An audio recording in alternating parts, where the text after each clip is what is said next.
do this.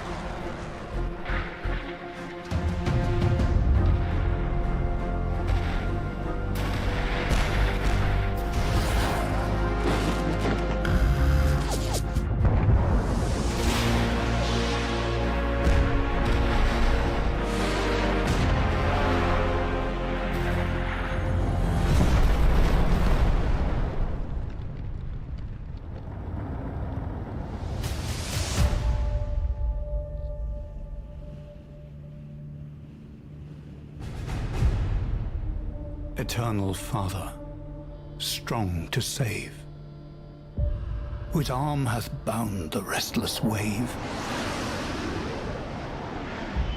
who bids the mighty ocean deep its own appointed limits keep. Oh, hear us when we cry to thee, for those in peril on the sea.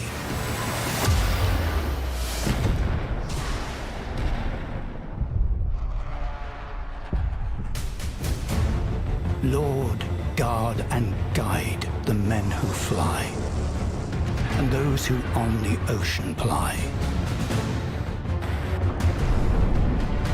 Be with our troops upon the land, and all who for their country stand. Be with these guardians day and night, and may their trust be in thy might.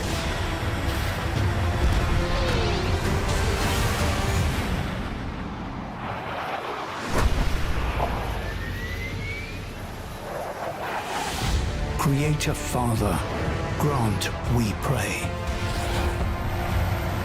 to those who serve both night and day, who stretch their rigs across the sea to service ships where'er they be. Oh, bless their efforts cross the foam and bring them ever safely home.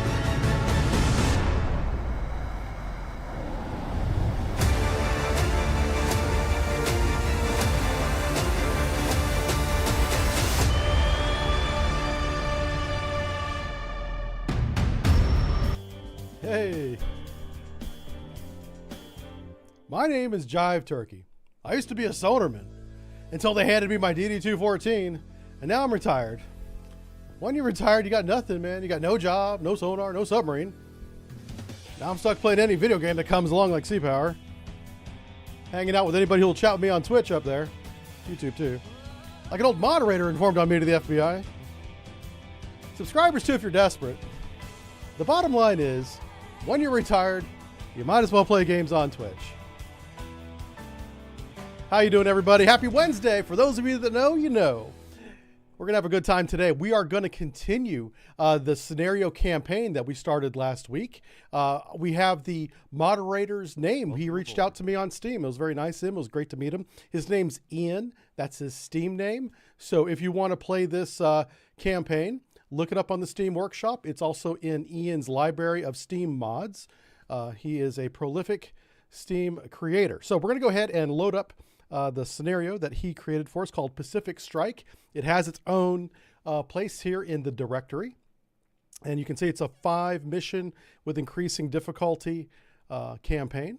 And we are at mission number 3, running the Palawan Passage. So detached from Okinawa, TU-26, that's Task Force TU-2611, is headed south to join the defense of Singapore. Run the Palawan Passage to reach Sandakan for resupply. Heavy submarine opposition is expected, so we're going to be doing a lot of ASW stuff here. And really excited. Let's go ahead and get this loaded, and we'll see how you guys are doing. I do want to say thank you to Justiflob for continuing his 40-month subscription. Appreciate that. One thing I do want to mention today, and I'll probably mention this a couple times, is I'm getting ready to drop a exclusive video on Patreon and on YouTube members side, members of the Subbrief side, not the Jive Turkey side. So if you guys want to subscribe to the Patreon and see that content, I would encourage you to do so. We still have a couple slots that are only $1, and you get the whole library for $1. It's a pretty good deal. All right, let's go here. We have a very small task force. We two DDGs rather, and a DD. Also, we have air assets assigned to us. It's a helicopter. Okay, part 3, running the Palawan Passage. We already read this in the description. So we'll read it again. So our task force must head south and join the defense of Singapore. Run the Palawan Passage to reach Sudakan for resupply. Sandakan. Okay, heavy submarine opposition is expected. Intel believes 2 to 3 Soviet submarines are in the area. Silkworm missile sites have been spotted at Balambagan Island. I'll have to find out where that is. North of Borneo. Okay, I know where Borneo is. Okay, USS Scott, USS Preble, and USS Moose Brugger must survive. So all 3 of our ships must survive or else we lose. Oh, no. Can't have that. So we're going to go ahead and load the game in here and pause it immediately. And let's get our screen set up so you guys can actually see what's going on. So we have 3 ships. We have a Kidd class, a Kuntz class, and a Spruance. This is the Spruance right here. We do have an air asset already airborne. So what is he doing? What's his altitude here? He's at 3,000 feet. It is a cold and rainy day in the game. So let's go ahead and maximize the map and take a look at where we're going. There's a red area here, so I assume that's where we have to go. This is the island of Palawan here, for those of you that are struggle with geography like most Americans like myself do. This is the island of Palawan. There is a very significant naval base here that we're currently improving. It's the Philippine Coast Guard actually operates out of this base right here, but we're putting a lot of money into it right now. So, and this is the island of Borneo. So this choke point clearly is going to be where the submarines are most likely to attack. If there are 3, let's assume that there are, a very likely tactic would be to have one out here. Do you see where the deep water meets the shallow water? That is a very good place for a submarine to hide. You have a lot of advantages there if you're hugging that extreme change in bottom type. So we're going to have probably a submarine in deep water, probably a submarine in the channel, even though he would be vulnerable, and then probably a submarine out here watching this side of the channel as well. Because the objective is so close to land, I would not expect the 3rd submarine, if there is a 3rd one, to be all the way over here. Also, Intel has burned me before in real life, like for sure. So you never trust the count that they give you. There might be a 4th, though, that we don't know about.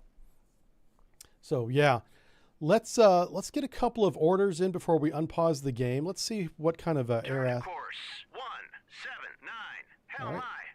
I did not mean to do that, so let's undo that. Let's what I did, I accidentally give Moose Burger a order, and I want formation, rejoin formation, return to formation. Returning to formation. There we go. I just undid that order that I accidentally gave him. What I was trying to do is right click on the Moose Burger and check his flight deck. So he does have both of his air assets landed. So we're going to launch one there. Scott should not have an air asset. Let's see if he does. He does. Okay, he does have them. Awesome. Good for us. We're going to launch that one as well. And the Preble, I'm not sure. Okay, Preble does not. So let's select Preble and take a look at him. So here's the Preble. He's an old school ASW destroyer. He's got the ASRock launcher right there. Very good stuff. What's his loadout? So it says here that he has 40 of the extended range standard missile 1s. This is good. What kind of countermeasures does he have? Because we have an ASW threat, we want our towed arrays deployed for sure. So let's move this to the side here. Let's make sure that his sensors have... All right, he has no surface towed array. Interesting. It kind of makes sense because he's so old. He's an older, but the Spruance should have it. Sensors, no towed array here, no towed decoy as well. Interesting. What year is it? 1985, huh? All right, he's got the towed decoy. So our lead ship has towed array deployed below the layer and a towed decoy as well. Active sonar is off, and fleet speed. Let's set our fleet speed to ahead 1/3 to start. Ahead 1/3. And we're going to go ahead and unpause the game now. We're going to get everybody spun up. We're going to do a complete sonar search around our immediate vicinity, make sure we're not immediately being attacked. And then once we're confident in our initial area where we're starting, we will then expand the ASW search forward and move forward into that. I did not see a time limit on the mission description, but let's check the notes. You can bring this up, event logs, and go to intelligence. There's nothing in intelligence. So we don't have any additional tasking yet other than to transit to our destination. So mod makers like Ian, who made this mod for everybody, whenever you when you give orders, there's always a time for when the window of movement begins and ends. And to be very realistic, you would have areas. Like this would be area Charlie, Delta, Echo. You're in Charlie from hour X to Z. You would have Delta at certain hours. There would be a multi-hour overlap where you would own both water spaces. So that's something you may want to consider adding to the description of your orders to make them more authentic.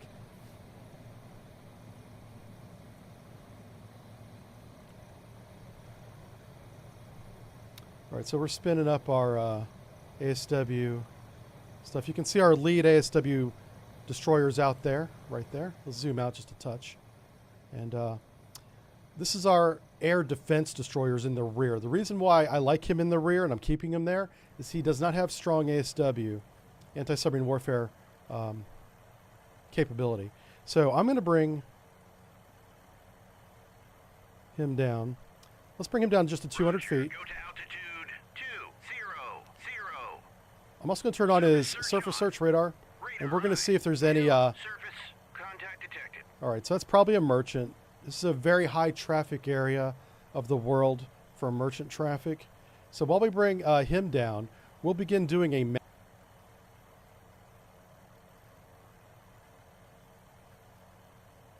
Okay. While we're doing that, we're going to begin placing sonar buoys. So let's go ahead and deploy these weapons tight. Orders, here we go. Sensors. Let's get some sonar buoys in the water here.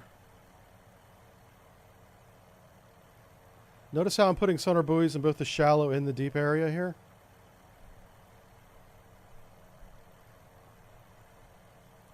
Teach you guys how to fight. All right, so we have our Roger. Turn 138. multiple. Roger. Turn 129. So when you have multiple air assets like this, it's a good idea to have one be the anvil, one be the hammer, and the anvil would be the guy that's going to attack. So he does not necessarily participate in setting up the buoy field. He is on standby to drop the weapon. And what I'll do is I'll show you how to triangulate a position with using, what's the tactic called? What's it called? Come on, Aaron. I'm about to teach you guys a real-world tactic here. It's leapfrogging, but it's not called that. I'll think of it. But so this helicopter here, he's going to be my anvil. We're setting up the first sonar buoy field in front of the task force right now. SF2 is going to be the leapfrog. He's going to be the guy that jumps ahead, and it's very similar to a sprint and drift, which is something I'll teach you guys later. But you want to have a sonar buoy field down that's being prosecuted or executed, and then maneuver another asset ahead of your fleet in the direction that you're going to go. You can use deception in that direction if you want to, but right now we don't have any air threats. There's no radars out there that we're aware of, so I don't have any reason to deceive my direction of travel.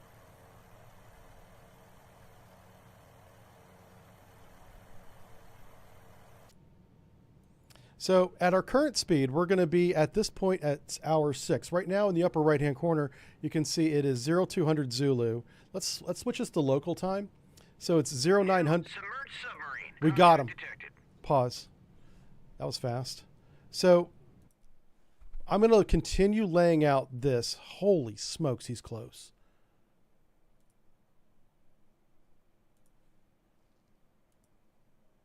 Oh my God.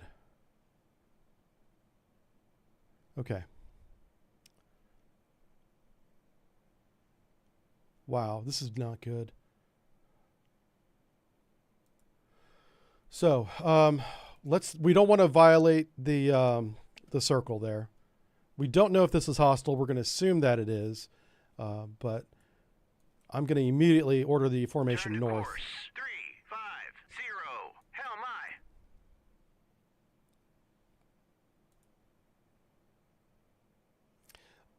All right, we're going to need another air asset for this. Launch the second helicopter off of the Mooseburger and unpause. All right, so he's dropping our first sonar buoy field. This is the leapfrog guy. He's immediately going to prosecute the contact. I'm going to move the circle on top of the contact. And we're going to go ahead and... So we're assuming direction of motion is closing.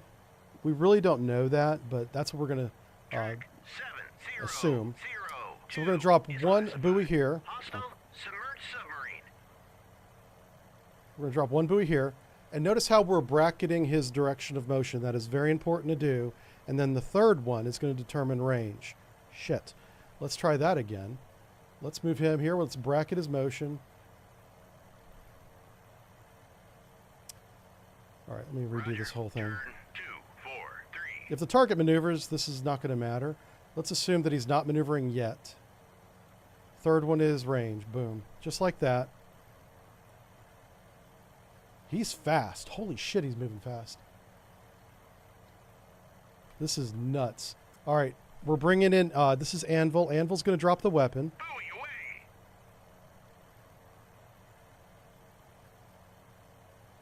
Let's make sure our ships are maneuvering. I'm keeping them slow because there is a small chance that we're not detected yet. Because we're not making a lot of engine noise at the moment. He's so close, I'm afraid to speed up. If we speed up, we're definitely detected. How fast? This guy's hauling ass. Holy crap. Yeah, it says he's doing 13 knots. Is he a Charlie? Hold on. What did the briefing say? It said 2 to 3 submarines. It didn't say what class.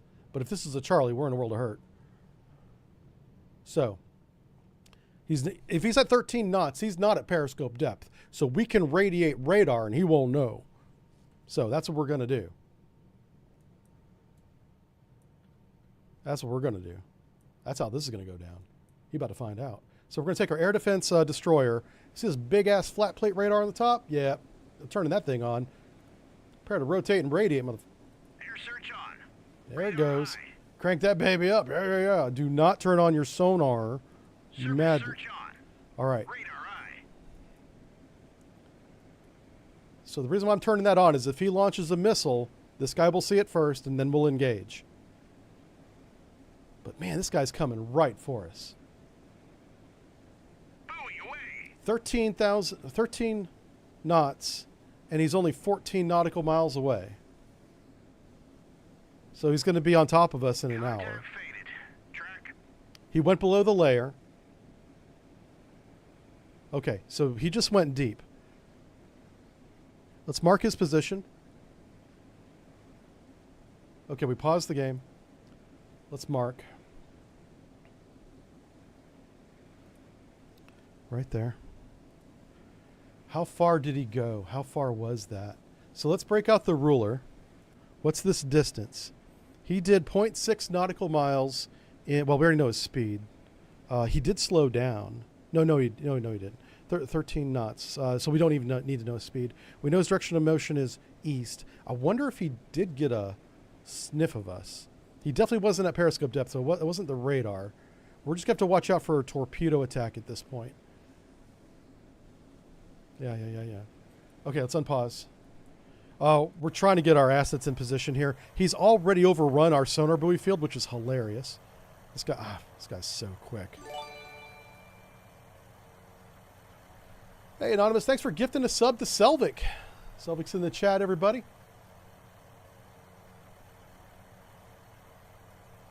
Let's make sure His altitude is, let's go to navigate, set altitude. I want his altitude to be at 20. Like, let's get him right off the deck. Go to altitude 20. And your formation, not formation. Let's get him on the ground as Go to well. altitude 20. This is Anvil right here. Anvil's going to drop this weapon.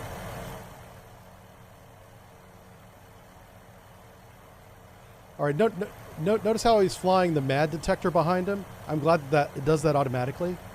So you don't need to be dropping sonar buoys consistently to search for submarines. You can fly a pattern like this at 20 feet, and you'll detect a submarine that's, well, if you fly right over top of them.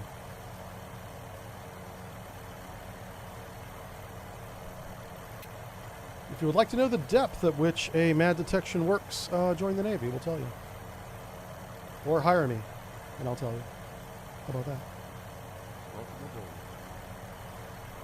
Hey, Whiskey Cardinal, thanks for becoming a member on the YouTubes. Appreciate that. Buoy away.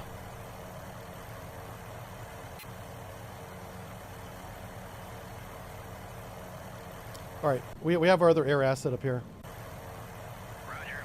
What I'm, 3, 4. we're going to get him. We want to be sweeping this area north of us.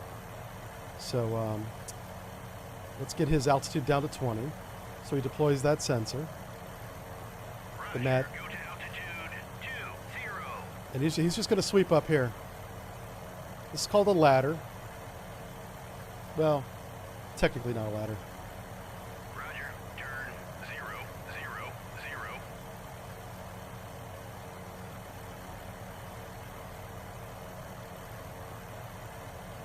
If you want to be specific, that's a ladder. Good God. Huh. Like, we're going to have to drop the weapon, like, right here. Yeah. We're going to do weapon drop right there. I want to get sonar buoys in the water first, because I want to see his evasion. Buoy away. Come on, man. Thank you. This guy's dropping the buoys. He just dropped one right behind him. Submarine's right underneath of us, by the way. Small chance we could see it if it's shallow. Buoy away. That's the buoy there. Okay, so we just bracketed him.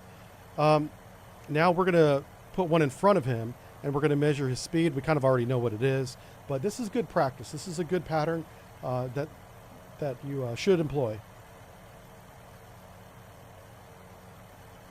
Buoy away. It's really nice that we know his direction of motion and his speed.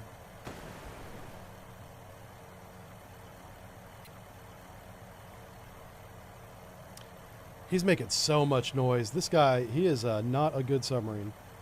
We're going to do a salvo. No, we're not. Single shot.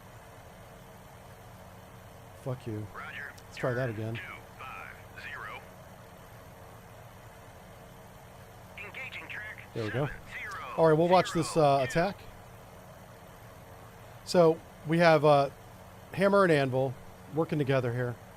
One guy's doing the search, one guy's prosecuting the target. We have a third guy that's leapfrogging ahead, in this case north, because we're retreating north right now. This is a very good and common tactic. You can do this with ships as well. Whip it away.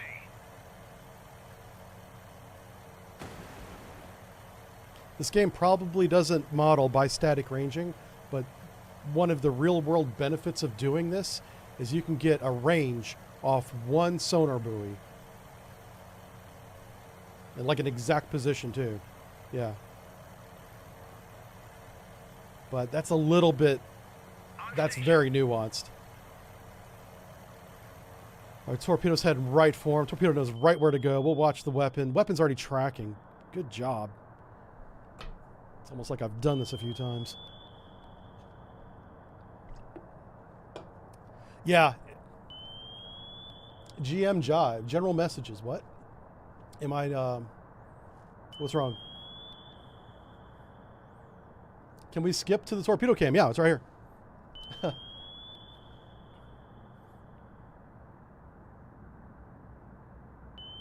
Trying to catch up on chat while torpedo does its thing. I can hear the submarine. Can you guys hear that? Hit track 7002. He's not dead. That's why we don't see it. He is obviously damaged. That's right. Get some whiskey. Hell yeah. Preston, I don't know what you mean by GM jive, okay? Just let me know if something's wrong, okay? What is GM? All right, we're going to go ahead and prosecute. This is the guy monitoring the submarine. We're going to go put a second weapon on him. Track 7002. He can walk and chew bubble gum at the same time. So what I want to do while this guy sets up his attack is let's check north. Okay, so we did a mad detection. Let's double check. He does have the mad thing out. He's just sweeping this area in front. We do have a second weapon in the water. We'll watch that. All right, he is already tracking. Awesome. Good job. Good job, me. General motorboating. Okay, thank you. Is that the guy? If, yeah, he's still outside my house. Yeah. Listen up. My skills are available. That's all I'm saying. Hit track All right, we hit him again. 7002. All right, we got him. He's sunk. This is a Ming. Ooh, this bulbous nose. That is Tango. Yeah. Sorry, definitely a Tango. You see how the nose kind of gets big right there? Yeah, that's a dead giveaway. The Ming has the step sail like that. That's why I thought it was a Ming. But this little, I don't know what you want to call that, the hump, I'll call it, is dead giveaway for a Tango. He's still alive. Interesting. So, we're not going to play around with him. We are going to sink him.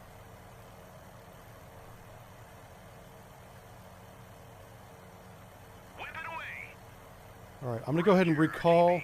Yeah, he's RTB. That's his last weapon. He has no way of controlling the weapon. That's why he's not hanging around. But this Tango's toast. Matter of fact, we're going to go ahead and set up. As he goes back to reload and rearm, we're going to set up the next screen. We'll watch the Tango in just a second, ladies and gentlemen. Just give me a second while we set up the next. Notice how I'm going deep, shallow. Okay. And, oh, the Tango just sank. But he did manage to get some people on the surface. And then as he sinks out, Hit track boom. That's not going to feel good to anybody in those boats, but at least they're alive, right? I was hoping we could maybe see it. It would be to the west. West is this direction. All right. I don't see any lifeboats over there. But they're there. Okay, now we can continue south. So let's go back to our fleet. And from the fleet order menu, fleets, there they are. Turn to course 217. All right, now we're going to scrub the chart, which is get rid of all the little marks we made.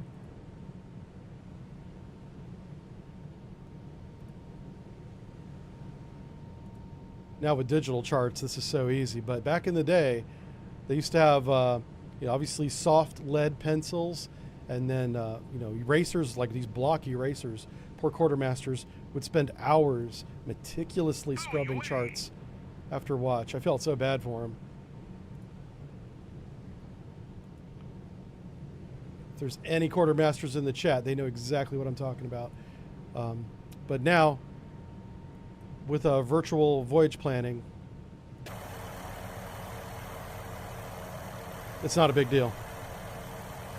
All right, so we're going to run through our first sonar buoy field. Right here. 1 down, 2 to go, we think. We're going to go ahead and speed up, because we're really out of position here. So let's take our task force. I always like to do these orders from the task force menu so everybody gets the same order. But we are going to verify it. So we're going to go to navigate, speed, ahead, standard. Ahead standard. Maneuvering aye. Okay, we can hear everybody speeding up. This is good. And they are maneuvering, as is he. And our air defense destroyer is right there.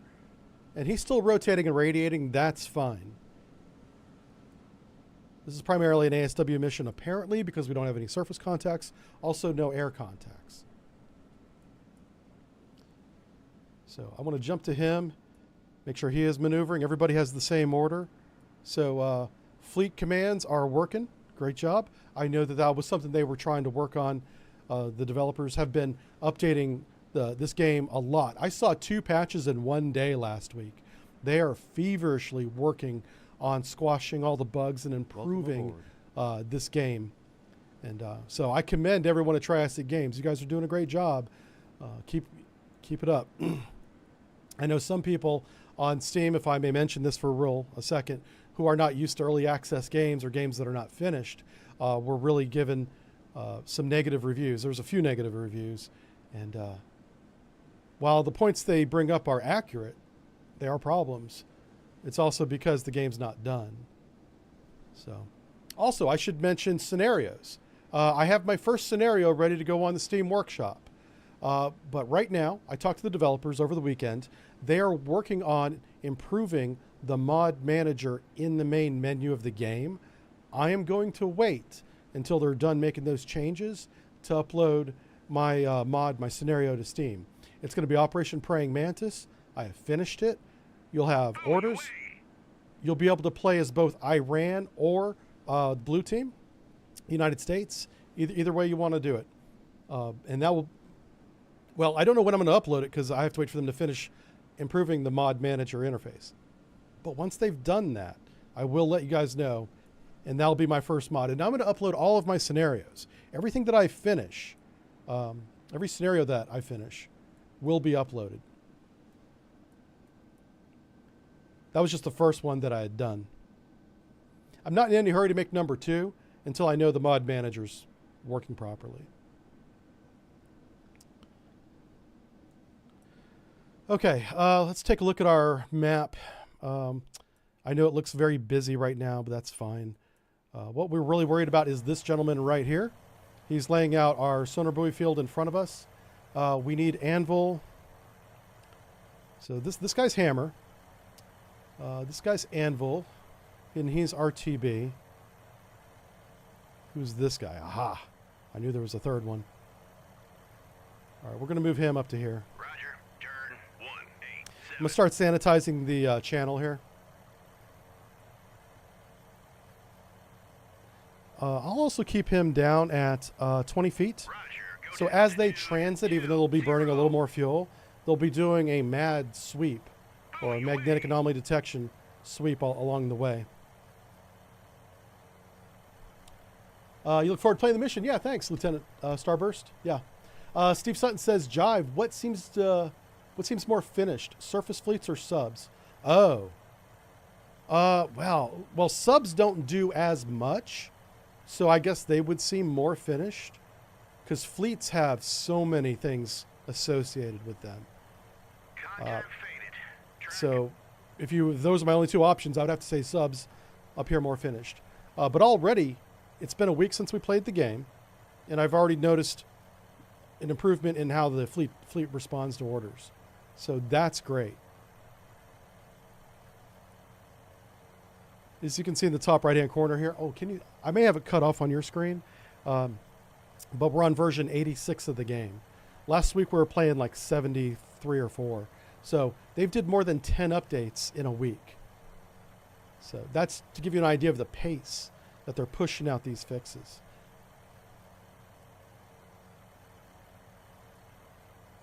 It's a very busy time at Triassic Games. All right, let's take a look at our ships. They're operating in the right direction now. We're still not going to turn on the active sonar just yet. We have no advantage in using active sonar. And the reason why is we have the air assets that are searching an area in excess of what our medium frequency active can search. So all we would be doing is giving ourselves away. And here's a great tool for you guys to use. Trying to think of how I want to say this. Let's do it this way. Your active search. Oh, I know how to do. Oh my gosh, I just had a brilliant idea. Okay, normally I would charge the Chinese console a couple dollars for this, but I'll give this one away for free. If you go to the unit reference and go to sonar, SQS 53, and then does it give us a range? It should. Yes, active 15. So 15 kilometers is the active range. You can assume that it will be easily detected at twice that range. Because the unit reference in this case is in kilometers and my ruler is in nautical miles. Let's see if I can change that. I probably can. Might be in the options, but either way. So you would have to convert kilometers to nautical miles. It's like 1.1, right? So, no, it's less than that. What am I saying? Anyway, yeah, it's like 0.6. Yeah. Let's see if I can figure that out real quick.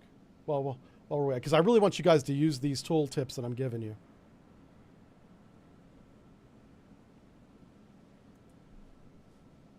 Oh, here we go. Calculator. Okay. Oh, I gotta use something else. I'm gonna keep the calculator up because I'm gonna use that. Okay.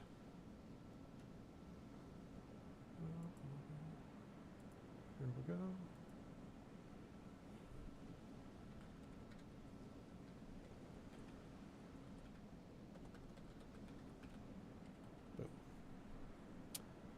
Okay, we'll just round down and say it's 8 nautical miles. So my medium frequency search, SQS 53, has a maximum detection range of 8 nautical miles.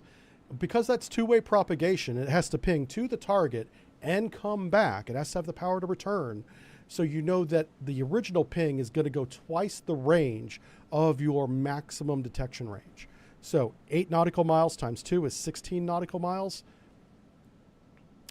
So every time we ping active sonar, we can be detected out to this circle. And I'll put this on my lead ship. If my lead ship was pinging active, submarines inside this black circle could easily hear us. Probably outside the circle as well. Just know that this is a minimum detection range.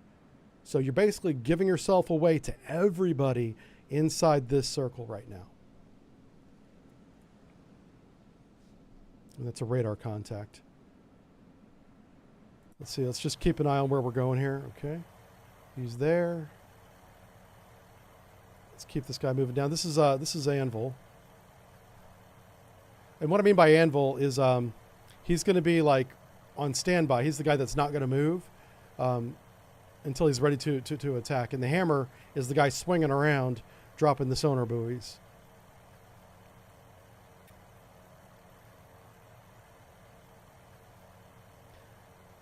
This guy is going to start sanitizing the channel there. Anyway, so that's how you want to use these ranging tools. I think these on-screen tools are very valuable.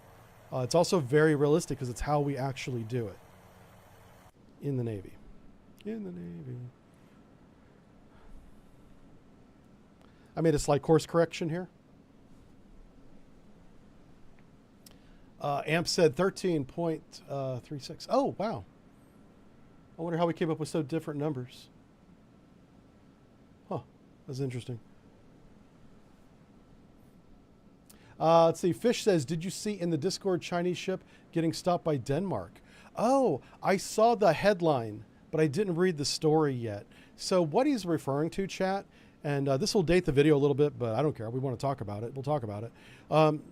There is a Chinese ship in the Baltic Sea right now that was transiting, and at the same time and near the same location, some internet cables, undersea cables, were damaged, physically damaged. So they think that Chinese ship may have been dragging anchor across these cables because China, not the same ship, but the same country that runs the ship, did that in, I think it was the Baltic Sea as well. Yeah. So this is, if true, if they're guilty, this would be the second time they've done it. The first time the Chinese said, sorry, it was an accident, when clearly it was not. It was very intentional. And if they did it again here, You know, shame on China, right? But what are they doing? Buoy away! So we'll have to see what happens with that. I don't know. I mean, do you impound the ship? Is that a proper and legal thing to do as a response? I don't know. All right, we're just going to continue. He's got 9 buoys left, so we are going to continue our search.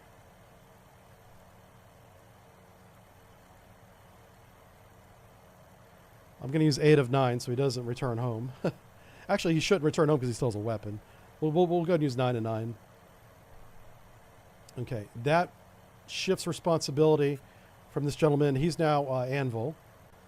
Anvil, his new responsibility is come over here and sanitize the area. The reason why I can be so aggressive with our helicopters is apparently we have no air threat. So I'm pushing the helicopters all the way forward. Normally I would not do that. If you have enemy air in the area, do not do that. But this is super simple. This scenario so far. Watch me get my butt handed to me now that I said that. But so far this has been textbook.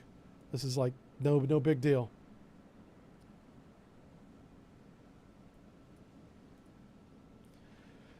Stephen Sutton said China lost 3 subs in 1 yard. One at shore, one at sea. Yeah, I don't know about the one at sea. That was, I don't think that's true. I haven't seen any evidence that they lost the one at sea. They certainly did lose one in port, though. Sank right by the pier. Yeah, it would be funny if people didn't die. Because people died, not that funny. Oh, also, sinking by the pier, much more likely, common than you may think, because the freeboard, that's the area above the water, when you're sitting pier side, is only like 3 feet. It does not take much to get a little bit of water into the hatch, and then ballast that submarine a little bit deeper and deeper, and then more water comes in one of the open hatches, and the thing will just sink in minutes. It happens that fast. It's no joke. And that's apparently what happened to the Type 41. Now, those of you that know, scratch your head going, what's a Type 41? The submarine that sunk in Wuhan at the pier is a brand new type of submarine. It's very close to a kilo. It's like a kilo class submarine with VLS. We think it has a new type of engine as well. It's electric. Woogie woogie. But it's diesel electric. And we don't know exactly what kind. Some people think it's nuclear. I have to mention that because I guess nuclear sells clicks online. I really don't think it's nuclear. Trust me, it is not nuclear. Okay. But it is, it probably has energy cells. It probably has all the latest technology. It is a new type of conventionally powered submarine. And until I see evidence that it's nuclear, I'm not going to be calling it a nuclear submarine like everybody else is. It's too damn small, one, for a nuclear submarine. It is China, so, you know, they may throw safety to the side to make a small nuclear submarine. That is possible. I mean, you have nuclear reactors on satellites, and those are small. But that's a very different system. There's also no people on a submarine, on a satellite. Yeah, energy cells for sure. Yeah, X-rudder energy cells. It has VLS. We know that, which is one of the key indications that it's not a kilo. But it has a lot of unique features. Yeah. So, you know, I'm not saying if China were to, I don't know, send me an email on LinkedIn, I could help them. I'm just saying maybe that wouldn't happen, you know. Hook a brother up. Let's see. Silkworm missile installation would be somewhere. Okay. Fine. I'll tone it down. I'm just waiting for my doorbell to ring. Somebody's going to come and be like, stop saying that shit. And then he's going to get back in the van. Leroy's out there pulling his hair out. Leroy is as bald as Joe Rogan at this point. Yeah. I'm fucking with him. Yeah, that's right, Fish. If you guys hear a doorbell, that's who it is. I'll just have to go answer the door. Say, I'm sorry, then come back and be a good boy. Yeah. Let's see. Michael says, any evidence of fancy super pump jet? No one seems to know. Yeah, that's the thing, is because when it was pierside, the submarine that sunk, the Type 41, it did have the X-rudder configuration because we could see the top of the X-rudder sticking out of the water before it sank. But we couldn't really see clearly what kind of pump jet it had. or if it even had a pump jet. It probably does. But we don't know. It was below the waterline, so we couldn't see it from the photos we had. When I say we, photos that were on Twitter and are publicly available to everybody. It's not like I have special photos of nothing, you know. No, nobody tells me shit anymore.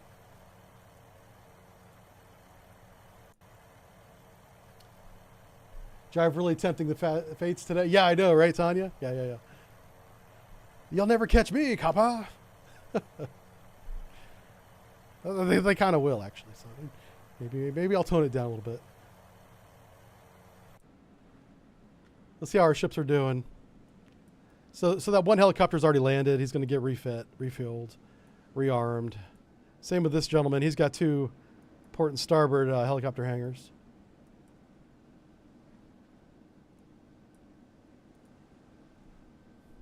I only mentioned the LinkedIn. I updated my LinkedIn profile yesterday. I made it really nice and fancy.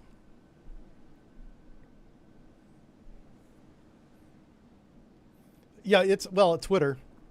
I don't know how open source Twitter is, but everybody had pictures of it. Well, I wish I knew the guy's name. I don't remember it. He definitely broke the story. He deserves all the credit for breaking it. Because even after this guy on Twitter, this random guy that I don't know, but he followed me, or somehow I got linked his story, I think it was, from H.I. Sutton. You guys probably know who H.I. Sutton is. He was like, check this out. And I was like, oh, that bitch sunk. What was it? And then he showed me the before picture. I was like, that's new. And so I love how my friends, they won't tell me China has a new submarine. My friends will send me a picture and they'll be like, what do you think of this? And they'll hear my opinion before they tell me their opinion. And that's a very smart way of doing it when you're doing open source analysis, because you don't want confirmation bias. You know, I do want to be right, but it's because I want to be right, not because I think I'm right. So it's better to be both. So, yeah, H.I. Sutton, if you don't follow him on Twitter, he's worth a follow. Twitter is a cesspit, but there are good people on Twitter, and he's one of them. And I think that's how I learned about the story. This was like last April this happened. And then he broke it, I think, in May, like the next month. Like, it had happened, come and gone, and China didn't say shit. And then the guy that broke the story, found it, was going over satellite images, because the satellites, you know, they go around all the time now. And I think the photos are updated. I don't want to say daily. Maybe it's a little less often than daily. But in one picture, you got a submarine. In the next picture, it gone. And then in the next picture, there's a bunch of barges with cranes pulling something out of the water. And we're like, oh, well, what happened there? You know.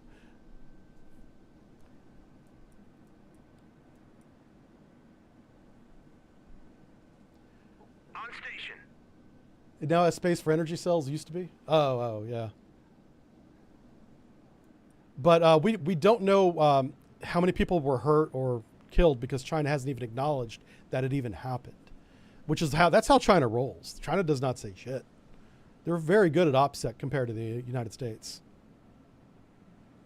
Things happen, they don't say nothing. They usually make shit up. Yeah. China propaganda is a little bit of a hobby of mine. It's a guilty pleasure, because I do enjoy. I follow a bunch of Chinese propaganda, wolf warriors, if you will, where they talk smack basically about how great China is. And it's very entertaining, but I don't want to recommend it because some nuthead out there will start believing it. And that's, I don't want that. So, what are my thoughts about the new China aircraft carrier? Oh, the Fujian.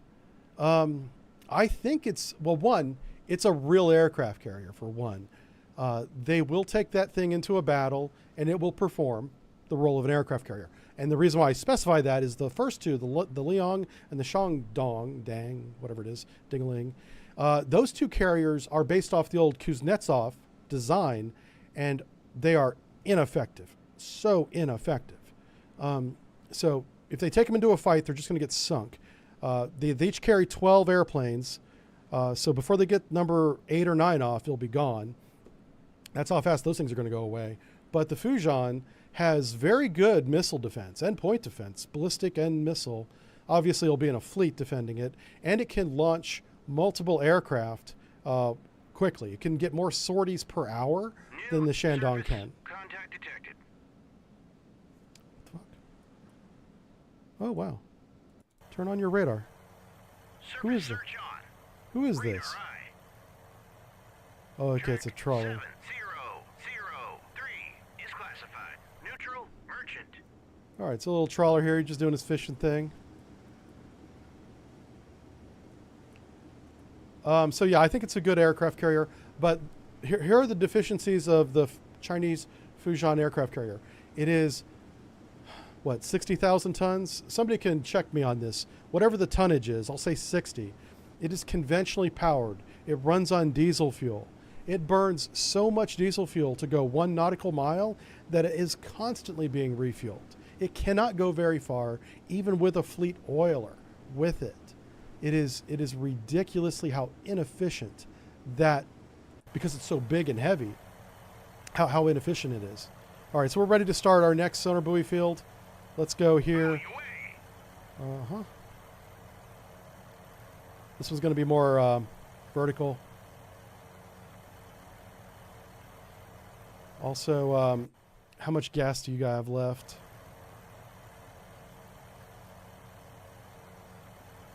I'm just going to push him out this way.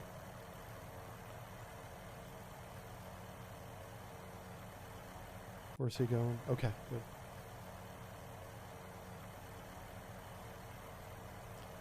Just making some small adjustments to where the buoy field goes. I apologize for the cluttered on the screen. It's marking every sonar buoy as it should. I can't turn those off because I need to know where the buoy field is. Notice how I'm bisecting the buoy field, because we could still have a threat to the west over here, possibly, but this line of buoys will probably detect it before they get within weapons range, is what I'm thinking.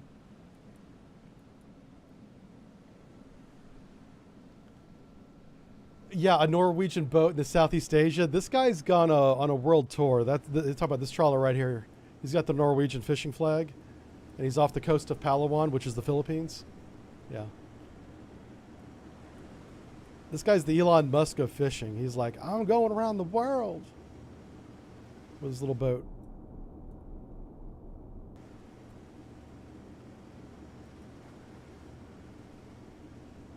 Seems pretty sus. Yeah, I know, right? Yeah. All right, I think we can compress a little bit of time. You know, we're just waiting for these fields to be laid. So we'll go to 10 times compression here. On station.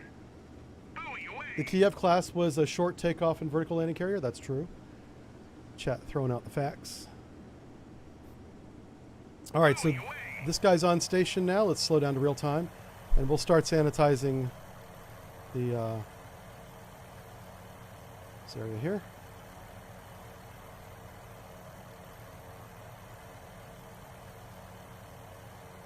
Oh, wow. He's going to run out of fuel. Okay. We'll just see if we have anything here, and then we'll return him home. I've got a helicopter on 5-minute standby already, so we can get him out if we need him.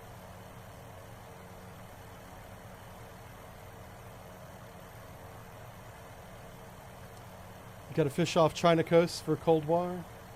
That's where the fish are now. Yeah, that's true. The Chinese fishing fleet is really bad about going into an area with like over 100 fishing vessels and just sweeping all of the fish out of the area.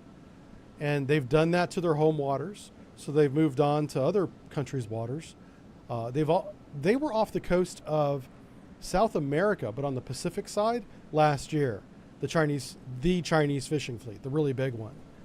And the governments like Ecuador, and Peru, they protest that stuff because that's where their population is fishing and getting fed.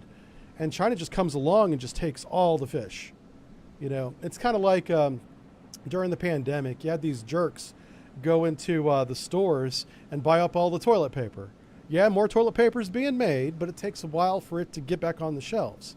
So that's kind of what China's doing, but with the fish. They're taking all the fish, processing it at sea on their processing ship that it acts as a mother ship to the fishing fleet. And then they sell or deploy or transport that canned tuna or whatever it is off the ship. And those fishing fleets will just stay at sea, and they'll hop from one country to another. I don't know where it is now. You could probably look it up. There's if you go to Marine Fleet Tracker, that's a website. It'll show you where the fishing fleets are. All right, so we're already we're starting the sanitization of the channel now. Contact faded. Track. I'm going to go ahead and speed up our formation a little bit. Let's go to ahead full. Ahead full. Maneuvering eye. Buoy away. Buoy away. Hey, Canopus, thanks for the $5, by the way. Appreciate that. He says, I remember the Sturgeon-class attack submarine sank at the pier at Mare Island in 1970. Absolutely. Yeah, we had annual sub-safe training included that example for every year of my career. Yep. Worked, it was a $100 million repair. Yeah, easily $100 million. Surface. Contact detected. That's that trawler. The trawler's coming in and out of detection. Buoy away. Contact faded. Buoy away. Track 7001 is classified. Neutral. Merchant. I'm just wondering what kind of merchant is he? Buoy away. There he is. I think they did a little bit of improvement to the game's code as well, because it's running very smooth today compared to last time I remember. Like we're in compression and we're not getting the frame skip, so they did a good job cleaning up the code a little bit, making the game more efficient. All right, so this sonar buoy field is done. We're going to RTB this guy. Roger. RTB. If anybody comes into this detection, Contact faded. Track. we'll just launch another one. Buoy away.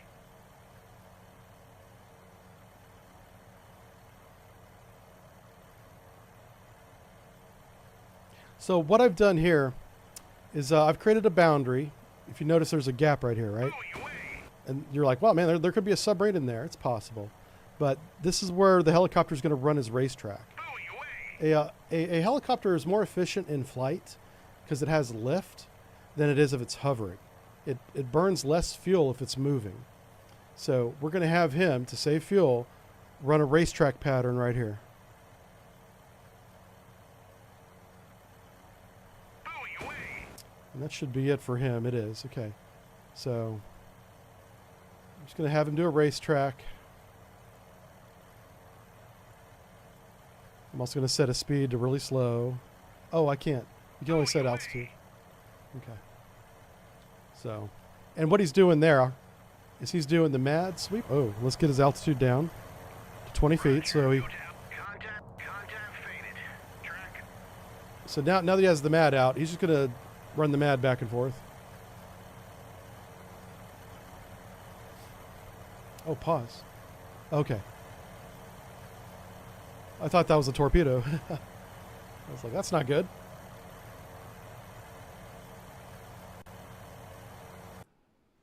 All right, we'll catch up. Away. We can speed up time again. Yeah. So far we've only had one detection. And that's that Tango. The Tango's doing his thing. Let's bring up this. Start moving him through Turn the channel. course. 1. Buoy away. Contact faded. Track. Let's see, Gas Can's in the chat. He says Galtaro was a pre-commission, and there were two different teams, workers running two different tests. One needed to have the boat at a particular angle, and the other at a specific depth to keel. Yeah, I think, is that what happened to at Mare Island? That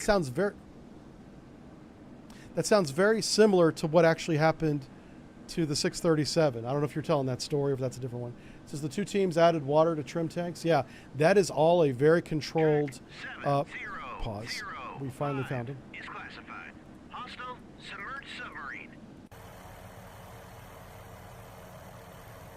Engaging track. Okay. 7005.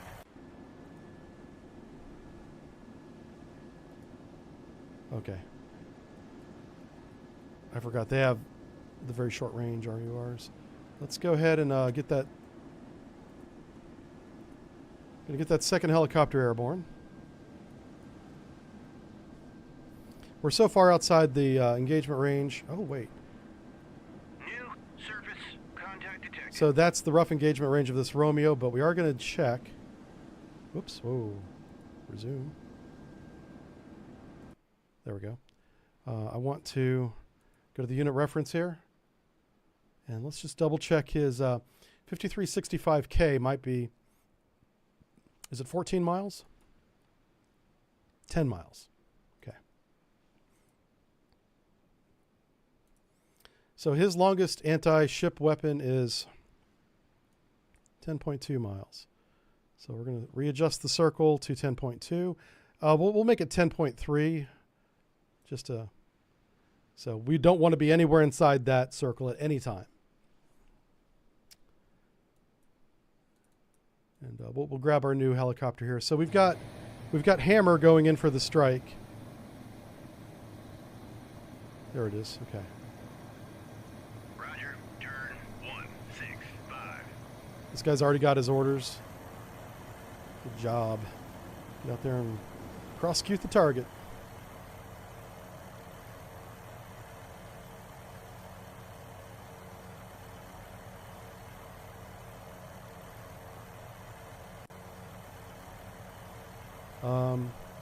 Yeah. Let's not do any of that.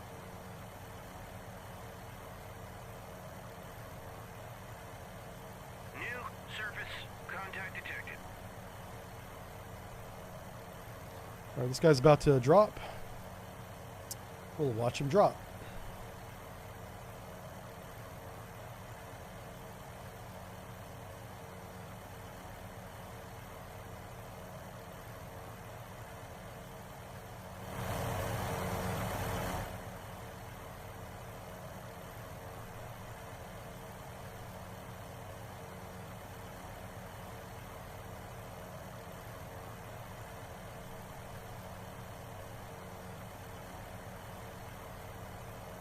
Weapon away. There it goes. All right, he turns off. He's going back to do his thing. I'm going to keep him in the area, though. We're going to watch that weapon.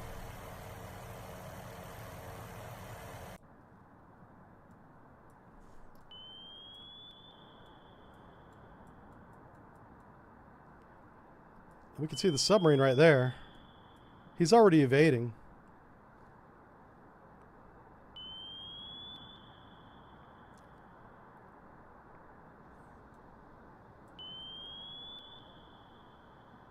He's dropping noisemakers like a madman. Going deep.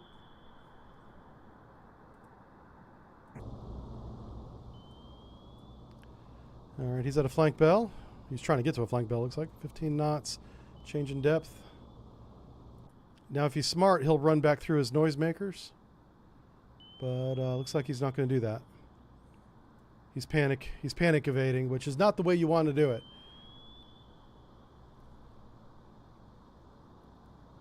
He would have a chance if he would go back through his noisemakers. Let's see what he does here. This won't kill him. We'll just give him a headache. Hit track 70. Actually, he's so deep that might sink him out. Yep.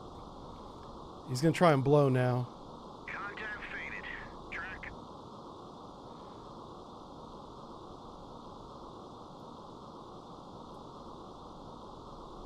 Can you hear the alarm?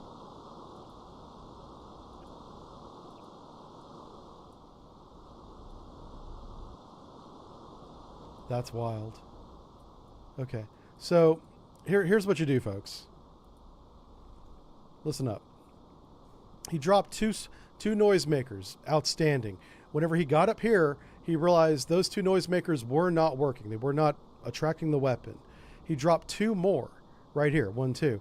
But what he should have done, even as he's doing this field up here, is turn back around and drive through these noisemakers again. Drag the weapon through the noisemakers. And there's a chance that it will, again, go off on the noisemakers. Whenever you're doing chaff against missiles, you don't have that opportunity or time because everything's happening so fast. He finally sank. He sank because he was too deep, which I don't blame him. If you're going to evade, you might as well evade deep. But in this case, it didn't work out for him. So drive your submarines back through your buoy field, your noisemaker field. Oh, hello? Uh-oh. Okay. Game paused for a second there. Concerned me. It's really not that deep, is it? Okay, so that's a lesson learned for evasion. Just put that in your little cap and... All right, let's get you back on station here. Turn 036.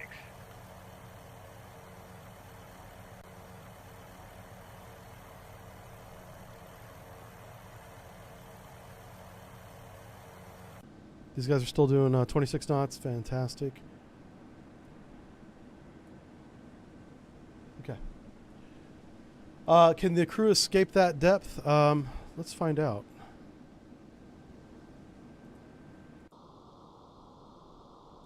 Can I even select it?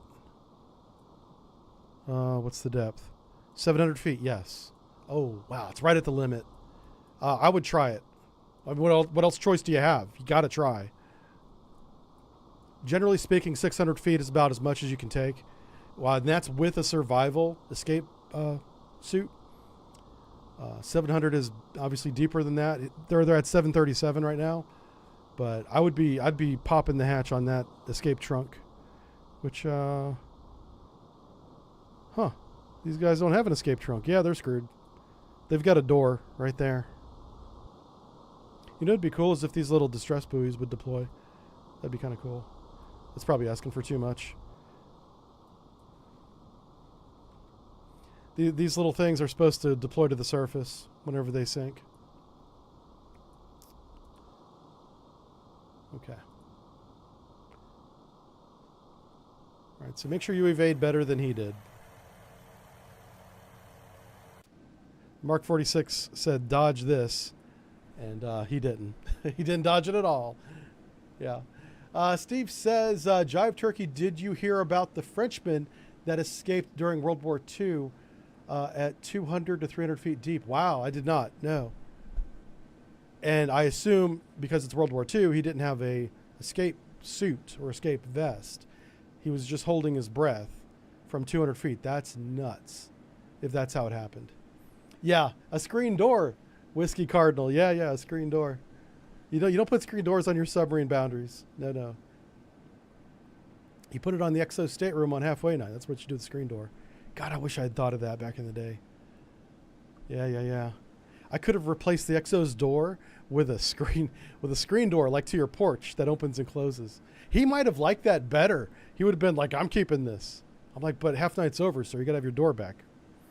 No. Of course, where the hell am I going to keep a screen door on a submarine for 6 weeks? Towed array handling space. That's where you keep it. So if you're in the Navy, bring a screen door, put it in the towed array handling space until halfway night, swap out the XO's door, and tell them Jive Turkey sent you. Do that for me. That would be amazing. And then take a Polaroid of it because they don't have cameras. And send me the Polaroid. I'll put it up back here on the wall. Yeah. That'd be good. Oh, the freezer. Yeah. Oh, yeah. The freezer story.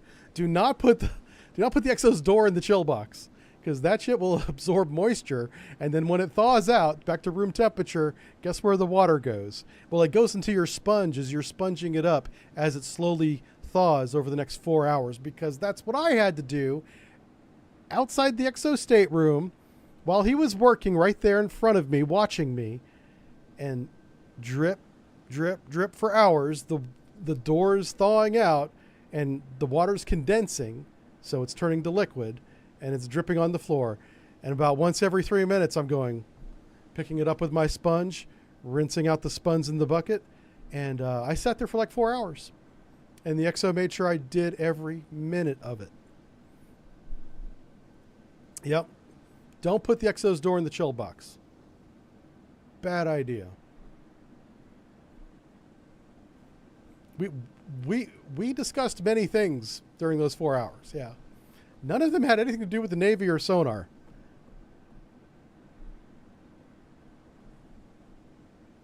It was like, so what other stupid things have you done? I was like, join the Navy, sir. He didn't like that one. Oh my God, my career, I swear to God, they should make a movie about it, because I fucked up so much. It was bad. Oh man. I definitely didn't make Master Chief of the Navy. Yeah. I would have been a cool Master Chief of the Navy.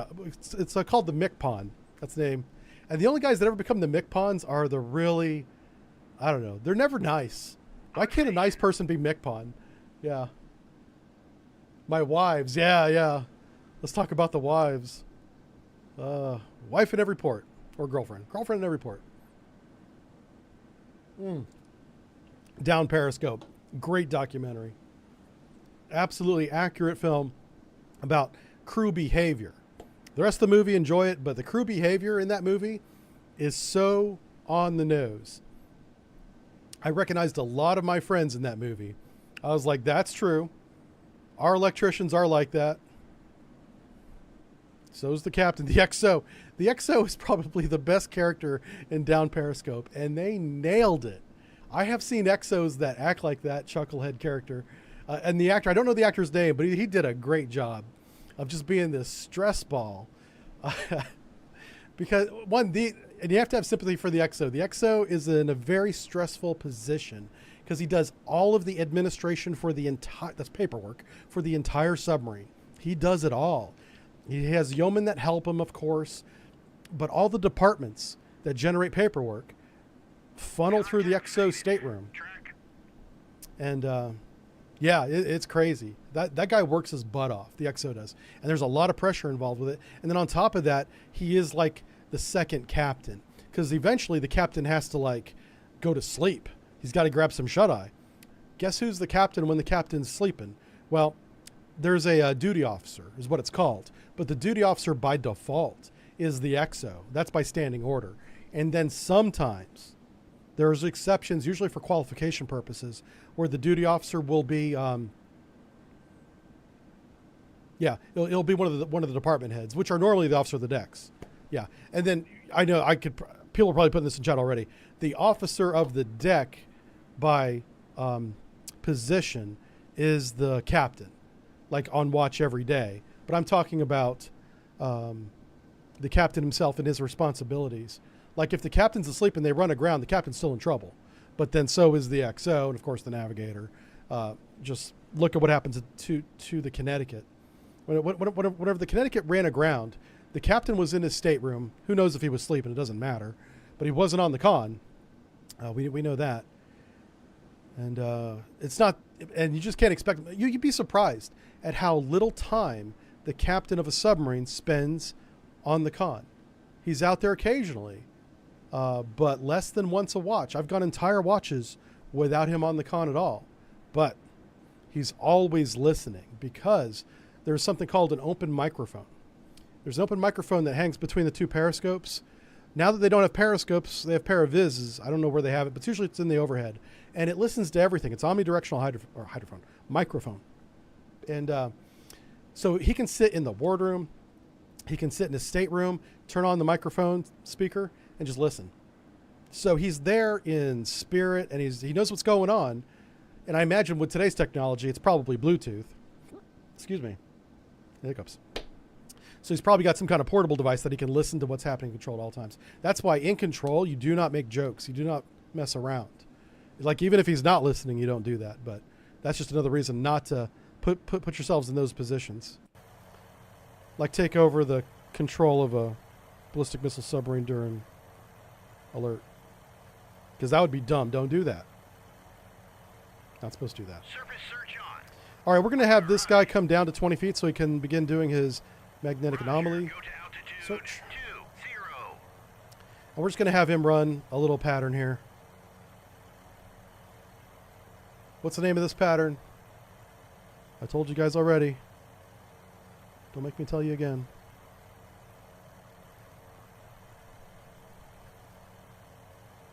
If you're going to watch my stream, you're going to learn something, all right? That's how this works. I talk, you listen. Try to remember something.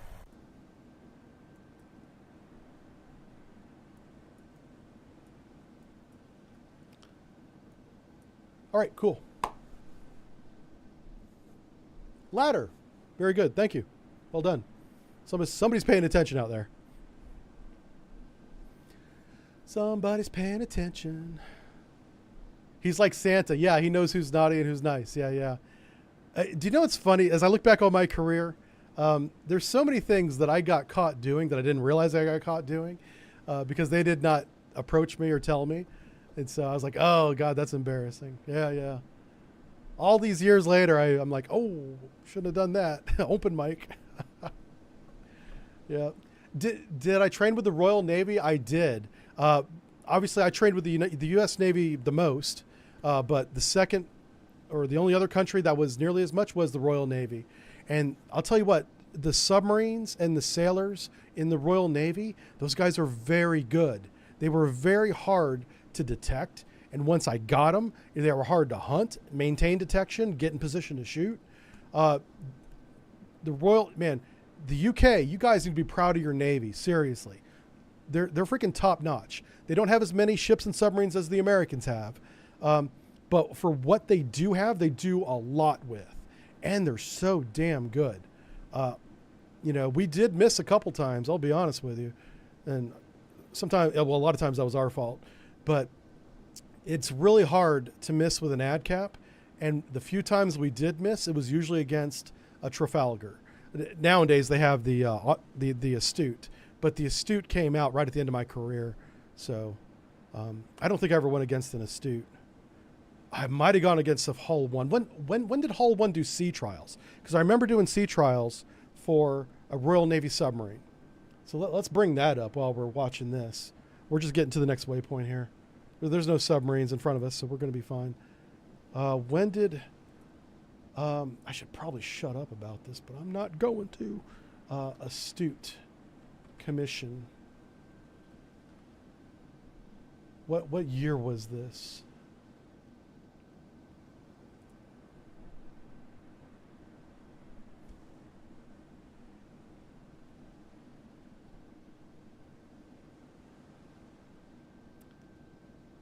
So they commissioned it in 2010.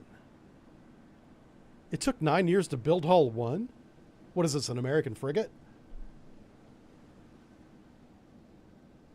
Holy smokes. Okay, yeah, it was definitely a Trafalgar.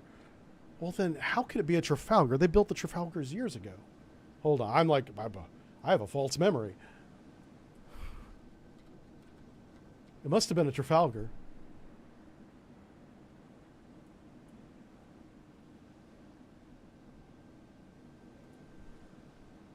Did I not do this? Because I remember doing this.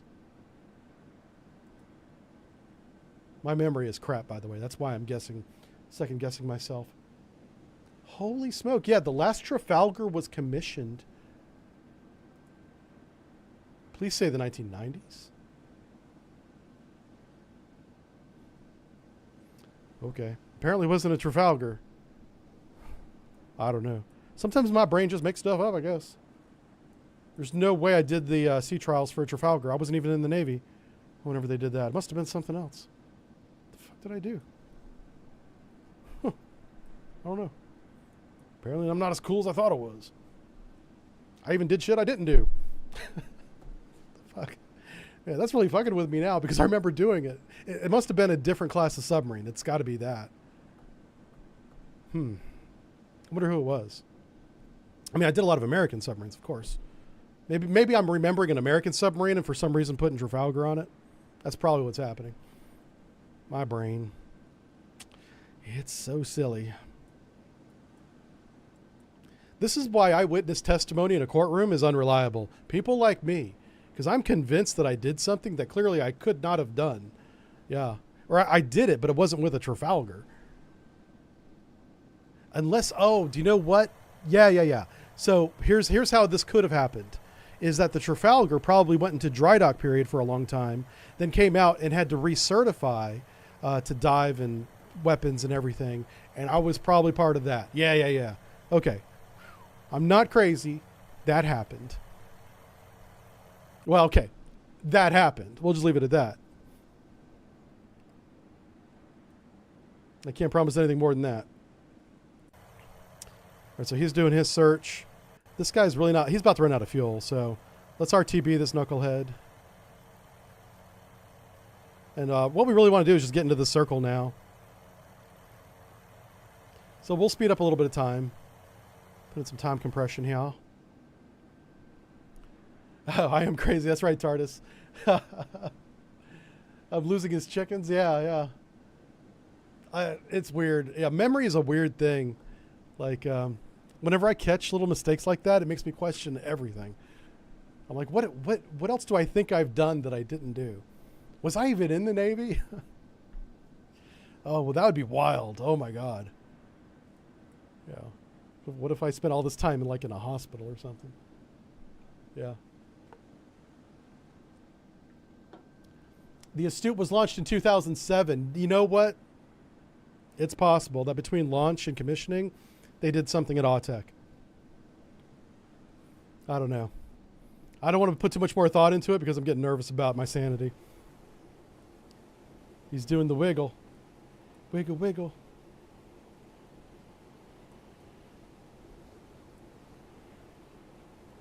Yeah, we're in time compression. We're trying to speed up a little bit. I think we've got this scenario in the bag. New submerged submarine. Contact detected. Alrighty. So here's what we're going to do. We're going to delete our waypoints. We're going to put you over here. So this is a great opportunity to see what the detection range of our sonar buoys are. The sonar buoy had the detection. That's detection is 4 nautical miles away. So rough range in this environment, it's going to be different in different areas of the world. But in this environment around the Philippines, and in this weather state too, because the weather in the game can change, and that will greatly affect your ranges. So whatever this weather pattern is, 4 nautical miles per sonar buoy. So you want to space your sonar buoys out at twice that range. That's why that's important. For instance, here's 2 sonar buoys here. What was my I just eyeballed this. Look at that, 8 nautical miles. Look at me, I'm fucking good. Okay, stop celebrating yourself. We don't know if it's hostile, but it probably is.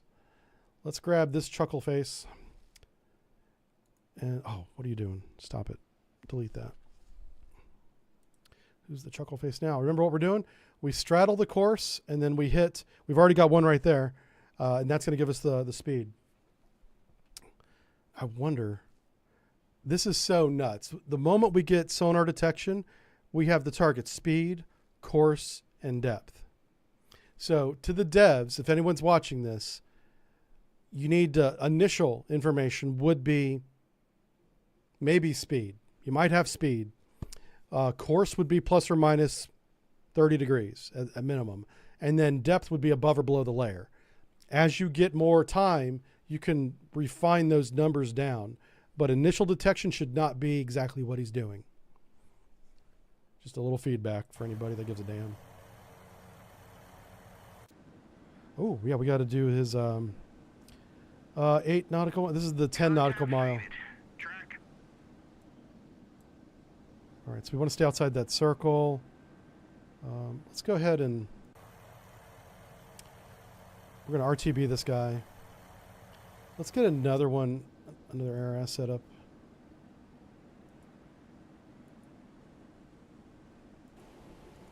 Oh, he doesn't. Come on, Mooseberg. Give me your flight deck. Okay, cool. We're going to launch 2 helicopters here.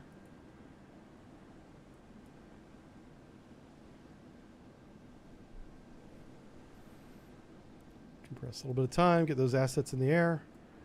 We do have a helicopter coming in for the attack. Why didn't this guy go home?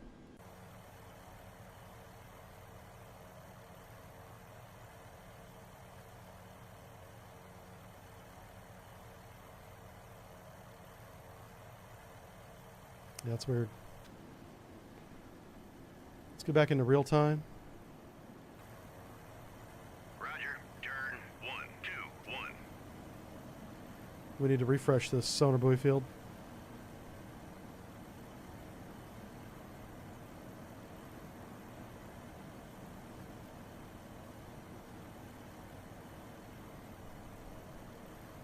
How many sonar buoys does this guy have? 15, okay. Plenty of sonar buoys.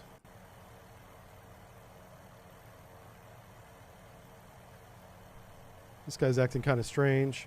I'm going to tell him to cease fire. Cease fire. that kind of clears out his orders. Whatever order he had is gone now. Now I'm going to tell him to go home. Huh.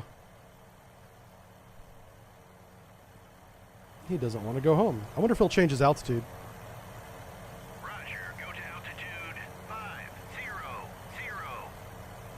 Roger, turn 30. Okay, so he'll do all that. Now I want you to go home and land. Huh, he'll do everything but go home. Maybe he likes flying.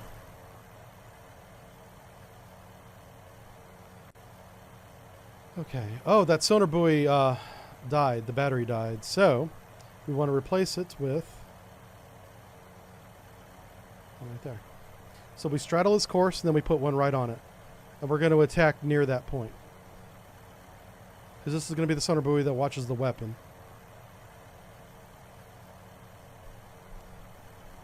Yeah, it's probably a small bug, Zola. Yeah. Small bugs like that I can almost forgive and ignore because it doesn't really affect the game. He's doing that. Okay. Oh, wow. Just want to make sure that he's actually going to do something. Yeah, he's doing it. Okay. Oh, I want to make sure he doesn't stay in formation with the ship. Okay. Oh. He is staying in formation with the ship. Okay. So I've seen this happen before. This, I guess, kind of a bug, but it's also, it's not good practice for me to give orders like lay a sonar buoy field while they're still launching this aircraft. So what I'm going to do is take this aircraft. I'm going to cease fire it. And I'm going to give it a new order. Get it away from that ship. Okay, now that it has new orders and it's executing the new orders, I'll tell it to lay down that sonar buoy field that we need.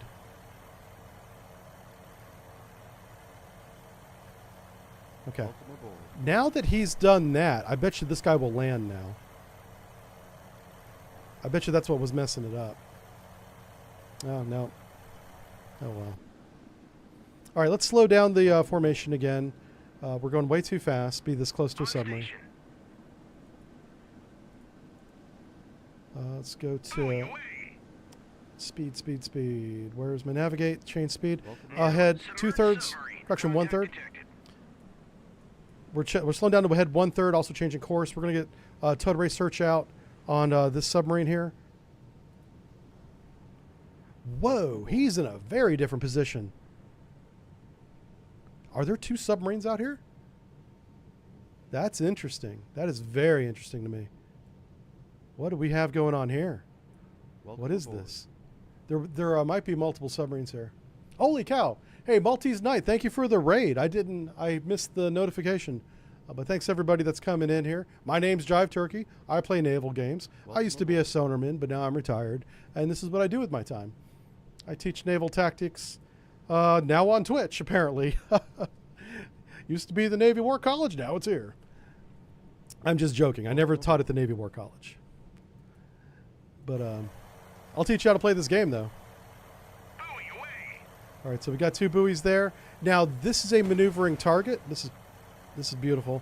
So he's already changed course twice and position once in the past 10 minutes. So we know that he's not transiting. For sure. And with as many course changes as he's making, he might be doing an invasion now. He's certainly detected the helicopter. He's detected the sonar buoys that are overhead. Those are these chuckleheads right here. See the sonar buoy? Little thing hanging down? Yeah, yeah. Welcome aboard. That's what's going on there. So this guy's going across like that. So what we want to do is we want to straddle his course. I'm going to go ahead and finish the pattern that I was doing. His initial course was this black line here. His current course is now this black line. And we'll tweak it just to make it a little more accurate. Okay. Now, if he comes off this course, that would be a third course change. And he might be continuing to maneuver. We know exactly where he is. I'm almost certain he's hostile. I'd feel confident attacking him right now. But I'm in no rush. We're outside his weapons range. So there's no need to rush this. So we got Hammer and Anvil. Those are two different flights that do two different things. One is the base. That's the anvil. That's the guy that does the search, and he's like, I'm maintaining track right here on this guy. Hammer comes in with the hammer, a Mark 46 torpedo, and takes out the target. Hostile submerged submarine. And he is maneuvering again. So he is definitely, he knows he's been detected. This guy is good. So instead of, because he's not on a steady course, we can't straddle his course the way we want to. All we can do is maintain track. So we know that in our current environment, our sonar buoys have a 4 nautical mile range. We want to keep because we want constant track, we have to be less than 8 nautical miles between buoys. This is 4 nautical miles here, this black line. So I can put a buoy down here and maintain track, because he's evading towards shore right now. He's trying to get into the shallow water and lose my helicopters in this pattern.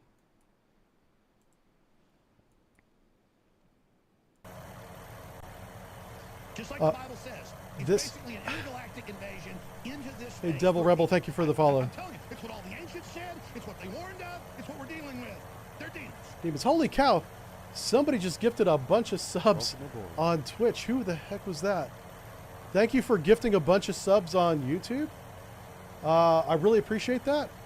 It's not telling me who did it, but I see a bunch of new members. Thank you, and welcome aboard. Yeah, for sure. Okay, back to what I was doing. This is Hammer Flight. Hammer Flight's coming down, and he's going to drop the weapon. Anvil is going to maintain contact and observe the weapon engage the target. This is our leapfrog flight. I haven't given it a name yet. And they're just going to continue to sanitize the area out in front of our fleet. You have to be able to do more than one thing at a time. Sorry for the noise there. I got off the helicopter so it's not so loud. But you need to be able to manage search, attack, and sanitize with your air assets as you play the game. Whenever you're engaged in a fight with your surface fleet and aviation as well, you have to do this and manage that as well. So don't be afraid to pause the game if you need to. I pause it all the time. Normally these jobs in reality are broken up amongst many officers in the CIC, on the bridge, in the air as aviation control experts managing the fight. That job is actually the job of the F-35 pilots now. Those act as contact coordinators of target tasking, as well as a fighter bomber. The F-35. The F-35 is an amazing plane. It does so much. I know people give it a lot of crap because it's expensive and it looks kind of ugly, I think. That's an opinion, but I think it's not that great looking. But what it does well, and it's manage a very complex environment, that hostile, opposed environment. And so that's kind of what you're playing as the role here. This is actually the operational commander would be the role that you're playing in this game, because you're not the captain of any one ship, and you're not even really the fleet commander, because you are managing multiple fleets in other scenarios. In this scenario, we just have the one surface action group right here, but you can manage multiple fleets, and that would be a more operational level position. So don't be afraid to use your tools. Like, these on-screen tools are very important, and I'm just going to adjust him. Notice how I'm not moving my original black line, because that is a range reference for me. That was his original position right down here at the south. His original course was northwest, and I'm using that 4 nautical mile as a gauge, a scale, if you will. If I zoom in and out, I know how far 4 nautical miles are.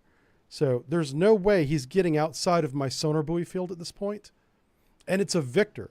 This guy has some very long range torpedoes. So we're going to right click on him, click unit reference here. This is a wonderful tool that you really should take advantage of, because now I can see exactly what weapons does he have, and more importantly, what range do they run, because he does have long range anti-ship torpedoes here.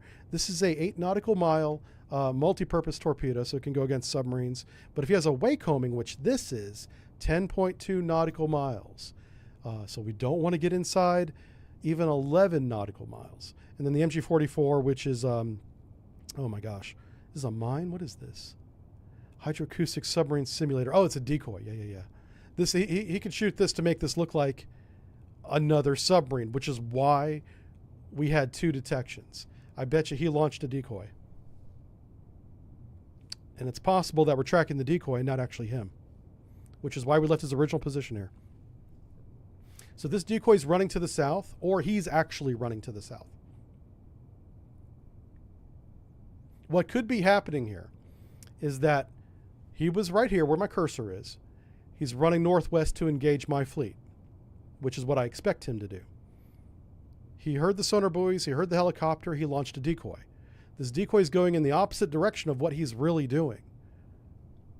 But to us, it sounds like the Victor 1.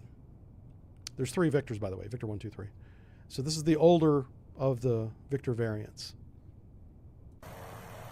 So every weapon has a minimum range, and we're getting very close to it.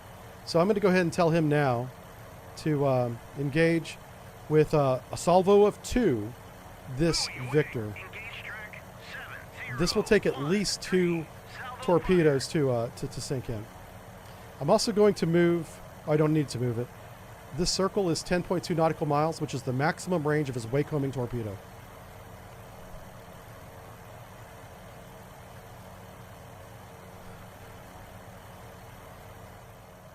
So we're going to watch the weapon drop, and then we'll watch the weapon engage.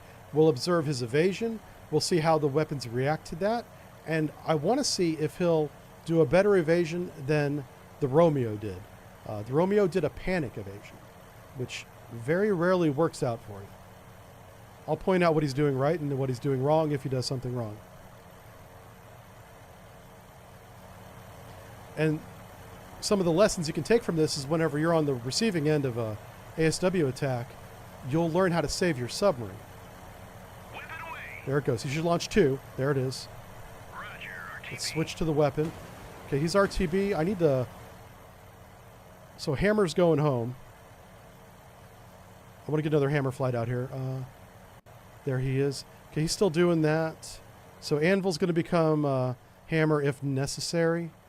How much fuel does he have? This blue circle is his endurance. It will slowly close in.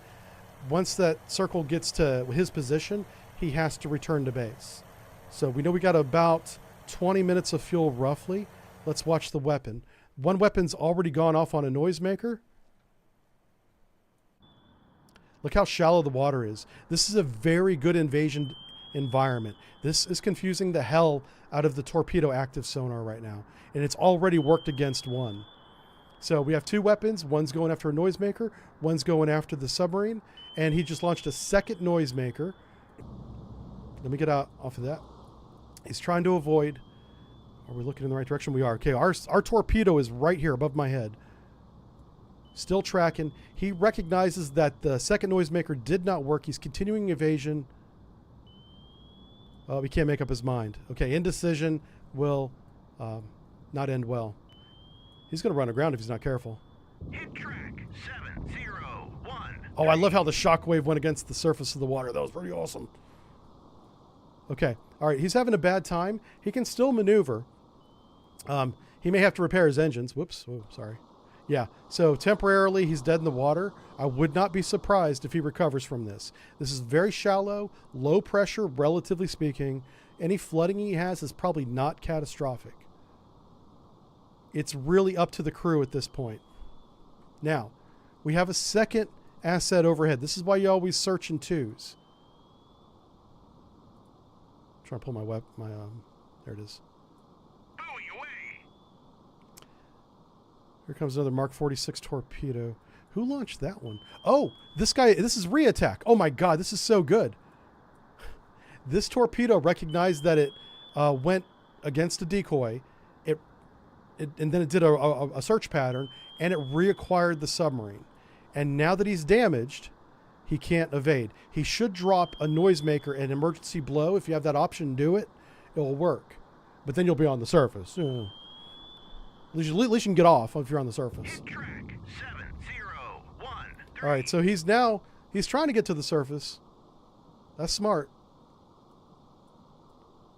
This is smart. Oh, and now he's sinking. All right, that was catastrophic flooding. He had flooding port and starboard, forward and aft. Even though he's shallow water, he's not recovering from that.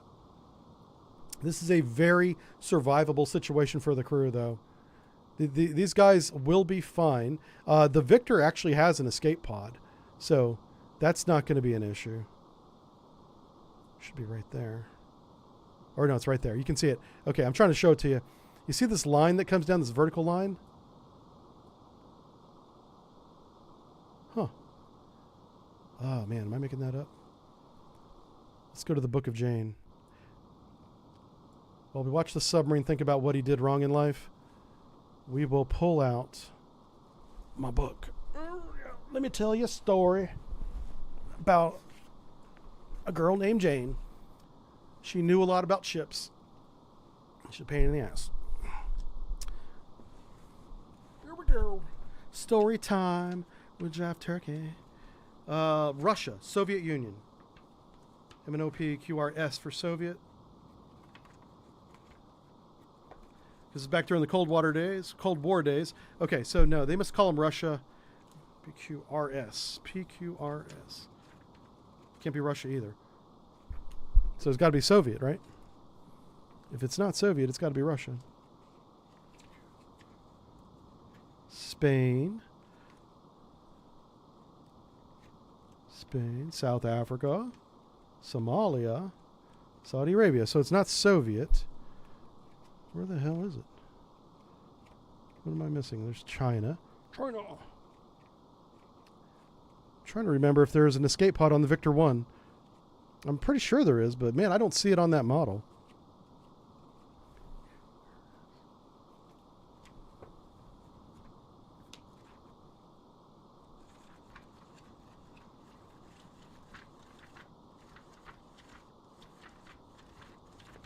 There, USSR. Fine. That's true. I mean, I can't argue with it. It's just a stupid way to say the word. Whiskey. This makes me want to have a whiskey is what this does. All right, there's the Gulf. Let's go to the Victor. There's Charlie. Charlie's a cruise missile submarine. I want an attack submarine. There's Juliet. All these submarines are in the game. All right, Victor 1. Let's talk about Victor 1. Victor 1 is designed purely as an attack submarine with both anti-submarine and anti-surface warfare in mind. First in its class, Victor 1 of 3. Is 1967 to 68 with a subsequent build rate of 2 per year. Built at the Admiral Shipyard in Leningrad, which is now St. Petersburg. The majority were deployed to the Northern Fleet, which is why they're in the Pacific. But they were also deployed to the Pacific, it says. So it doesn't say anything about an escape pod. I could have swore it had one. But it might have been later iterations. Without an escape trunk or an escape pod, these guys are in a world of hurt. So this is the first nuclear submarine which entered service between 1958 and 1963. Oh, that's the November class. Wow. So not much of a write-up on this old submarine. This is from Jane's 1979-1980. That's how much we knew about it back then, which was not as much as we know today, that's for sure. All right, so we've successfully evaded 3 submarines so far. All we got to do now is complete our transit, which is what we're going to do here. I forgot that it was paused, sorry. I thought it was running that whole time. My bad. So, come back. There we go. So we still have a good corridor here to run through. So we're going to take our fleet ahead standard.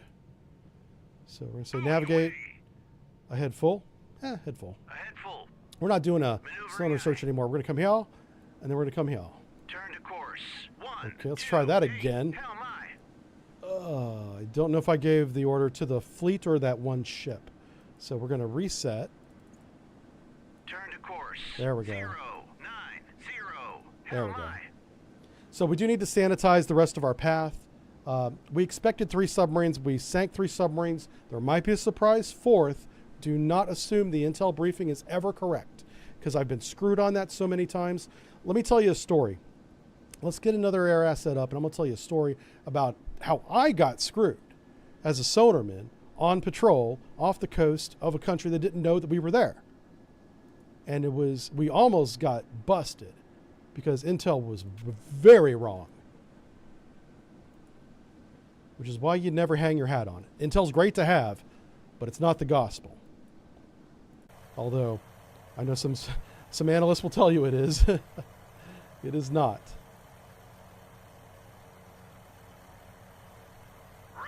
Okay, he's returning to base.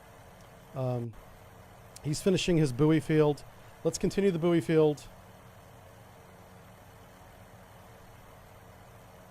Kind of through here. Remember, this is that ladder pattern that we're continuing. Surface contact detected. His radar should be on. Let's turn his radar on.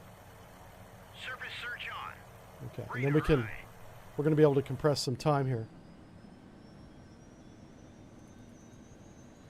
All right, we're going to do 10 times compression and a story time with Aaron right now.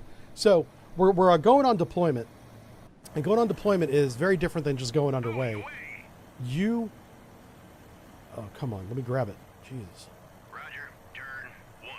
Roger. Turn 0-9. So whenever you're going on deployment, you work up for that deployment months in advance. You go down to the Bahamas, to the range in Autech, and you shoot torpedo after torpedo on false targets, sometimes other submarines.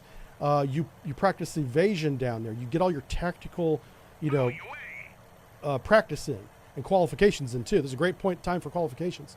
Then you go back and you go into the simulator at Groton Naval Base after work. So you work a full day. Guess what you're doing until midnight? You're in this simulator with the headphones on, classifying submarines, going over evasion tactics. Then you have training classes that you go to, all during the week, of course, that teach you about the environment. The day before you go underway, you look at the weather patterns for the entire area that you're going to go, even though it's going to be a month before you get there because it's that far away. In 1 month, this is what we expect the weather to be. Never quite right, but traditionally the weather's going to be like this. So you get all these briefings, you get all this practice, you do all this workup, and then you get underway to go do your mission. On the way there, NATO ships try to hunt you, and if they find you, they'll find someone else to do the mission. So you're evading to get to your mission to do your job, because if you can evade the U.S. Navy and the NATO fleets that are out there looking for you, you're a good submarine. You're highly qualified. You're very quiet. That's the big thing. There's other things we do. I'm not going to get into. You have to hire me for those stories. But once we get into on station, we get intel reports. We know who's in port because we have satellites with photos. But there he is. So we know who's in port. We know who's not in port. And if they're not at port, obviously they're at sea somewhere. On station. Let me give this guy an order. Actually, this guy's hammer, this guy's anvil, putting out the thing, and that's how we're going to keep it for right now. So the intel report was, I don't remember the exact submarine, but the exact submarine was import. Okay. Well, I'll call him a Victor 1 because we just had it. Obviously, it was not really a Victor 1. But so-and-so's in port. We're hanging out off the coast, shallow water, waiting for him to come to sea. I'm on watch. We've been at sea for like 6 or 7 weeks now. We've been on station for like 2 weeks. We're in port and starboard, 12-hour shift rotations. Everyone's tired. It's dead quiet in sonar. It's the mid-watch, and we start getting data. And I'm like, what the fuck is that? Did the guy get underway in the middle of the night? No, he wasn't in port at all. He's out here swimming around while we're waiting for him to come through the channel out of the port. And I'm like, if we just look to the north, where the North fucking Pole is, we can see a submarine. And I'm fucking trying not to lose my shit. I'm calmly talking on the sound-powered phones, informing everybody. I'm going out to the office of the deck, informing him. The captain's asleep. The XO's awake, though, because whenever one's down, the other one's up. And they're like, are you sure? And I'm like, yeah, I'm fucking sure. And I show them, we have a repeater in control of the sonar, waterfall, and other displays that I have to show them. And I'm like, there he is right there. We got him. And it wasn't constant either. It was like a little bit and then gone, a little bit and then gone. And we were like, maybe the intel's wrong. And nobody believed me. But we investigated it and it ended up being him. So in that case, the intel was wrong. Everybody believed the intel. Nobody believed the sonarman initially. But the more detections we had, it became obvious that something else was out there. You know, I never got an explanation on why the intel was wrong. How do you not see something, or how do you see something in a photo that clearly can't be there? You know, how did that get messed up? I don't know. They don't come back and let you know. That's not how that works. They don't even give you a thank you when you're right. All they do is smack you when you're wrong, you know? So anyway, so that is a real life example of how Intel screwed me as a sonarman. And thank God we were paying attention, because we could have been snapped up and we were not in a position to be detected. Ho ho. No. If we had been detected on that mission, we would have been screwed. And I wasn't the senior sonarman. I was very junior. Oh my God. And that's probably why nobody believed me. But I was like, that's it. Look at this detection. And then slowly I started convincing the sonar division. And then they sent me out to brief the XO. And I'm like one of the junior guys on board. And I'm like, this is it. You know, I didn't know enough to be afraid to tell the XO the truth. Like, had I been a little bit more experienced, I might have been more cautious. But thank goodness my ignorance worked in my favor that day. So I'm not sure what the lesson is there. Don't do that. But trust your indications. That's the lesson. Because we definitely had an indication. I believed it. It wasn't black and white either. It's very gray. It's like, that looks like a submarine. And I wrestled with that knowledge for a little bit before I said shit to anybody. I was like, what are we doing? This guy's not supposed to be here. I wish it would get off my screen so I didn't have to say anything. Please go away, submarine, because you're not supposed to be here. But I learned a lot from that. Because that happened early in my career, I learned not to just blindly trust the briefings we get, even though they're very detailed and very good and accurate 90% of the time. You know, the Intel guys do a good job. I'm not sitting here shitting on them. But boy, they were wrong on that one. And that was, of all the days to be wrong, did not want to be wrong that day. No. God, if we had been counter-detected, we would have been fucked. We would have been in a lot of trouble.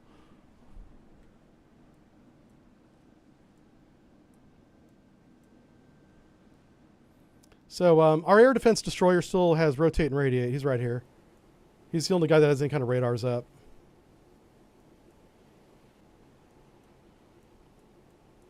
Contact buoy away. Still laying out that sonar buoy field. All we got to do is transit into the red area, and that should be the end of this mission. Anyway, so that's my story. I'm sticking to it. Stuff like that doesn't normally happen. Oh, Commander Pink's trying to tell me that it's USSR in the Jane's book. Thank you. I wish I was reading chat instead of I had my nose in the book trying to look. I was looking up Soviet Union. I was looking up Russia, which clearly is not Russia back then. They call themselves USSR. Yeah. Well done, sir. Damn it. So what we can do now with this little range circle, I do want to keep it because it's useful. Well, we'll just kind of move it out of the way. Yeah. We can actually increase time compression a little bit more, because all we're doing now is transiting into the red box. There's a small chance that there's more submarines out there, so I'm not completely giving up on it. How many buoys do we have left on this helicopter? Only one. Let's have him go home. What's his range? Okay, no. All right, let's switch responsibilities to this guy. Last thing I want is a torpedo at the last second. Just make sure that...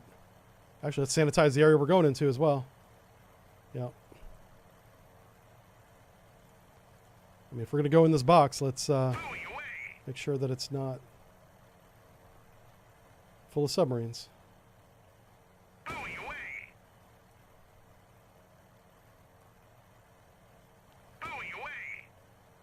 All right, cool. So we've got a whole nother pattern of buoys going out there. I think we're going to be all right.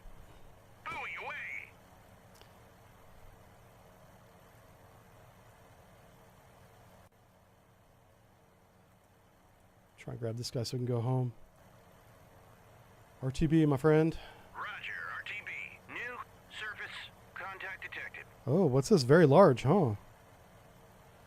Contact buoy away. I do want to, let's put up one more flight. I just want to make sure that's not some kind of crazy hostile. It's probably a merchant. And that could be our rendezvous ship. That may be the ship that we're trying to meet up with. Oh. Buoy away.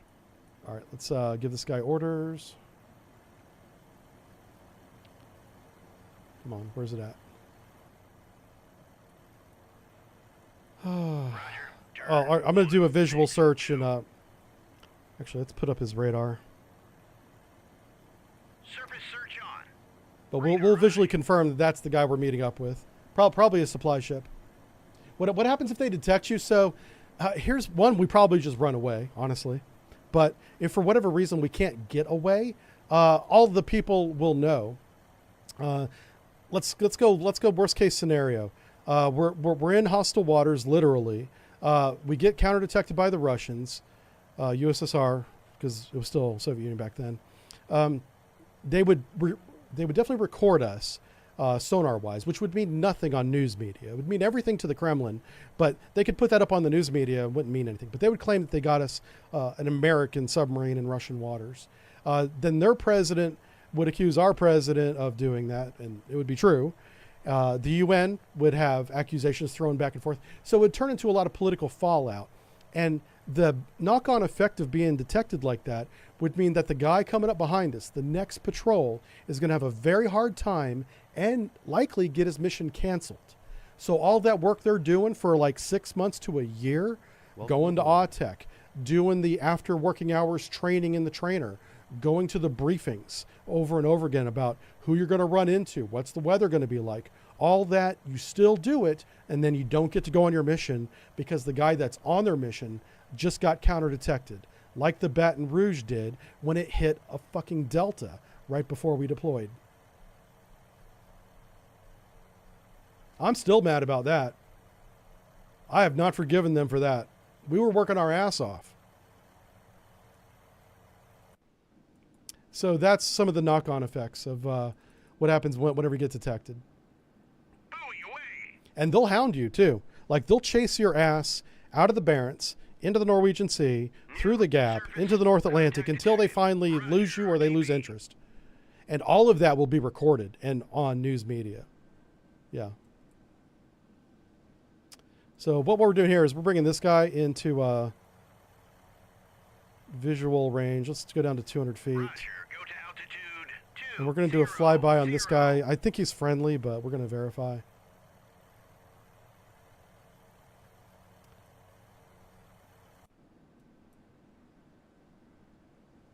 So what happened with the Baton Rouge is New submerged submarine. son of a bitch. Detected. Oh, I knew it. You bastard. Okay. Let's get another air asset. Man, so mad at you right now. Forget identifying this guy for now. Oh God, he might be hostile. Now, if he was hostile, he would have shot. So let's Roger. Turn 0. we don't know who this is. We know that we're rendezvousing with an asset here. This might be a friendly submarine. So let's classify it.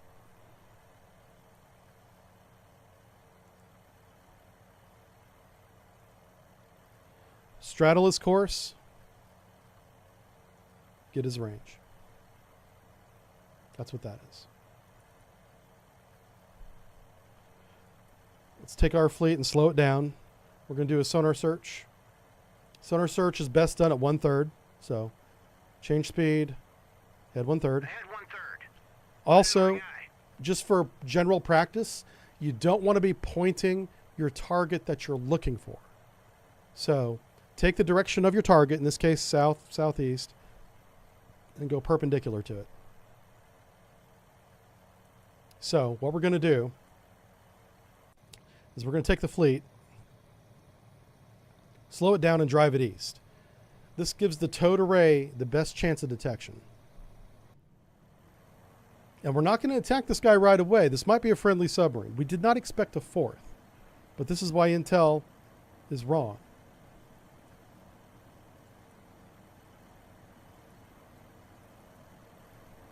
Track All right, it is hostile. 020. We don't know the classification yet, but we do know that it's not ours. Submarine. Okay, he's about to drop a buoy. Buoy away. Wow, they chucked that thing sideways. He was like, yeet, out the side door. That's hilarious. The buoy should be coming out of the bottom. Oh, huh, okay. No, it does come out of the side. How about that? They do yeet him out the side. I was making a joke. I didn't realize they really did him that way. Oh my god, it's hilarious. I love this game. All right, so let's take a look at what we're doing. We've had a bunch of new people come in since we explained this last. So you straddle the guy's course. Oh my god. Buoy away. Always mark the detection. So detection, initial course.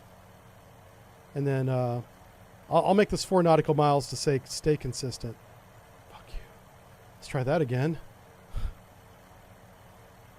Initial detection. Right there. So we have this course, 4 nautical miles. That's approximately how far each sonar buoy sees. That's the length of that line. We already know that he's maneuvering to the east. So we're going to reposition our helicopter after he's done with this deployment. He's about to drop a sonar buoy. Buoy away. Now, as you can see, we have a sonar buoy up here from a previous pattern. So we can take advantage of that and get our range buoy right here. So now we're going to have the triangle of buoys in front of where he's driving to, assuming he doesn't continue changing course to the north. Where's my other... where's he at? Let's grab this knucklehead here. Roger. Turn. All right, so that's Hammer. This is Anvil. He is continuing his turn to the north. That's very interesting. He should pick a direction and run. This submarine would... He should run into these islands. It would be very hard to get a torpedo into these very shallow waters. Airdrop torpedoes need a certain amount of depth to activate. I mean, the battery will activate as soon as it gets wet, but for them to do their initial search and get the sensors calibrated, I'm going to stop. That's it. That's all you're getting today. I'll tell you all more about torpedoes and how they work later, sometime. Just know that they need a certain amount of depth. That's all. That's all I'm saying. He is continuing his turn to the north. That's very cool. I think he's kind of panicking. We know that he's shallow. Well, that has an S there. So I assume that meant shallow, but maybe it means something else. I'm not sure. How many weapons do we have left? We have 2 weapons on him. I'll go ahead and shoot one of my 2 weapons while we wait on Hammer to get on station. Anvil's going to remain Anvil. So here's Anvil. He's finished his pattern. Let's take one Mark 46. Place it on the Charlie 2. Oh, shit. This is bad news. If he comes shallow, he can destroy our fleet. This guy is an anti-ship cruise missile submarine, and he's coming shallow. Shit. That's really bad. All right. Put both weapons on him. Where's my helicopter at? Hello, helicopter? There he is.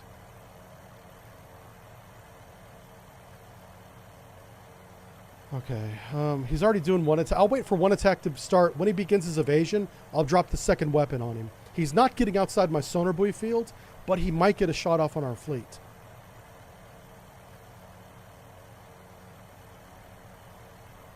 There's nothing I can do about it. We're doing our best to engage him as fast as we can. Whip it away. All right. Whenever he evades, we drop the second weapon in the direction of his evasion. Watch this. We've already got the pattern set up, so we don't need to babysit that.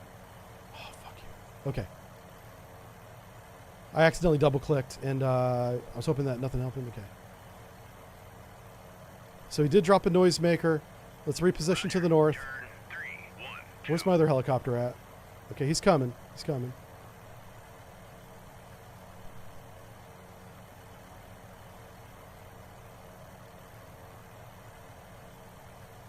I'm just paralleling his course. Remember, these weapons have a minimum range. You don't want to be right overhead. You have to have some standoff. What was that? He's trying to drive outside our buoy field. This is a good evasion course for him. It's a very good evasion course, actually. All right, let's get over here. Let's change our, let's go down 20 feet. Go to altitude 20. All right, looks like this is going to be a good shot, so we'll watch it.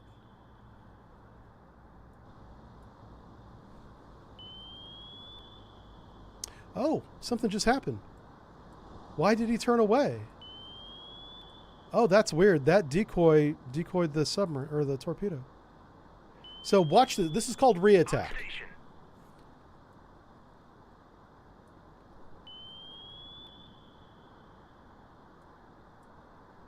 As long as he's in evasion, he's not shooting us.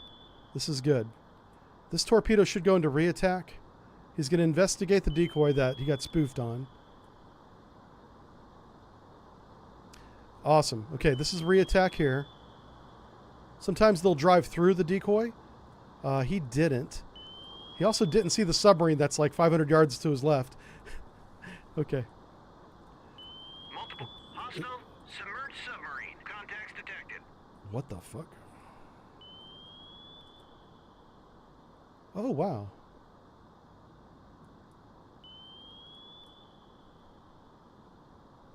Huh.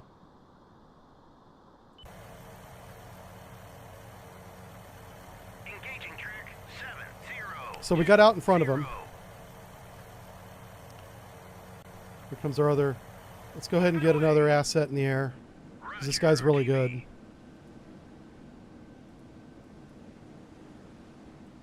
So his evasion was to the north. Well, the torpedo did. Hostile submerged submarine. Contacts No, he's just really confused. Okay.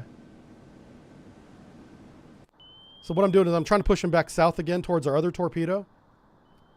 So he's sandwiched between two torpedoes. One torpedo's confused. This one so far is not, but he's also not close. That's the target.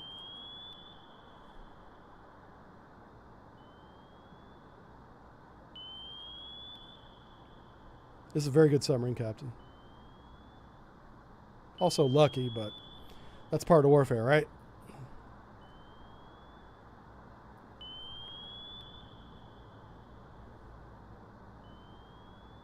Welcome aboard.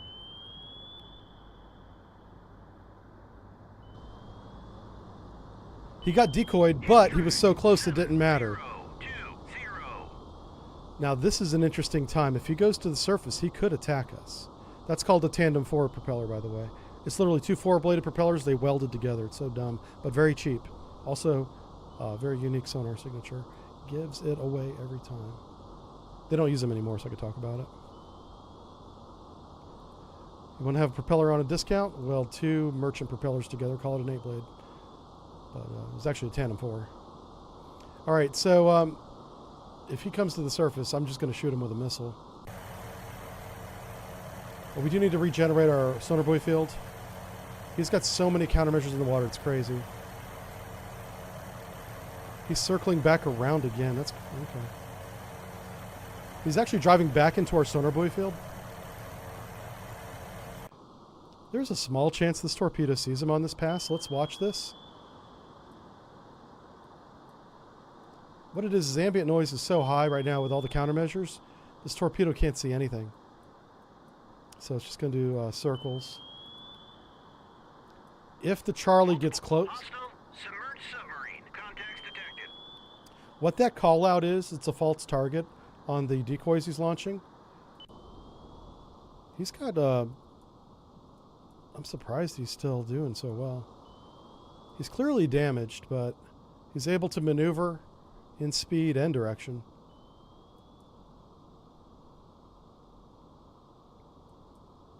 Interesting. Okay.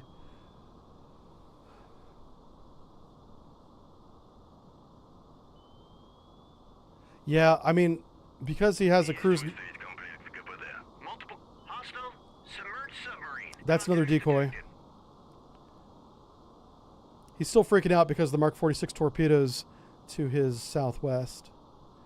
And he is trying to come shallow, but he's not pointing at us. He does have to point the bow in the direction of the target. These are forward launching surface missiles. He can launch them submerged, but he has to be shallow. He's turning away from the torpedo now. He's clearly struggling to maintain depth. His up angle is not to change depth, it looks like. He's just trying to stay at his current depth. But in order to do so, he has to drive up because of flooding. So that torpedo, even though it didn't knock him dead in the water, he's also not going to be in any position to attack us, it looks like. Which is great. That's what we want.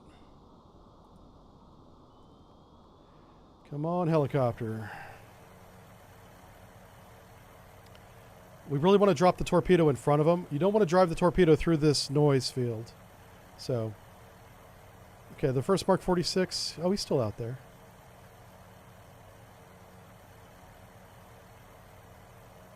What's this guy doing?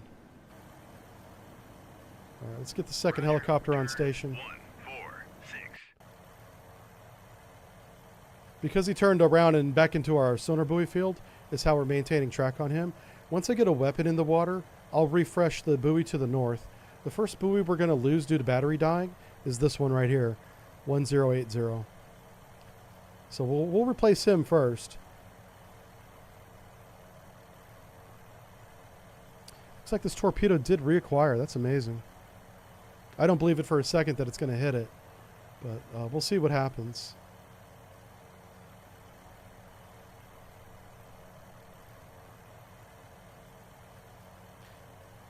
All right, because the torpedo reacquired, I can actually drop a sonar buoy. Let's take advantage of our time given to do that. Ah, damn it. There we go. That's what I meant to do. I can't believe this Mark 46 found the submarine again. We're going to watch the attack. I just want to make sure that this guy does what he's supposed to do. All right, he chucks the buoy into the water. Well done. We're going to maintain track acoustically, and we're going to watch the torpedo attack now. This is our first Mark 46 that was dancing around the countermeasures for half an hour. Not quite that long, but, you know, a long time.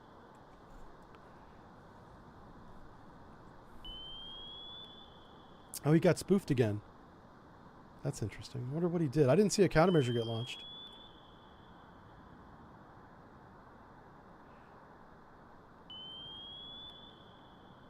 Okay, so it's a sonar detection. That's what the S means. For a second there, we had visual detection, which was wild. How? Roger. Turn 162. I'm not sure how we had visual detection on him. But that's what it said. Oh, he's coming shallow. Okay, sink the son of a bitch. I'm not playing anymore. Let's just drop it. Engage track 70. He's in a position where he could launch a weapon now. Or he's at a depth. He could launch cruise missiles from this depth for sure. That'd be a bad day for us. Okay, he dropped a new noisemaker because there's a torpedo coming right up his rear. On station. All right, he's trying to go back down again. That's good. Oh, yeah, it's going to hit. Hit track. Nice. 7020.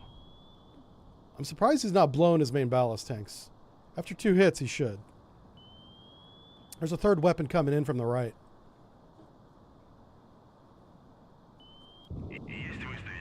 He's dead. Multiple hostile submerged submarine. Contacts detected. He did. He's not dead yet, but he's gonna be. I'm just going through all the noisemakers. There's all these hostile submarines they keep calling out. Those are decoys. So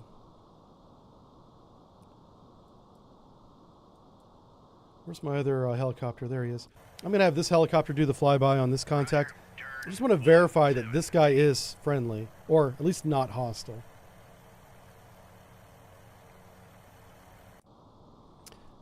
And he should be sinking out. He's not, though. Yeah, he is. He just, right there, he just sunk. Okay.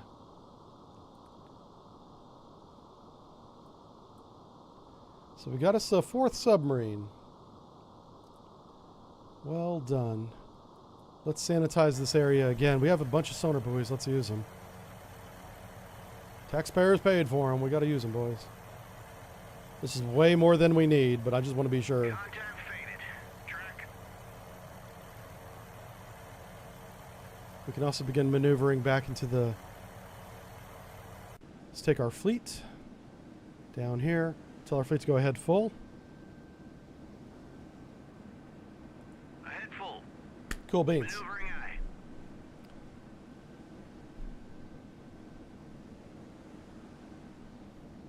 Make your own luck. I like that attitude, Whiskey. Make your own luck. Absolutely. All right, we're going to compress some time because hopefully that's the last one. Let's just make sure that these are noisemakers one more time. Yes. Buoy away. And we're just going to clear out the rest of this area. We're also going to identify this contact. Let's get him down to, say, 200 feet. Away.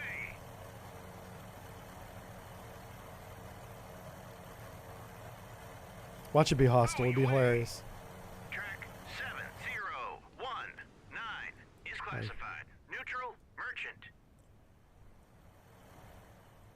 Buoy away. All right, he's just driving through our area. This is the Peconic, a Japanese tanker. Buoy away. And we're dropping the pattern of buoys. Ooh. There we go. Zoom out a little bit. Buoy away. Normally, you would never spend this many buoys, but I'm just using them now. We make damn sure there's no more submarines in this game.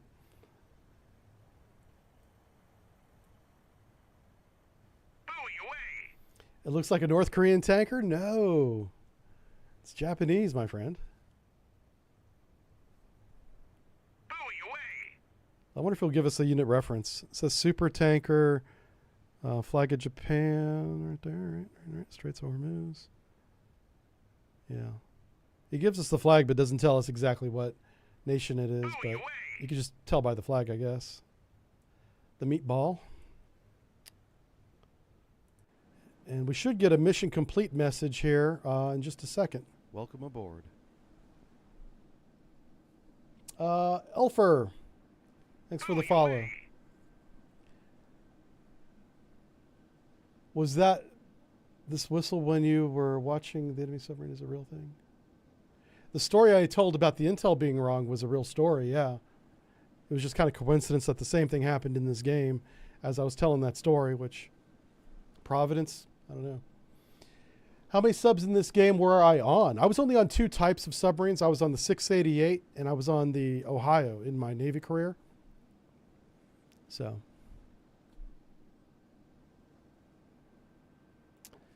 All right, we are here. We're in the... Aha. Oh, I thought we were going to get the message right there. The ship has a hell of a list. Look at that. Let's slow down. I'm just curious. Yeah, so as I speed up time, the ship tilts more and more to the left. Oh, it's not doing it now. Okay. That's kind of funny. I don't know. We completed the mission. I'm not sure why we don't have the mission complete message yet.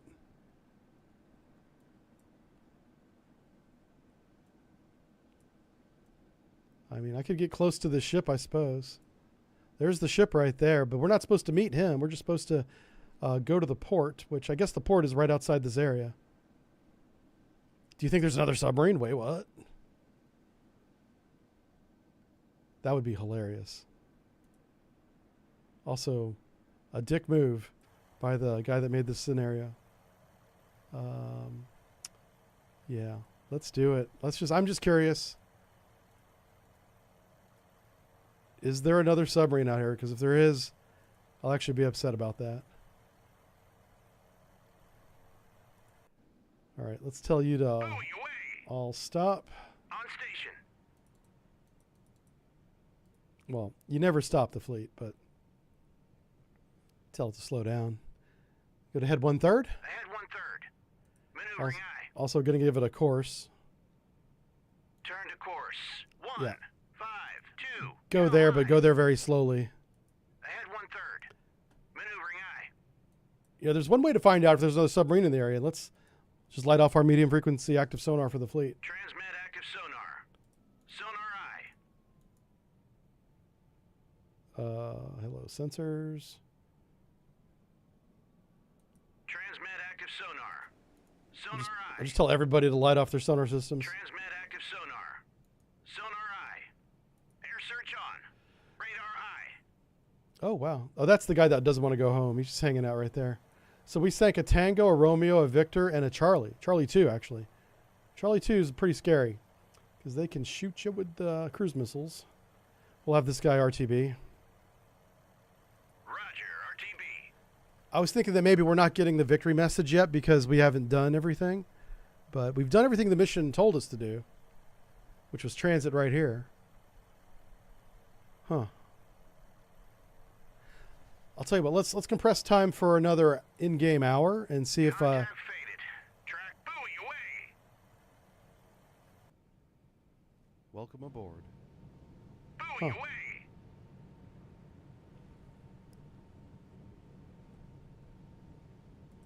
Contact faded. Buoy away. Okay. That's it. Okay. Yeah, we'll just end the mission manually. So sometimes you get an end of mission briefing screen, but either way, we got this. Our score was 1,000% decisive victory. There were 4 submarines found, 4 submarines sunk. Our fleet is completely undamaged. Highly successful transit. All right. So we're going to go on to the 4th out of 5 missions right now, and then take a quick break. If you want to play these missions, they're called Pacific Strike. It is a whole campaign. It's available on the Steam Workshop, created by Ian. So thank you to Ian for making a fantastic campaign. I'm really enjoying this. Our next mission is a 3-star. These are getting progressively more difficult, called the Sunda Strait. So we're about to learn some geography. Where's the Sunda Strait at? Our depleted task unit is attempting to escape the Java Sea after being nearly destroyed. So we're going to take control of a fleet that's been through some fighting. So we won't have a full magazine of missiles, probably some damage. Okay, so we were nearly destroyed by a Soviet-Chinese offense in Indonesia. Run the Sunda Strait and escape to open ocean to live to fight another day. Wow, this sounds very difficult. So we will take a break, and but we'll load the scenario first. We'll come right back and see how this works, because we have damaged ships and ships that don't have a full complement of weapons. Depleted task force. So USS Scott, which is the destroyer we had from the previous mission, and the Sealift Caribbean Sea must survive. Intel reports that at least 1 Romeo-class submarine is in the vicinity. Expect heavy civilian traffic as well. So we want to be very careful with our torpedoes. Let's close this. Let's pause the game immediately. Actually. Okay, that way we don't have the noise in our ears the whole time. So we just want to go through here. We have the Mooseberg, the Preble, and the Scott. So it's the same 3 ships. I'm just looking at their magazine levels. So it looks like we do have full magazines. Do we have full air assets? Yes. So we got to protect this Sealift command ship. Okay. Easy peasy. Lemon squeezy. We'll do this when we come back, everybody. Don't go anywhere. Just a couple minutes for a comfort break, okay? Not that one. There we go. We'll do that one. Oh, not ending. We're not ending. We'll be right back.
right, how we doing?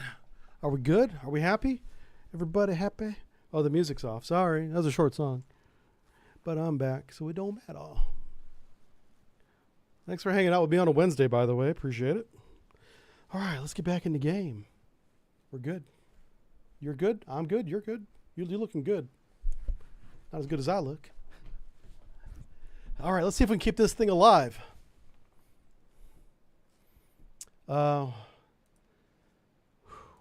Okay, what are we going to do? Let's look at our situation here. Another submarine threat. We don't have any obvious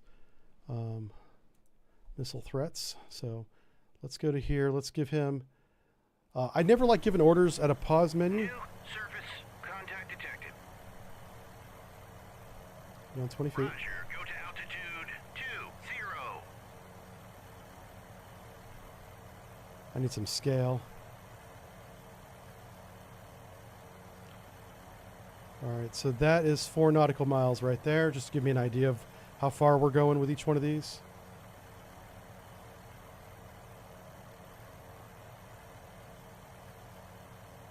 Okay. Now we also want to get a second asset in the air as soon as possible. Track 7001. And the third, we're going to do Classified. leapfrog. Neutral merchant.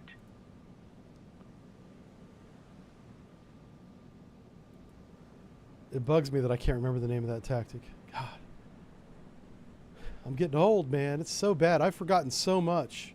I used to be good at this Navy stuff, but not now. Let's make sure our towed array is streamed. Roger. Turn 289.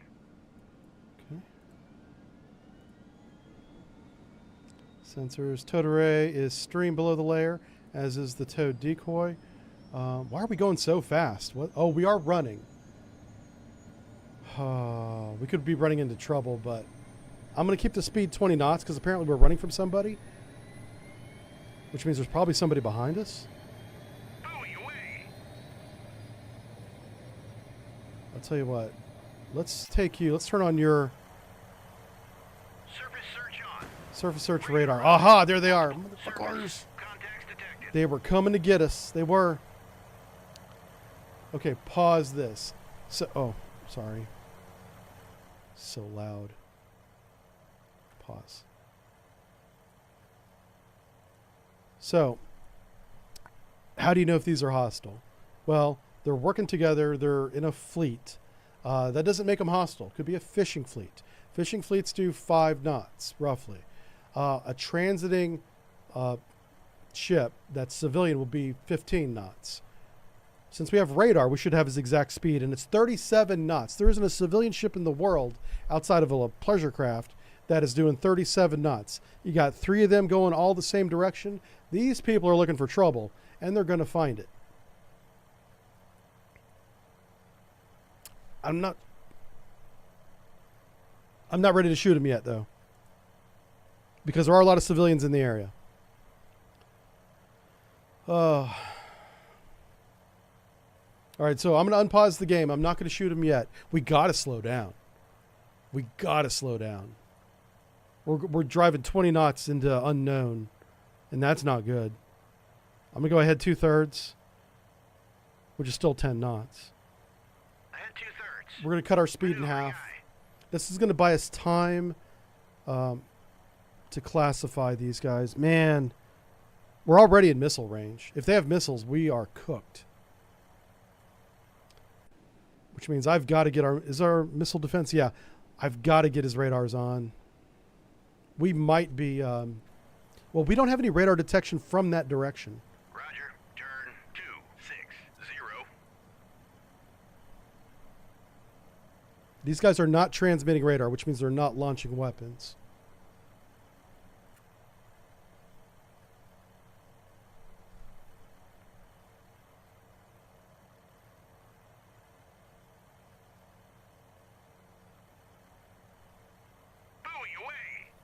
A harpoon can launch on a bearing without any radar information at all, which is why I'm keeping my radars off. If I want to engage with a harpoon, I just say go that way, and it goes.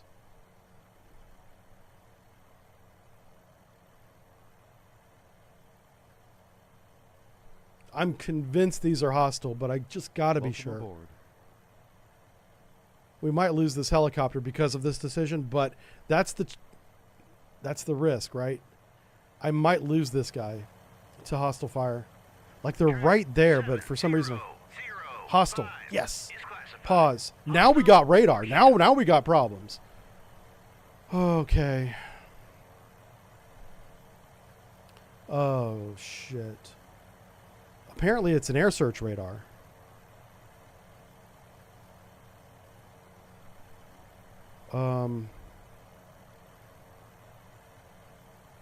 Okay, that's fine. I'm just going to tell him to get the hell away from it.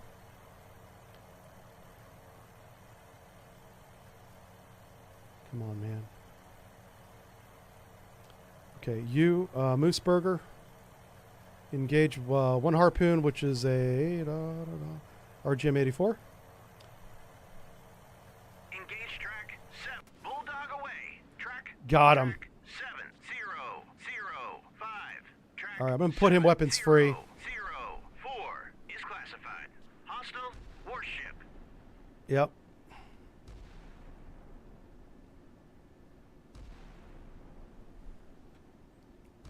Bulldog away. Get Track. some, motherfucker. Track 7006. Hell yeah.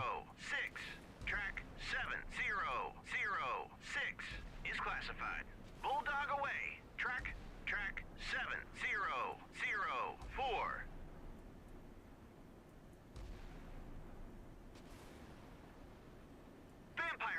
Vampire. Bearing. All right, so we do have incoming, it looks like. Air search on. Radar eye. Surface search on. Radar eye. Okay. Air search on. Surface search on. Radar eye. Multiple hostile birds away. Track 7011. Contact faded. Track. Surface search on. Radar eye. Vampire. Bearing. Track 7015. New surface contact detected. Birds away. Track. Hit track 7006.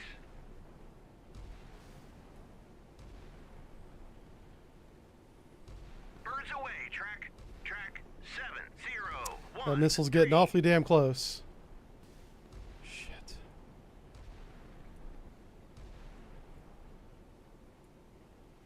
So these missiles are very susceptible to chafe. Okay, looks like he got splashed. Vampire. Bearing. Track. Yep. Track. He got spoofed. 705.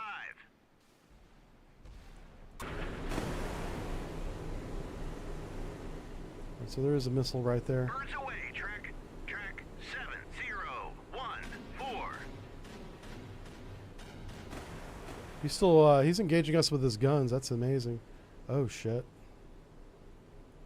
Birds away. Track 7016. So we have a whole new wave of incoming. Not a whole lot we can do about that. Hit track 7005.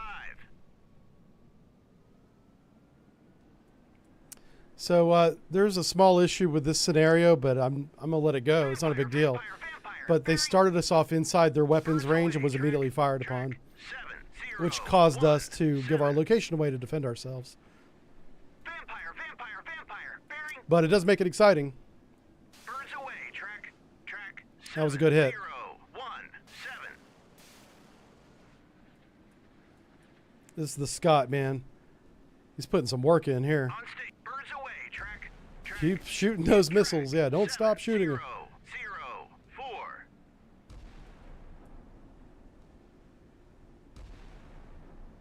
This is 3 American destroyers trying to defend themselves from a hell of a lot of incoming missiles. 7019.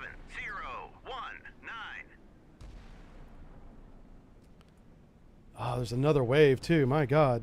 Vampire. That's definitely like a Krivak or a Utiloid over there. 7019.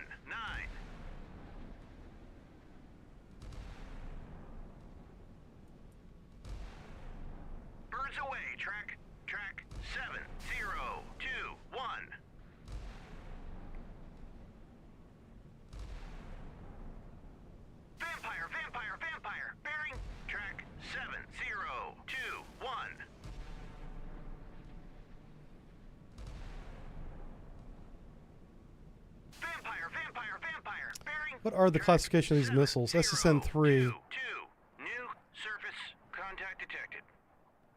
SSN-3. That's a Shadok, right? Yeah.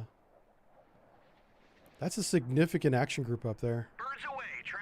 Track. Those are no small boats. Those are big 2, Russian 3. boats shooting these Away. missiles at us. Shadok would be Sovereign.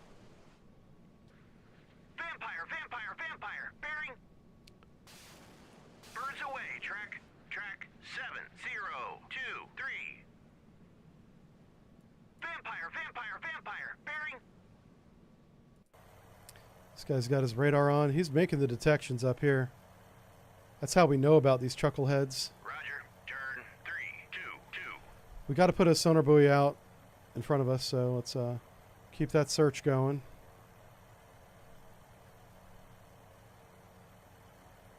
Okay. All right. It's time for some deception here. Let's think about this. This action group to the top is clearly larger than we are, more capable than we are. Oh my God. Okay.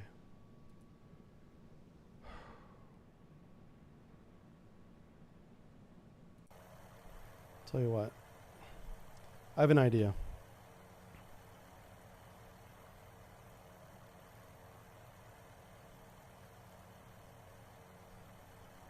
New surface contact detected.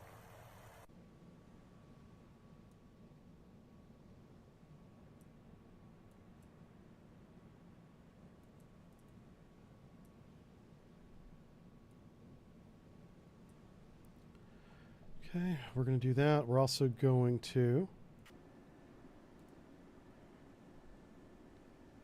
Secure the air search. Radar eye. We're going Secure the dark. surface search. Radar eye. Secure the air search. Radar eye. Secure the surface search. Radar eye. Secure the air search. Radar eye. Secure the surface search. Radar eye. Okay. Everybody's tight, right?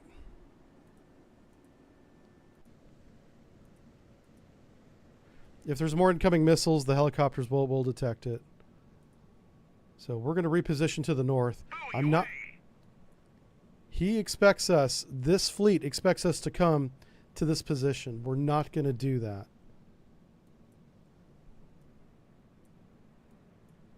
We're going to turn off our radars and head north.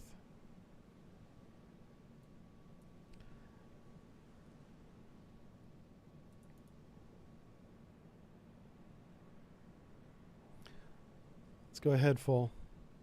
Ahead full. Maneuvering eye. What's his speed? 32 knots. These are all hostile. All these knuckleheads. You know what we can do?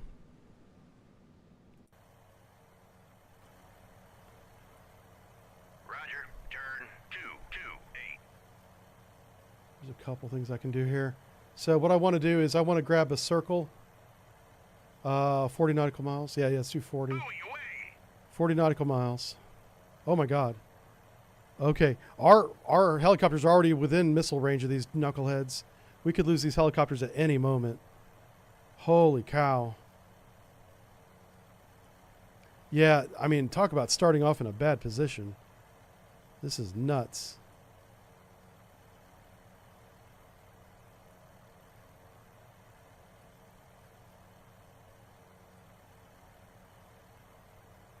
All right, so this is going to be 8. Let's make this 8 nautical miles, just for my reference here. All right, so that's 8 nautical miles. I want to put another sonar buoy right here.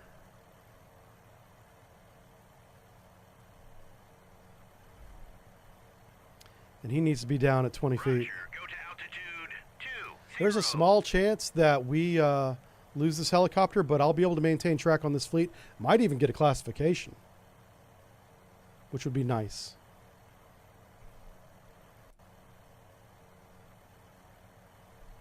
I'm finishing this sonar buoy field right here because I want that.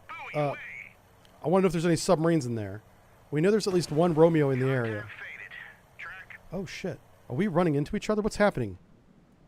What the fuck? Guys.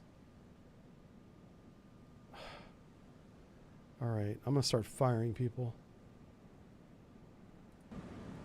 What the hell, dude?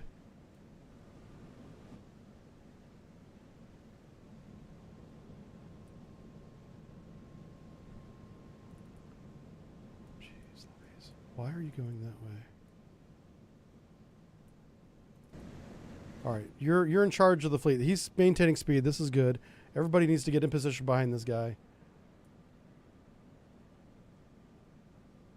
At least they're not colliding. That's good. I'll let them sort that out. I'm not going to micromanage how they drive their ship.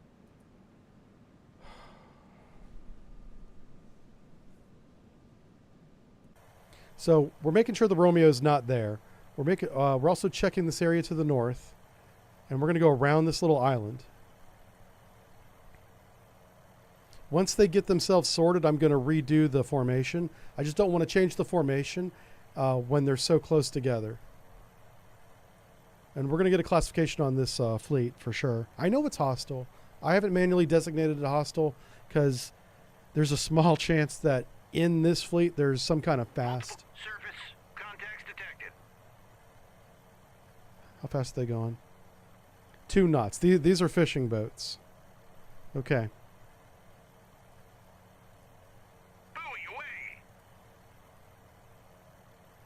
That's who we're trying to avoid shooting, is people like that.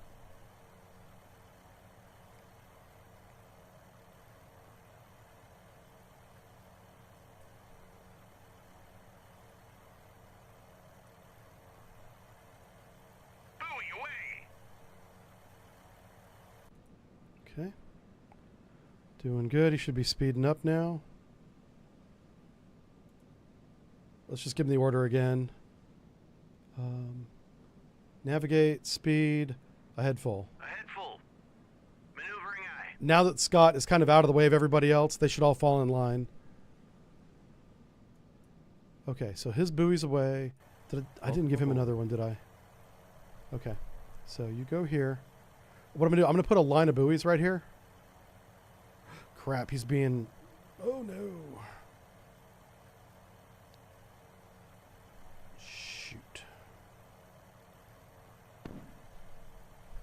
Pause. Yeah, he's being shot at. Son of a gun. Roger. Turn 144. He's coming under anti-aircraft fire, it looks like.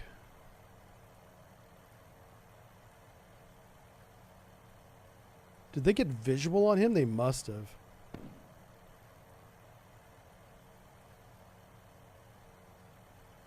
Buoy away. Oh.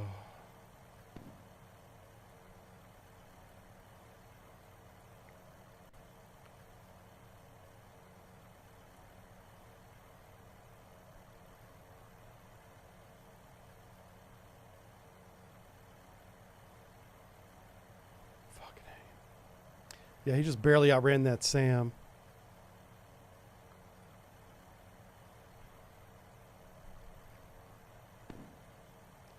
All right. We're probably going to lose this helicopter. But I really need these buoys in the water.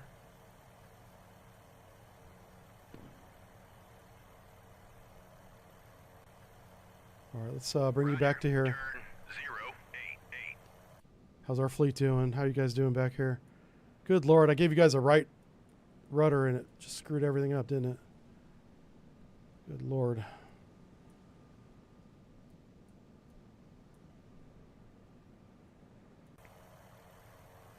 So what these buoys are going to do, it's going to allow us to passively maintain track on that fleet without revealing our position. That's how important this is.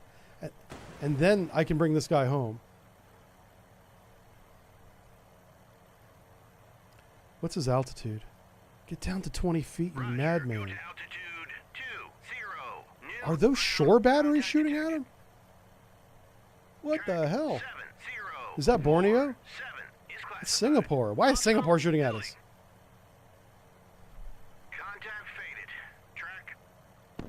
Ooh, that was close.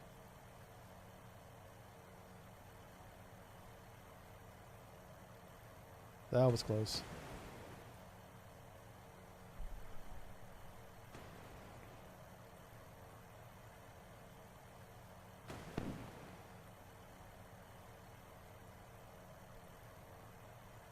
Oh, there, right there, medium AA. Okay, I see him now.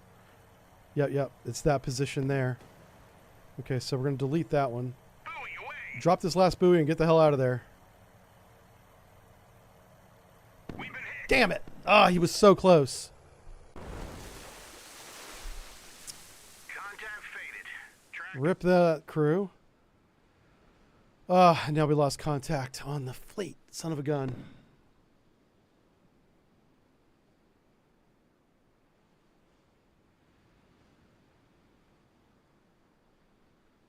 Okay.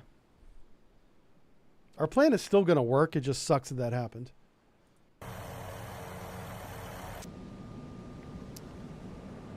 All right. Let's do this. Let's get to the formation editor.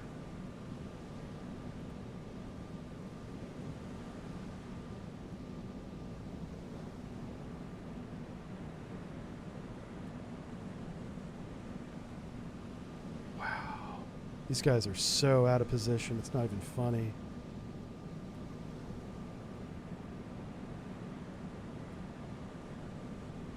What the hell?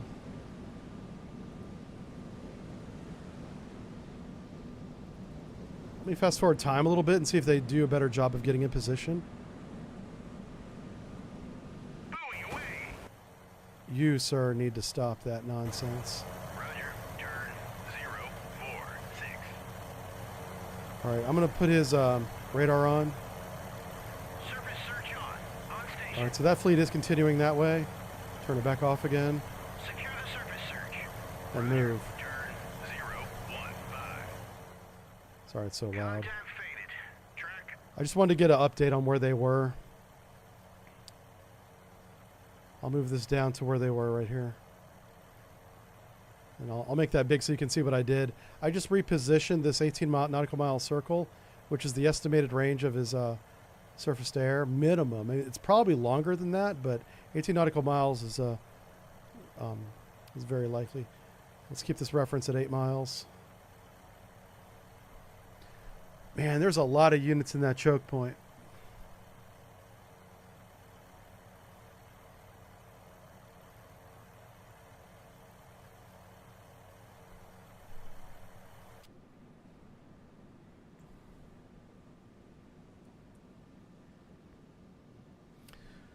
I'm just saying, I'm seeing how many harpoon missiles we have left. I can shoot our harpoon missiles without a radar target from the ship. I'll need the radar target from the helicopter to shoot at. That's my plan right now. But good Lord, these guys need to get in position, please. Let's. I need to compress a little bit of time because I'm getting impatient with them. All On right, look, station. he's got lots of fuel. How's this guy? He's got lots of fuel. What I'm afraid of, if these guys turn to the east, I'm in trouble. So let's go back into real time for just a moment. Let's ping the medium surface radar again. Surface search on. So Radar they're still headed south, it looks like. Okay, turn the radar back off again. MCON, secure all emitters. Radar eye. Contact faded. Track.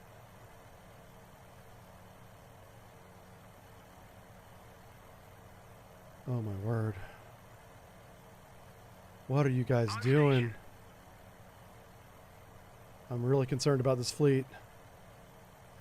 They can't drive their ships today for some reason.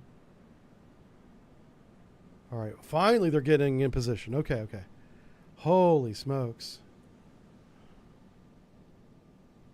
I'm afraid to give them another order until they get themselves squared away.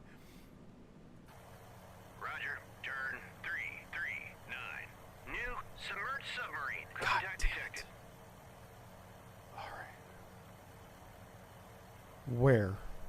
Okay, good. It's in the choke point. Excellent. How did my...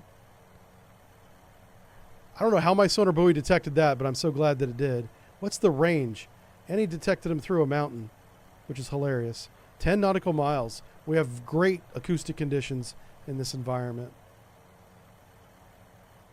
Let's go ahead and turn on his sensors. Surface search on. Radar eye. Multiple surface. All right, these guys are still going through that. Oh, we have so much work to do. All right, I'm going to very cautiously and carefully give them a 10-degree course change. Please don't fuck that up.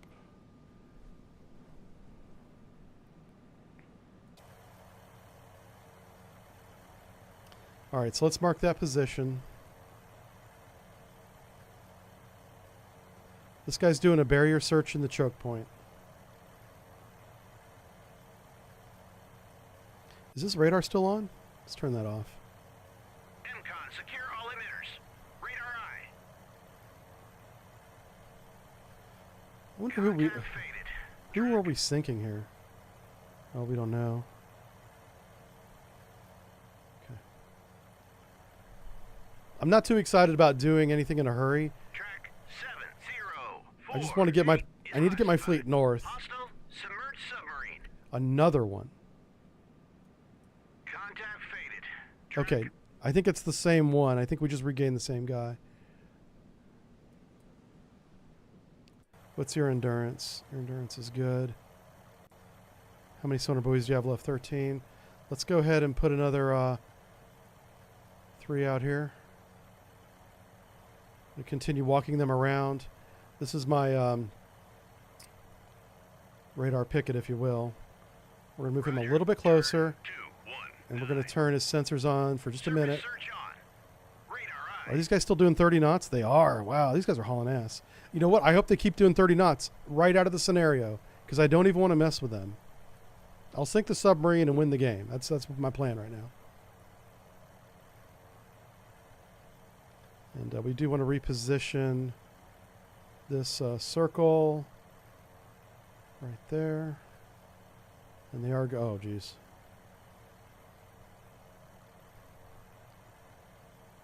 Let's make that 18 miles again. Right there. Okay. So don't go inside that black circle.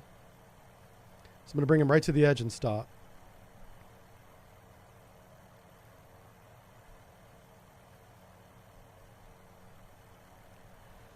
Taps for the rotor heads. Yeah, it was a risk to send that guy out there. You know, it sucks. There was a really good chance that shells that they were firing were not going to hit them.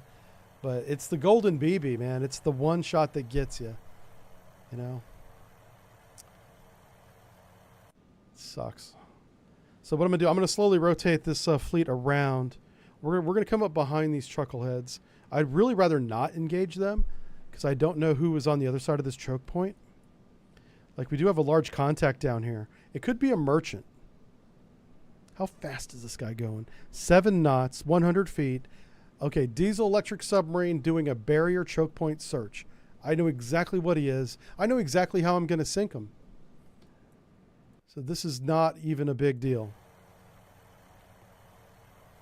What we have to be careful of is any submarine that might be up here to the north that we don't know about.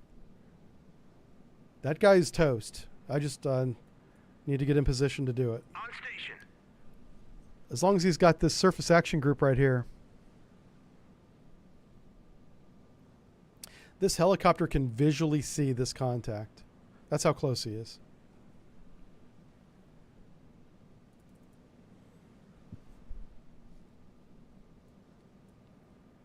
This is the run to the north right here, folks. These are all those little atolls that are in this area. Indonesia is a very complex sonar environment and geographical environment to navigate in. All right, so he's putting that Faded. Track. the sonar. Okay, yeah, the submarine faded. Yep. These guys are not slowing down at all. That's fantastic. So how many buoys do you have? You have 10 buoys. Let's be very careful. Let's put one buoy right there. I think by the time he gets there, he'll be out of range.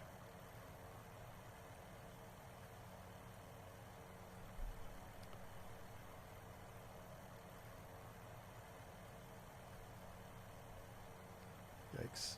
Yeah, he's right on the edge of if I start seeing radar detections, we'll get him out.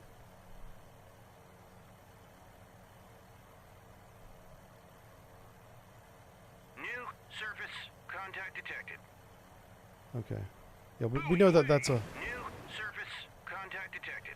There we go. Pause. We finally have a classification. Yay. 709 is classified. Hostile warship. And he's turning to engage. Holy crap. Detected. Yeah, he's turning to engage. So that was these missiles right here. This hot dog pack, we call it, is what was engaging our fleet. So these are empty right here. But he still has guns and surface-to-air missiles.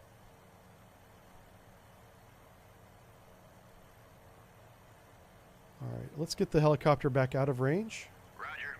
I don't want to lose another Turn one.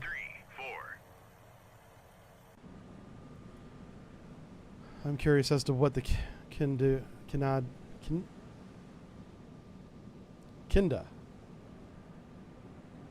Curious as to what he does. I'm going to keep the radar on just to follow his maneuver.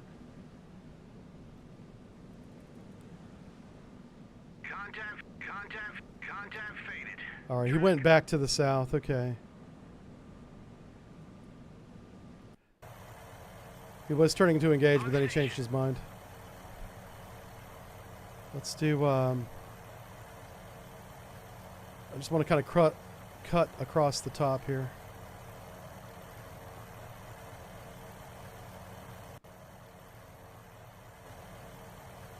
Roger. Oh, pause. Wow. Okay, this is bad. So they have multiple patrols in this area. God damn. 41 knots? Are you kidding me?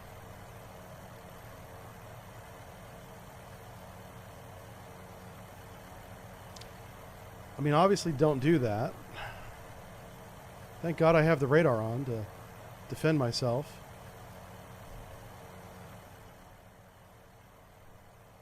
This is quite the nut to crack.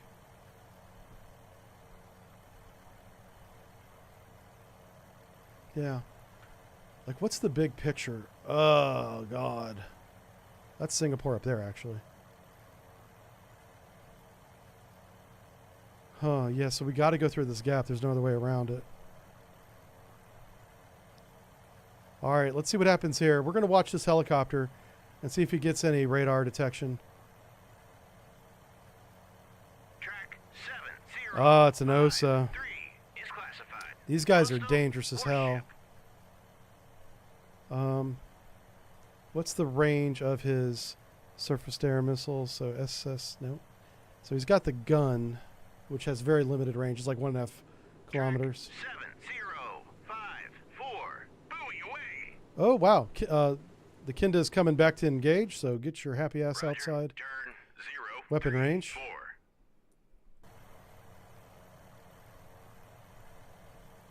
I don't think I have to engage those OSAs. I can, but I don't have to.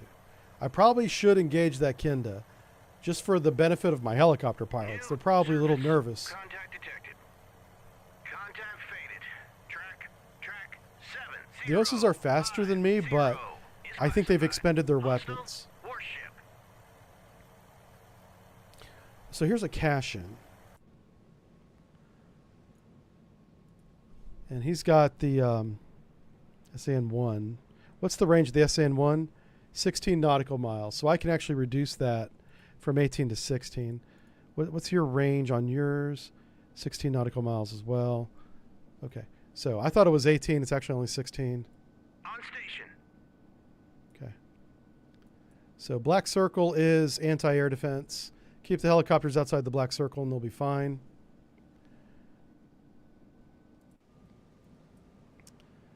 Okay, we're going to go this way now.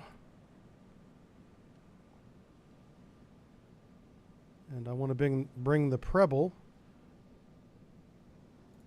Let's go into the unit for our formation editor again. And we're going to bring the Preble to our port side. Ugh. Okay, fine. You can move out there. That's fine. But grab the Preble. There we go. He needs to be over here.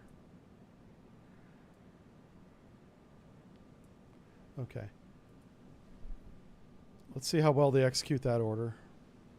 So these guys are taking up position in the choke point. There's nothing I can do about that. Okay, radar, pause. That's interesting. Why? He's outside. Okay. I'm going to move this guy down here. Turn 154. So So one guy's up here watching this group. Let's actually turn his sensors on. Surface search on. Radar They'll have eye. 2 directions of radars. They'll have to pick one to go after. Or they'll have to split their forces, which would be ideal. I would rather them do that.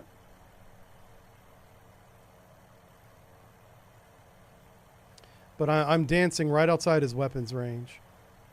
So that should cause him to close. I've got the Akinda's pretty isolated. I could probably take him out.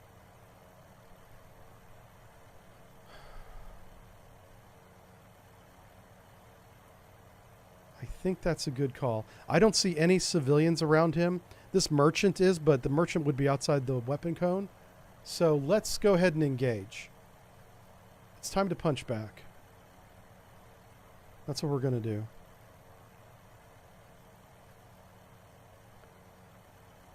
We have a very good tactical picture. I know where the neutral players are at, and they're not in the line of fire.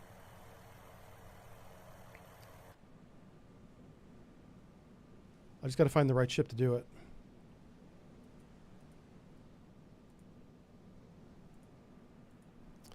So he's got 6. He's got 6. Hello? He's got 1. He's got 8. Let's use the Preble. Flight of 4. Salvo of 4. Oh, anti-air. What happened? What?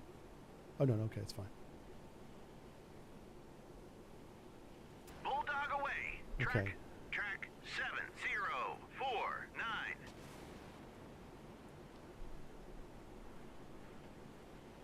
Bulldog away. Track, track. So notice how none of his fire control radars are on. We got the target data from the helicopter. And this is before Aegis. I mean, well, 1985, it's not before Aegis, but they're not using Aegis. He's just using a bearing, line of bearing and shoot.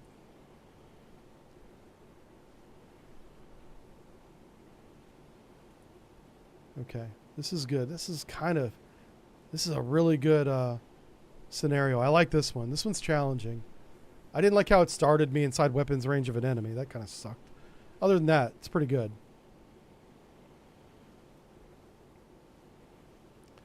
We can actually watch these weapons go by this helicopter. Yeah. I don't know if we're going to be able to see them. They're going to be right in front of us. We should be seeing little objects go right in front of us here. 4 of them. They're passing right now. Ugh. I can hear them, but I don't see them. Oh, there they are. Yeah, they flew right under us. Haha. Huzzah. All right, we're going to watch that flight go in. Let's actually stop the helicopter here. And we're going to watch... ooh. Okay. I thought it had targeted that merchant, but it didn't.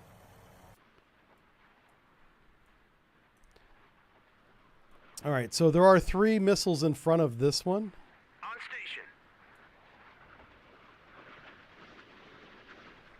And the whole objective is to sink the Kinda.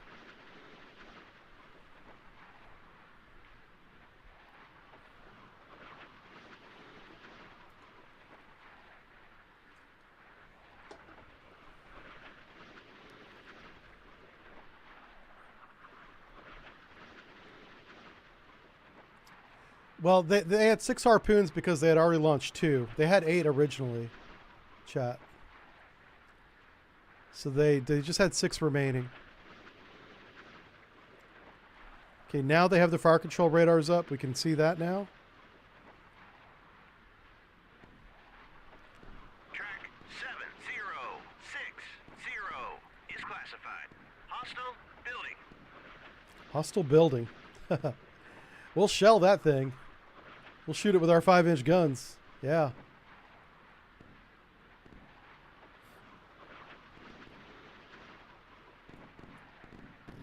Oh, they got one. Look at all that 30 millimeter fire, man. That's crazy. I think they got 2, didn't they? Hit track. All right, 1 hit. He's on fire. Pop up maneuver. Let's go. Come on, baby. Oh, I thought they got him, but they didn't. Nice. 2 hits. Fire on the bridge. Fire in the engine room, for sure. Oh, what was that? Was that a 4th one? What the hell happened? Something hit the bow. I don't know what. Are those secondaries? I don't know why that's happening, but okay. Huh. Contact faded. Track. He's probably going to sink. It'll just take some time.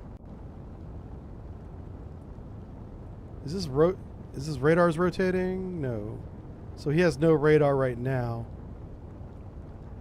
His air defense still works. It just reset to battery. So he can still shoot. Oh, never mind. Not anymore, obviously. It's a bad day to be on the battery. All right, he's down.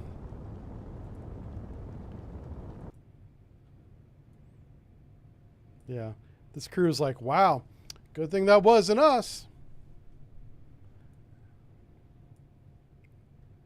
Magazine explosions will do that to you. All right, so now we can reposition the air defense down to here.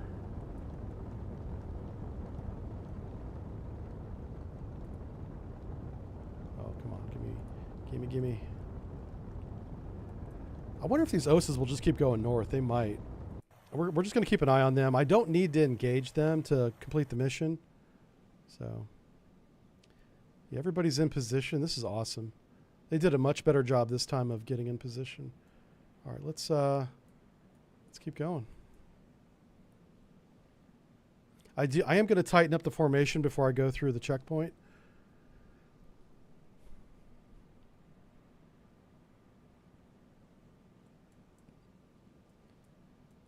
New air. Contact detected. Really?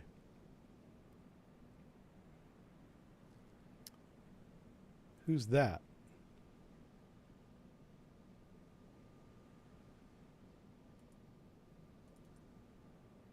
Air contact.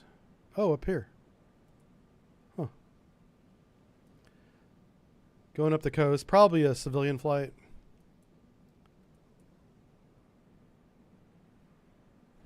We do have a visual, but it won't show me who it is. Okay.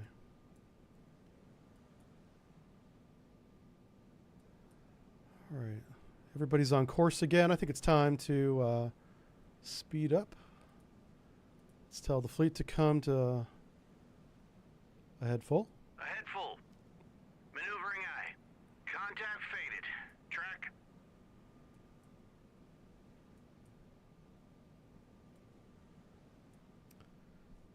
So my plan right now is to get north of the choke point and then run through it. So I know we have this facility right here. Obviously, there's not much I can do about that. I'm going to have to shell it with guns because we don't have any land attack capability other than, if we have torpedoes, harpoons, and then we do have SM-1s, which have a surface attack mode, but I don't think they'll hit a building. I think that's just for ships. It looks like this channel might be wider, so I'm going to continue to like right here. Yep. And we'll split this channel here. Kind of like that.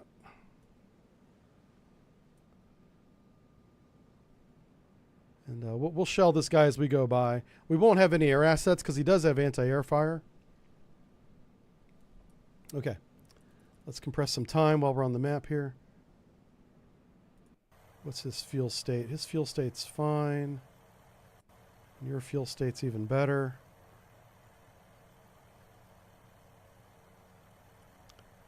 Well, that Cashin decided to continue south. I'm surprised, actually. He was in a really good position to stop us. Welcome All right. aboard. So what we're going to do, let's reposition Roger. this helicopter down here. 3-5. Roger. Turn 3-0-4. Yeah, he just kept on going, didn't he? Interesting. Maybe he's just not in the mood to fight. Contact faded. Oh, this is going to be interesting. I can't shoot that. Contact faded. Track 7052 is classified. Neutral merchant. I can't shoot the submarine because of this shore facility that's right there. Roger. Turn 213. Huh. Roger. Turn 259. I'll finish the buoy field. I really want to keep an eye on that submarine. I can't afford to lose track on him. But I need to get my surface ships within gunnery range of this island without getting shot by that submarine. So Preble, you're in a key position to do that. You have a 127 millimeter gun. Wow. I might be able to thread that needle. It's going to be really close, though. And firing at extreme range, it's going to be very inaccurate. Very inaccurate fire. Contact faded. Track. Oh, wow, we lost the submarine. Mark it. Hold on. We want to mark this submarine location before it goes off the map. Let's just put a little marker right there. Okay.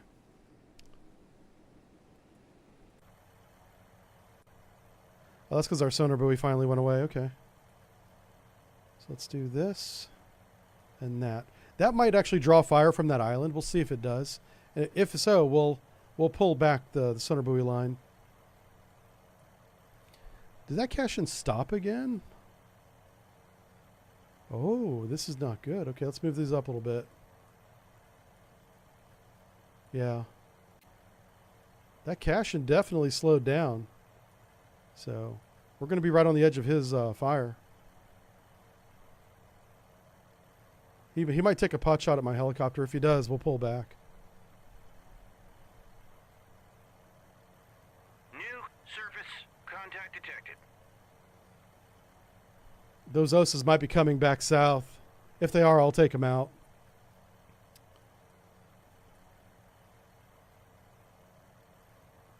But we really need to get a sonar buoy in the water. Surface contact detected. Come on, there we go. He just spit it out. We should regain that submarine almost immediately. I don't see any anti-aircraft fire coming out of that island, which is great for us. New surface contact detected. Oh, he's being shot at. Okay.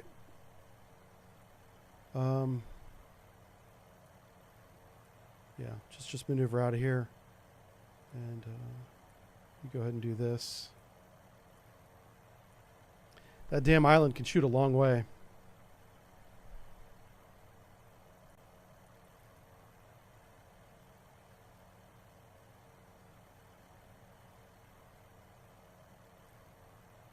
Contact faded. Track. Buoy away. So we got the Romeo Contact again. faded. Track. Let's make sure he's not still taking fire. He might be.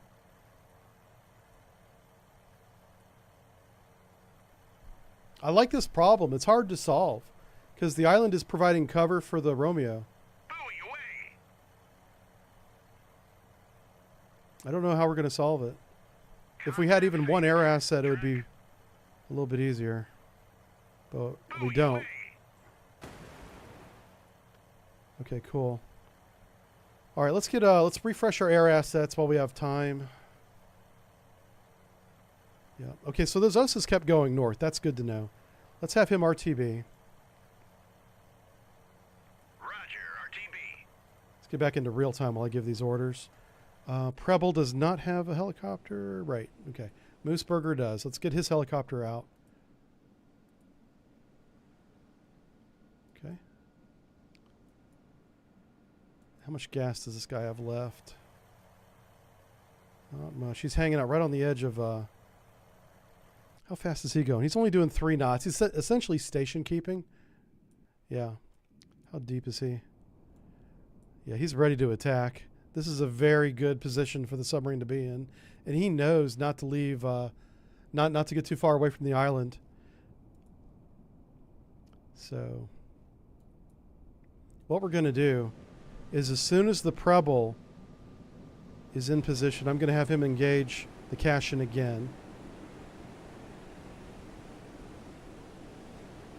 With 4 harpoons. I bet you 2's enough, but we'll use all 4. It doesn't solve the problem, but it removes one variable. So, the variable being the Cashin and its 140 men.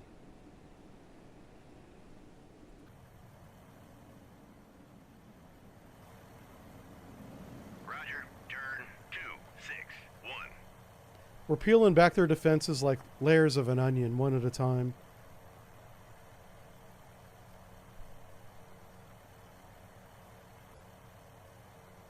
Roger. Turn Okay. 096.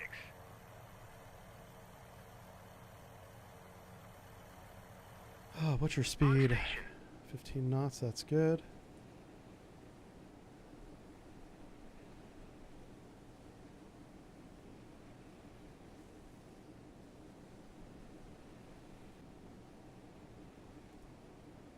We're really compressing time here because we're just waiting for the fleet to get around this On corner. station.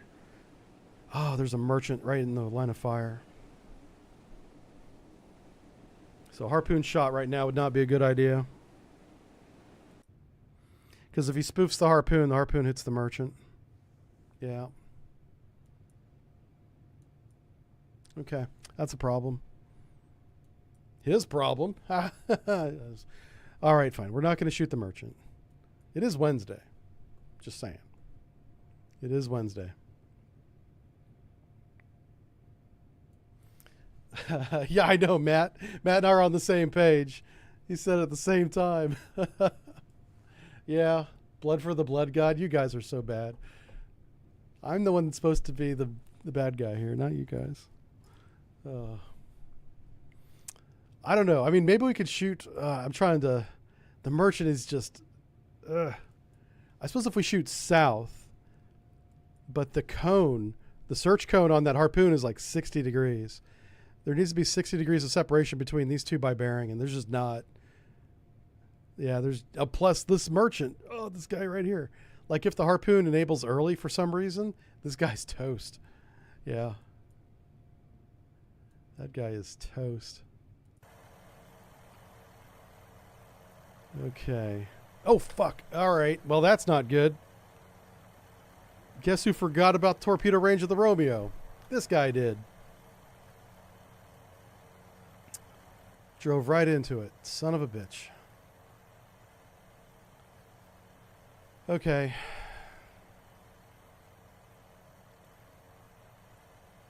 Time to go torpedo evasion.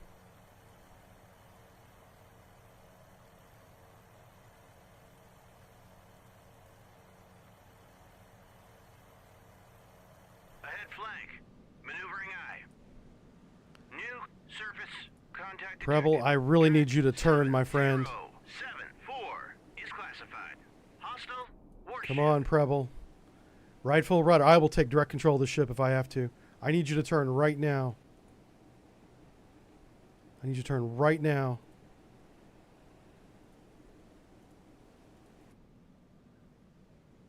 Scott's turning. Why the F isn't everybody else?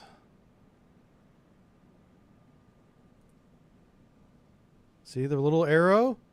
Go north. Okay, okay. He's going north now. I think. Please go north. Okay, good, good, good.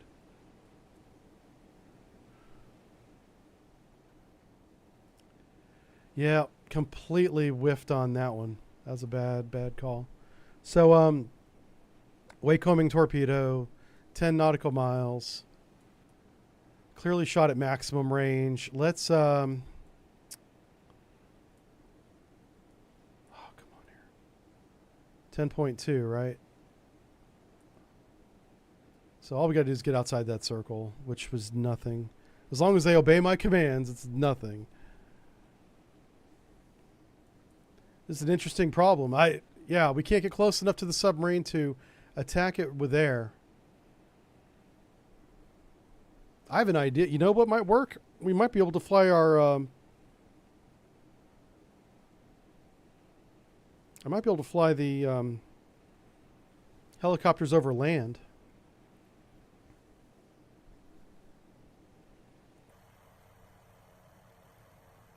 Roger. Turn 089.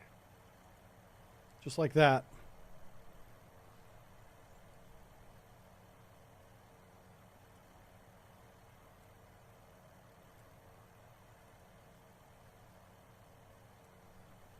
Let's see if that works.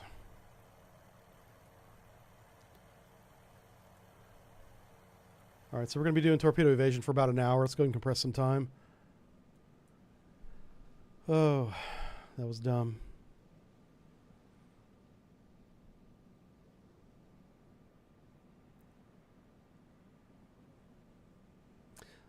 There's no way those torpedoes hit us, but let me just double check the range. Let's be smart about this. Double check, make sure we're not underestimating our opponent. We're not. 10 nautical miles. 10.2. Torpedo in the water. Torpedo in the water. Bearing. Yep. You're already outside the torpedo range, man, so you got nothing to worry about. Everything is super fine. I wonder if he's going to run aground. Oh, he's very close. He's very close to running aground.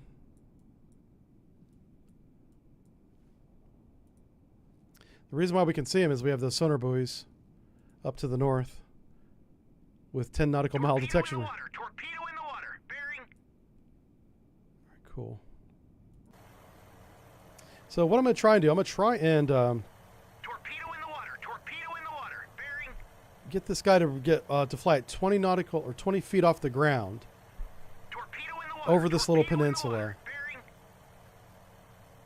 And let's watch him. Let's watch him do it. This guy's, he's put on an air show right now. He's going to fly over this hill and drop a torpedo. Being shot at the whole way once he gets on the other side of that ridge. Like, this is not an easy... We could easily lose this helicopter is what I'm saying. Torpedo in the water. Torpedo in the water. Bearing. I will keep this map up just to make sure everything doesn't go Contact faded. sideways over here. Contact faded. Contact faded. Track. All right, here he goes. It's slow down time. And he should adjust his altitude to maintain 20 feet off the ground.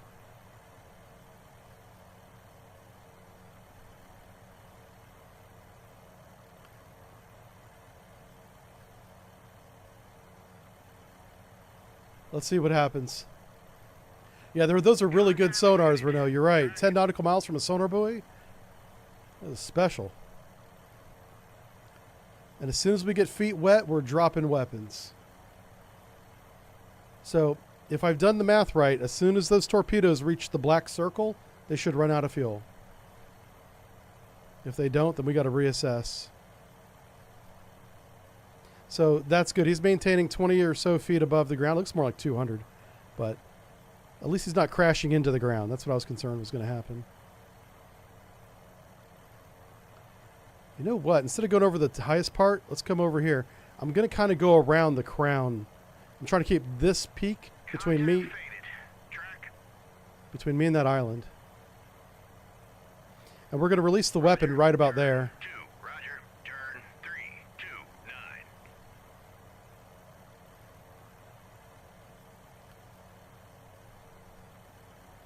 Now, Contact faded. it will be up to the helicopter as to when to drop the weapon. There's nothing I can do about that.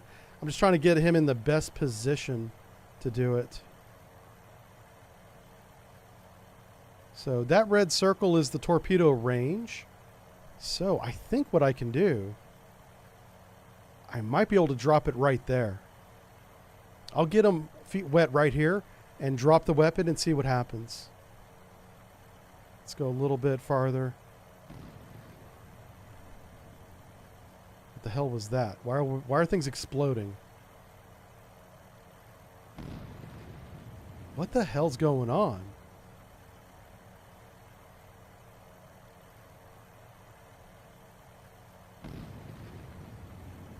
Welcome aboard. I don't see any anti-aircraft fire, but I oh, yeah, he's being shot at by somebody. What the hell? How? Contact faded. Nobody should be detecting this guy. New ground contact detected. Oh, it's like troops on the ground, maybe? I don't know. But, get feet wet, man. Just get out over water and drop this weapon. I'll drop a salvo of 2. Salvo of 2 on him as soon as you get feet wet.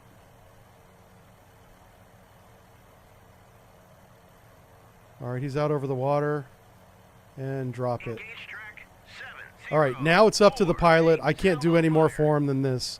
It's this island over here shooting at him. Track 7075 is classified. Hostile building. Oh shit, that's a fucking Sam. That's not good. That's not good. Chafe, flare, do something. Oh boy. Do some of that pilot shit. Oh no. Torpedo Oh, in the water. Torpedo in the please water. drop Clearing. the torpedo, you madman. You. Shoot this chucklehead right now. 70. Why are you waiting? He's well inside weapon range. This guy's just showing off at this point, which I appreciate. He's trying to earn a medal. He's gonna get medal in his helmet if he doesn't drop the torpedo now. I can't drop it for him. I'm trying to. Drop it. Please. Just one. Oh no, here comes another missile. Would you drop the weapon, please? Oh no. These guys are brave as hell. New ground contact detected. Weapons free? I'll tell him weapons free because I need you to drop the weapon on the target. Track 7. Please. 48 new surface. You don't need to be right over top the submarine, man. That's why it has a motor. This is not a bomb. This is called a torpedo. It actually goes places. Oh my word. This is the third missile you're going to dodge? You are showboating like a son of a gun.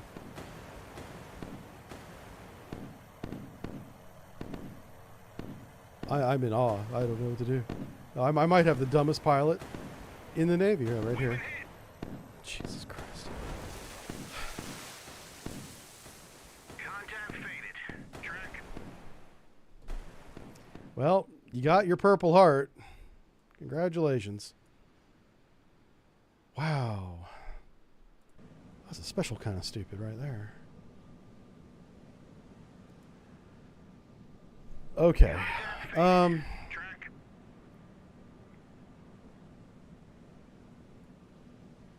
Amazing. All right. It is time for you to shoot a salvo of 4 at him. Bulldog away. Track 7050.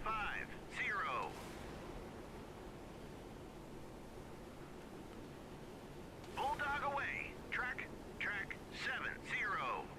So what will help is I'll take the Cashin out, so that will remove the surface to air threat.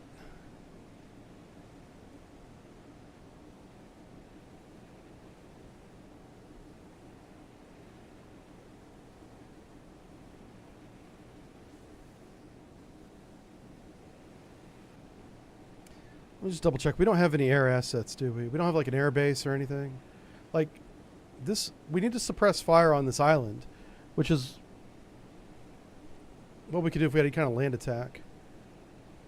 I wonder, this AA battery, can I engage that with a, I'm just curious. Oh, no. Maybe.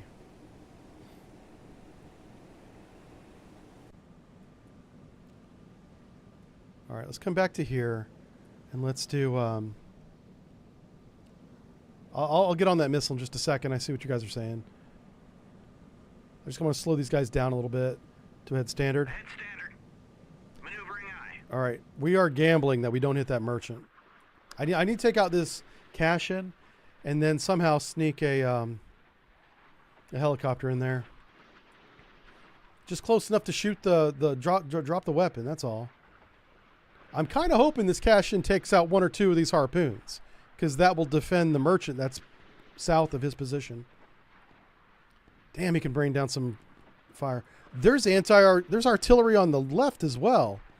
Holy smokes! This whole choke point rather, is a mess, including an SA-6 Gecko.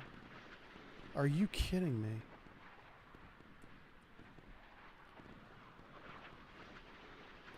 There's a lot more units here than I thought. Oh, they got one of them. We're one harpoon short. Two harpoons short. Yeah, if I'd known about the surface-to-air batteries on land, I would have shot a few more missiles, but we just need one of these to hit. One should sink a cash-in. This is not a large ship.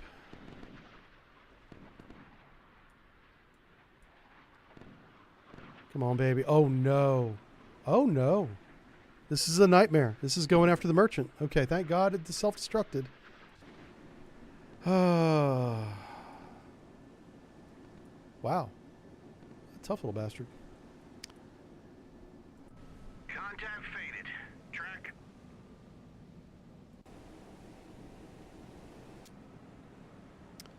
All right.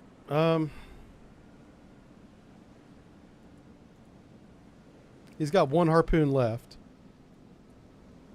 Bulldog away. Track 7. And I'm going to go with the Scott here. 0. Engage. We're going to do a salvo of 4. 4 plus 1 is 5. That's one more than we had last time. Engage track 7. 0. So hopefully 5 can get through.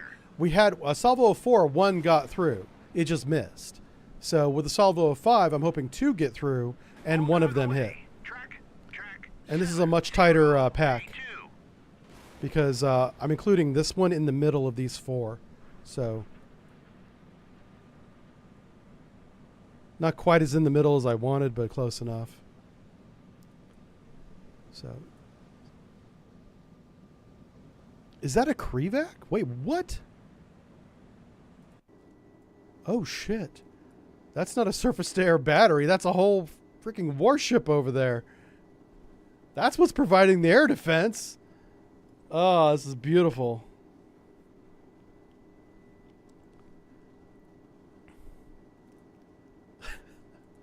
Okay, hey, at least I'm not the only one with really bad navigators, right? Oh my God. This damn Romeo. This is a really good scenario. This is tough. 5 may not be enough now that I know there's a Cashin or a Cresta, whatever it was, over here.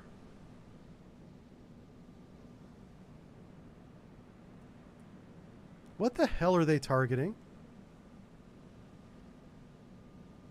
What is over here? Why are they not targeting the Cashin? Oh no. That's just not good. Does this guy not have his sensors on? His sensors are on. If there was a merchant there, we should see it. That's only like 15 miles away. Well, 20 miles, pardon me. No, it's actually 15, yeah. I would have never taken that shot if there's a merchant right there. But that's what it's kind of telling me. What the hell? All right, this guy looks like he's going after something on land, which would be nice. Take out that AA battery. That'll be great. It's not a harpoon should never hit a land target. But I don't know what's going on. It's definitely chasing something over here.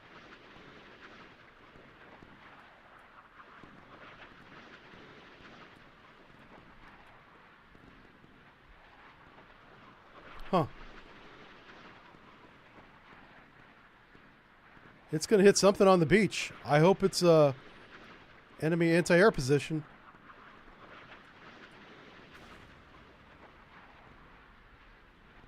Or not. It just went right through the trees. Popping up. Popping up on what? Hit track 7050. I don't know what we shot. And I don't have a good feeling about it. There's a lot of things on fire all of a sudden. Oh no. Do you know what that was? That was a trawler. That was a fishing boat. Unbelievable. Okay, well that's not good. Fried fish. It's a fish fry. Contact faded. Welcome Track. aboard. Yeah, welcome aboard. Guess what, John? Guess what just happened? You did this to us. Let's blame the guy that just joined. Are you kidding me? Oh my god. So annoyed right now.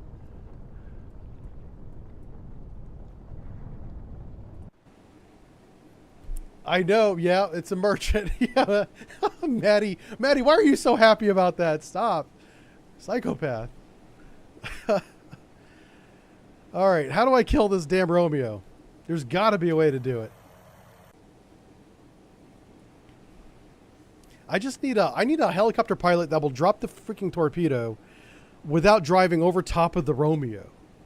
Right? That's what we need. So let's start by refreshing the sonar buoys.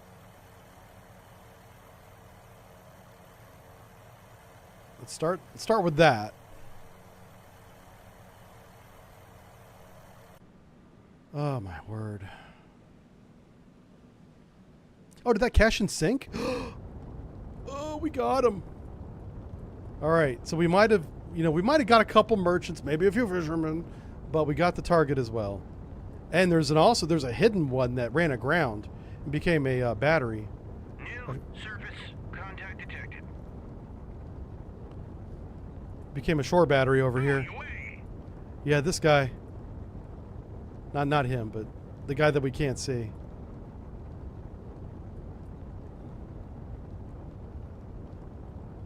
He basically beached himself. So he's no threat to our ships. The only thing that's a threat to our ships is this damn submarine. He is coming towards us now.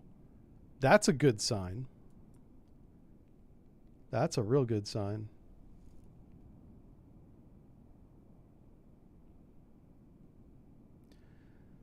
So there's a small chance that this guy doesn't shoot surface-to-air missiles at us now. And we'll just have to take the chance on whether or not this AA battery gets this helicopter. He's going to finish the sonar buoy pattern first, and then we're going to, because the Romeo is coming towards us like an idiot, we're going to go after him. Contact faded.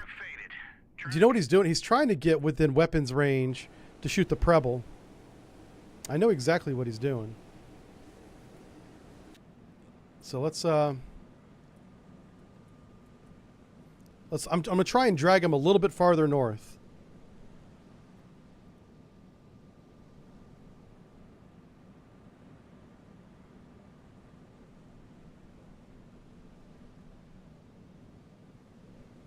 Can't believe that harpoon flew through some freaking palm trees on an island and hit a poor fisherman trying to cast his nets. This is wrong. All right, we're going to compress a little bit of time here because I want to get this buoy field dropped. Buoy away. And then I'm just going to come straight down on that guy. And we'll see what happens. Maybe he drops his weapons, when he's supposed to.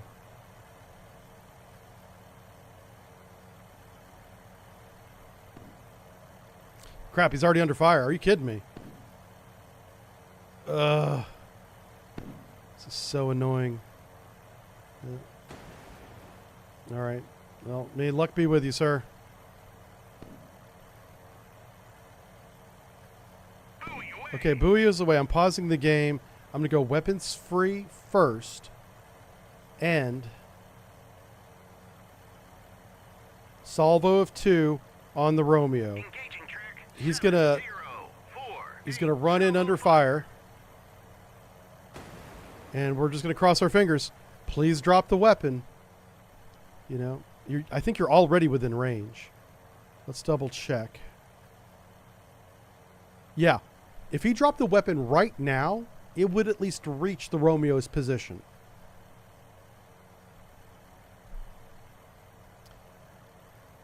Get down to 20 feet, maybe? Go to altitude 20.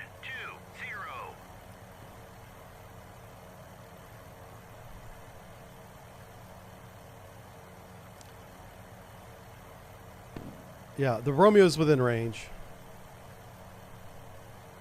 There's nothing more I can do. Now, the Akinda, 7-1.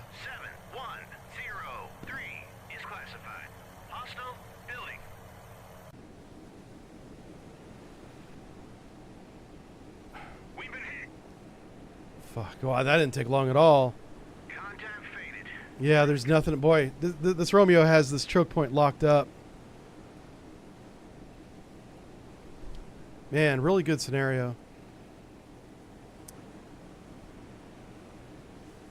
I mean, the answer is to don't go through the choke point. That's the answer. Huh.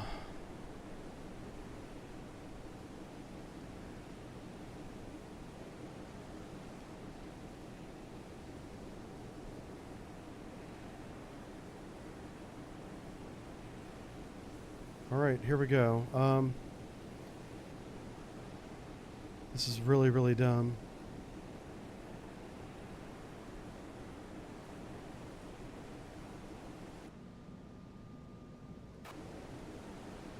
Okay.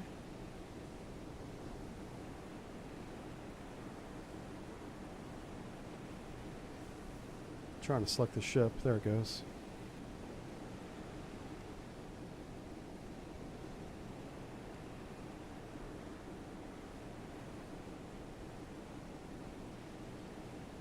What I'm doing, I'm making a new formation.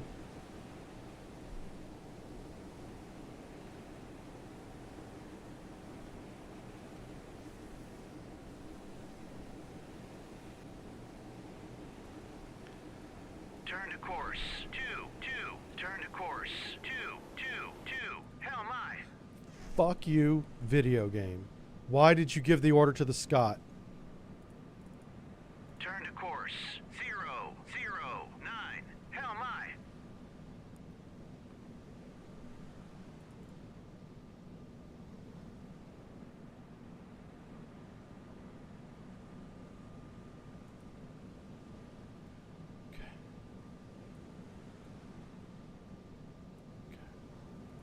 We'll let that sort it out, and we're going to run this guy in like a mad lad.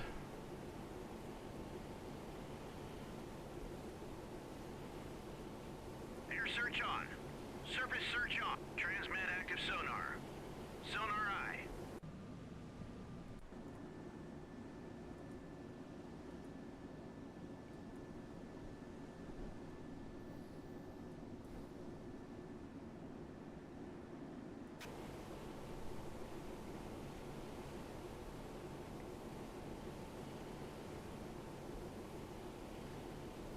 All right, that's my anti-torpedo range. Anti-submarine torpedo range.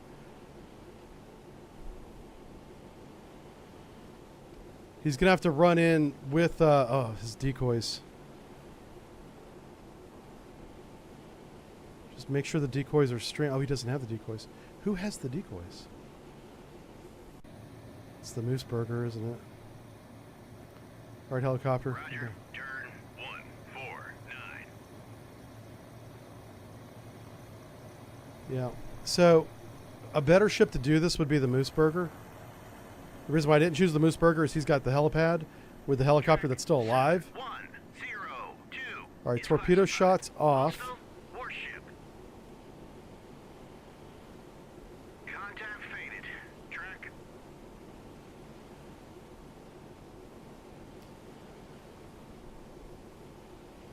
Bulldog away. Track. Yes. Track. Thank God. 7-1-0-2. Okay, so he's going to be toast. Track 7111 is classified. Hostile building. I'm curious as to what the hell this Contact is. faded. Track. So it's this chucklehead in the freaking trees. These guys. Contact faded. Track. I'm trying to get this guy that ran aground. Oh my word. Sorry about your house, lady. Contact faded. Track. There is a missile launcher over there. Look at that. That actually might be the ship I was shooting at. No, there's two. Oh, this is so dumb. Contact faded. Track.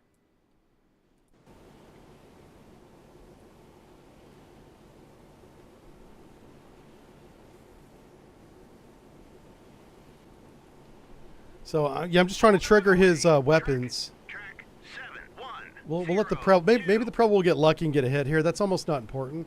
The most important thing is this medium AA battery has got to go away. I got to figure out how to get the Preble within artillery range of that knucklehead.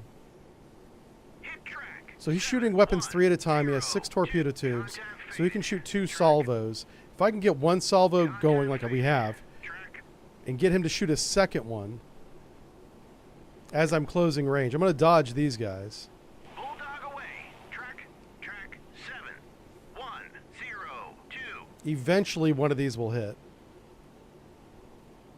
Contact faded. Track. I'm really hoping the Preble turns around. If the Preble doesn't turn around this time, I'll put him in ceasefire, 710. just so that he goes back to the east. He needs to dodge these torpedoes. Contact faded. Track. Okay, we got to put him in ceasefire, because he's a moron. Ceasefire. Track. Turn to course. 090. Head flank. Ahead flank. Maneuvering eye. Contact faded. Track. These weapons are getting way too close. Like, we're going to move in on this Romeo like fucking Neo.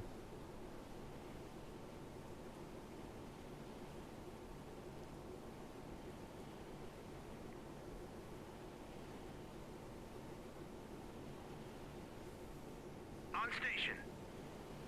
Contact faded. Track. Contact faded. Track. Contact faded. Track. We are going to lose these sonar buoys in about 30 minutes, so we have a limited time to engage this guy.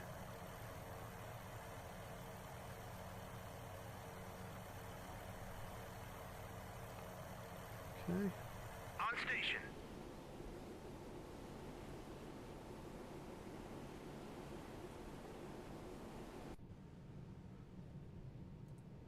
Just curious as to what these guys are doing. Contact faded. Track. That's actually really good. That's fine. I'm okay with them being up there.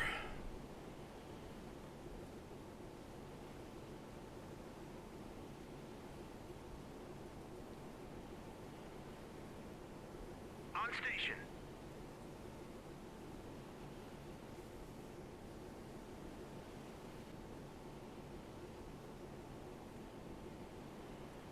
Okay. That's one salvo. The Romeo's been reloading this whole time, so I know for sure they've got a second salvo ready for us that we're going to have to dodge. We're in their baffles right now, which is kind of good. Contact faded. Let's close range as much as possible right now. If the Romeo turns around, it's going to be a different story. Roger. Turn 356. Wow, is he dead? I'm not sure. He might be dead. Contact faded. Track.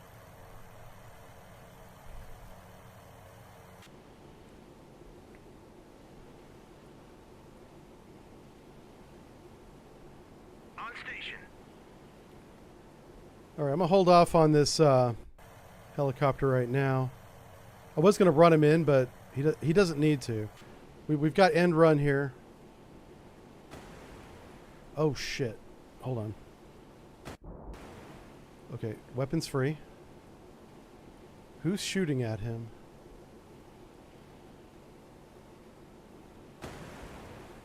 What the fuck? You are weapons free, my friend. What the... Shoot back.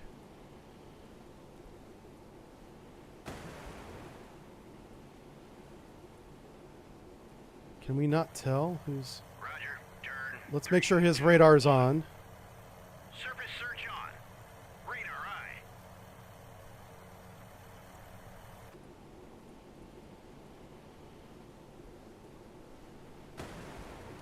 Damn it. Alright, so we are taking fire, we just don't know by who. Trying to figure it out.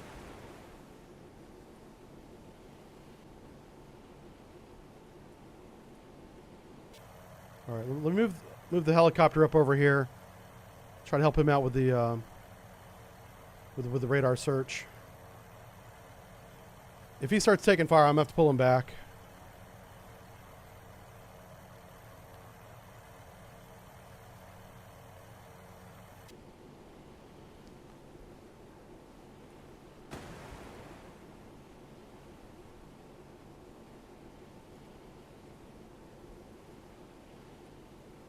Ah, we're so close.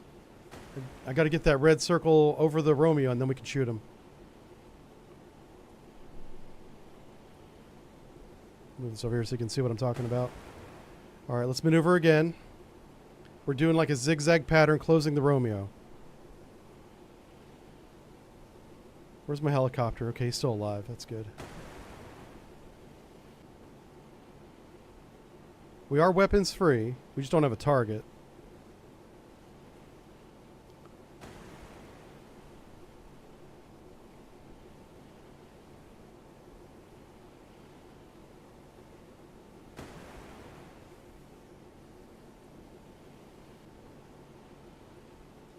Okay, now it's time to bring in the task force. Turn to course. 220. Ahead flank. Ahead flank.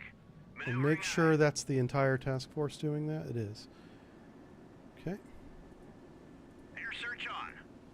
Surface search on.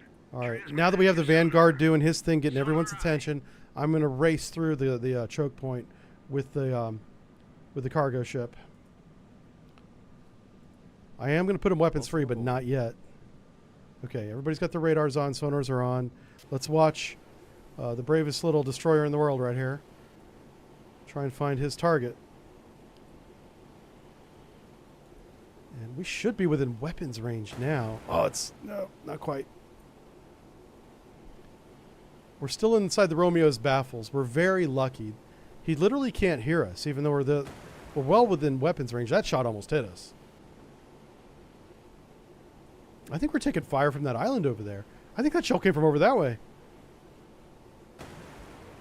That one definitely came from that island, which we know about. We know about that guy.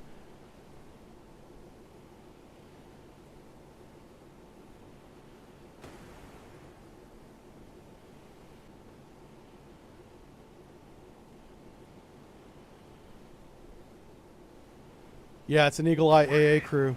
On station. I'm hoping that these AA crews, these shells rather, because they're AA, don't do a lot of damage to a ship. I'm not sure if it works that way or not. All right, everybody up here is turning around. This is good. And they're going to run right through there. 7, Finally, 1, we 2, see who's shooting at us. classified. Yes! Return fire! Hallelujah! Small miracles.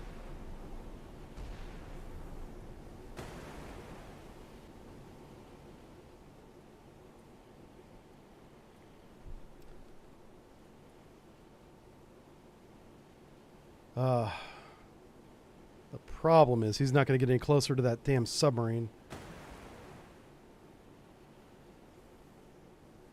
I need him to get a little bit close. Hit track. 7, 1, 2, 3. Oh my God, they hit him. Good job. Hell yeah. There's more than one. What the hell's this guy going after? I don't know. But here's the damn island's been shooting at us. Yeah, there's multiple artillery positions here. Hit track. And we hit another one. 1, Awesome. 2, 3. Oh, and this is that torpedo against the Romeo finally. Oh, so good.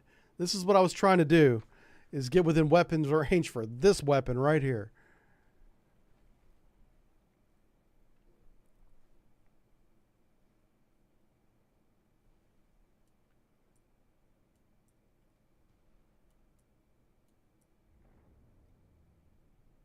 This Romeo is in such shallow water, but hopefully this does the job. The Romeo, I don't think will survive more than one hit. It's not a very good submarine. Hostile warship. Yeah, we finally saw that warship down to the south. I know where that's at.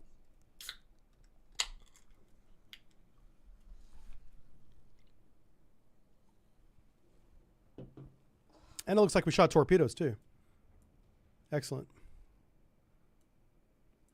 Oh, you can see the submarine right there. Look at that. That's him. In the Caribbean, that's a very real problem. The water's so clear and the bottom is sandy white. A black submarine sticks out like a sore thumb. Bulldog away. Track 7, 1, 0, 5. He's barely even moving, too.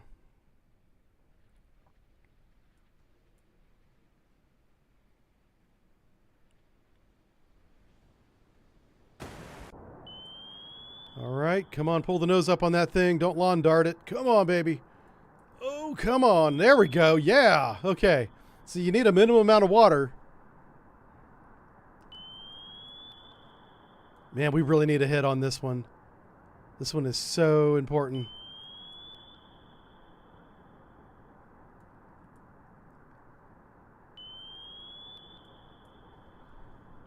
Oh no, he's going after something else.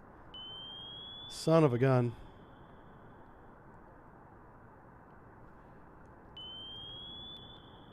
Ugh. This is painful. We finally got a weapon on this guy and it misses. I'm sorry to do that to you folks, but I gotta re-engage. Salvo a 4. Shoot everything at this chucklehead. Oh no! Engaging track 7. Whip it away. Track 7. 1. Yes. 2, 8. That's right. Take that, you bastard. Now we gotta run. Ceasefire. Ceasefire. Ceasefire. Track. And fucking run for the hills. 0, 5, 8. Ahead flank. Ahead flank. Maneuvering eye. Oh my god. He got shots off on us. I don't know if they're in the right direction. Oh, come on. Multiple hostile submerged submarine. Yeah, I Contacts know. detected. You. Fucking sonar buoy now. Deploy.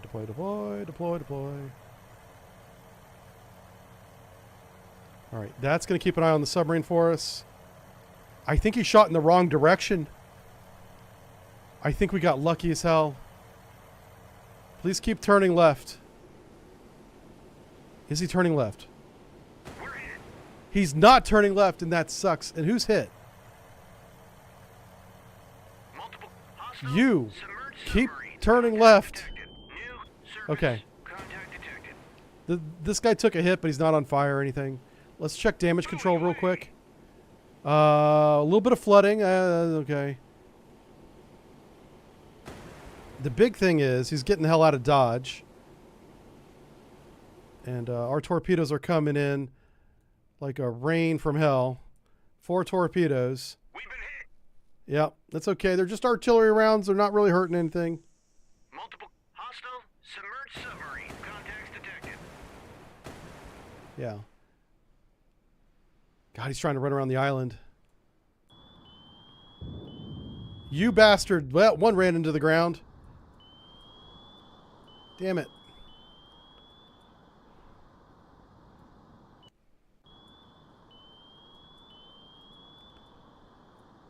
So this Romeo is really smart. He's trying to get around the island. This is a great tactic. He's got noisemakers in the water. There's one right there. Going away. Let's make sure end run is still running away. He is. Our torpedoes are running through a buoy field. There's nothing we can do about that. Ugh. It sucks that all 3 are going after the same noisemaker. They're going to go into re-attack here, and this is our chance to catch them. That's him right there. Oh. Oh, come on. Oh, no. Contact faded. He's over there. Look to the left. That way. That way. Over there. Shit. These guys are flying in formation like it's a goddamn air show.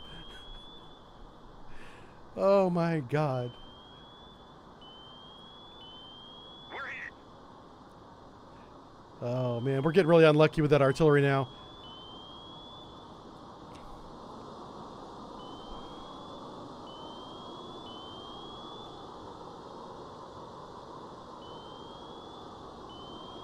Come on, baby. They're not going to see him. That really blows. That sucks so Going much. away. Okay, fine. There's nothing I can do about it. We could sit here and watch him, and that wouldn't make him hit him, so. You just keep running away. How bad are we hit here? Let's go. Why is our speed so effing low? Ahead flank. Did we take a hit in the engine? That would be bad. No, it's the flooding slowing us down. Where's the hole at? Show me where it hurts.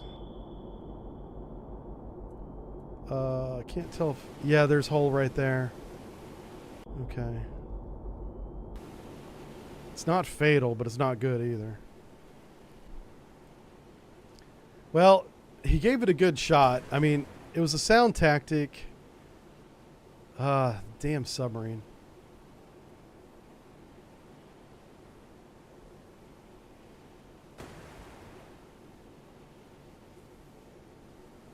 All right, so the next thing to do is to make the task force here weapons free. This may not work out very well at all. Here, let's just go here. Well, no, we want to do it this way. Bulldog away. Track 7105. Yeah, we're shooting the rest of our harpoons at him.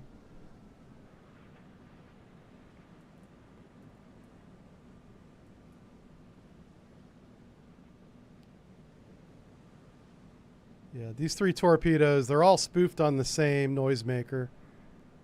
And the dumb submarine made it around the island. I mean, I can't help but be impressed. I mean, I secretly admire the submarine, is what I'm saying.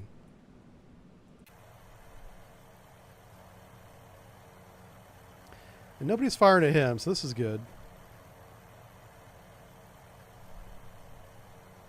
This is a really tough scenario. And I kind of love it. Let's see what these harpoons do.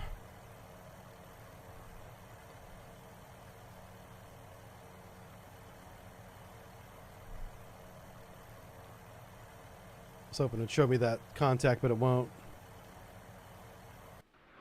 So what we can do, we can watch the harpoons go in. And we'll see what happens. Captain Ramius. Yeah, I mean, he's doing everything right. Using that island to his advantage. He put out so many noisemakers, nobody could hear nothing. And he's got the support of these shore facilities that are really good. We're hit. Again? Good Lord, get outside of range.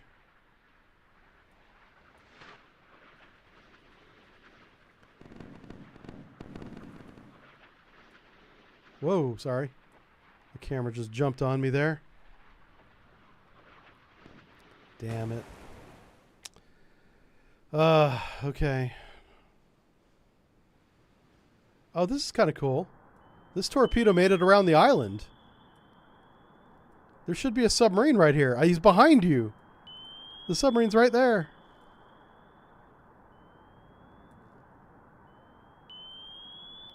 Oh, this guy's tracking something. What are you tracking? I hope it's a submarine. I don't know.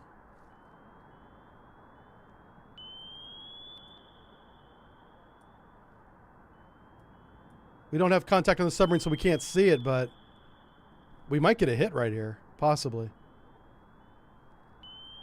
We're hit. Damn. That damn destroyer just keeps getting hit time and time again. Come on, baby. Give me. It's tracking something.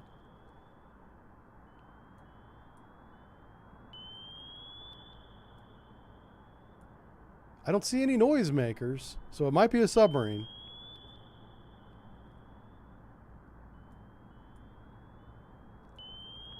Oh, it just went into re-attack.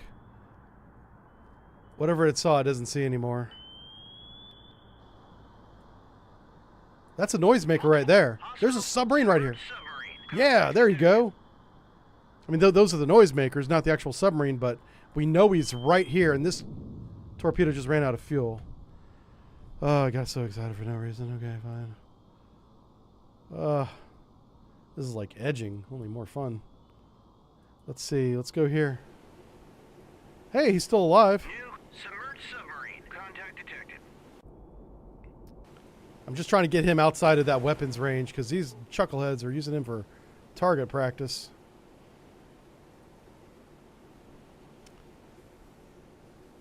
Oh. Like still.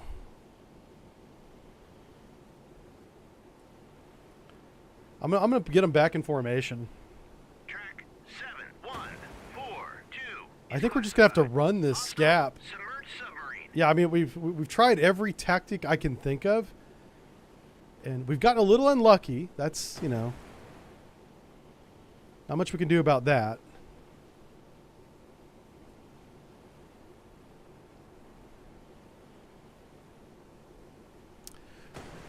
I wonder. Let's move him over here. Roger. I wonder if there's any anti-air over here. Because if I can come in from the west, I might be able to drop a torpedo on him. Let's get him down to 20 feet. Roger. Go to altitude 20. I'm going to get him next to that island and just see if there's any anti-air over there. Contact faded. Track.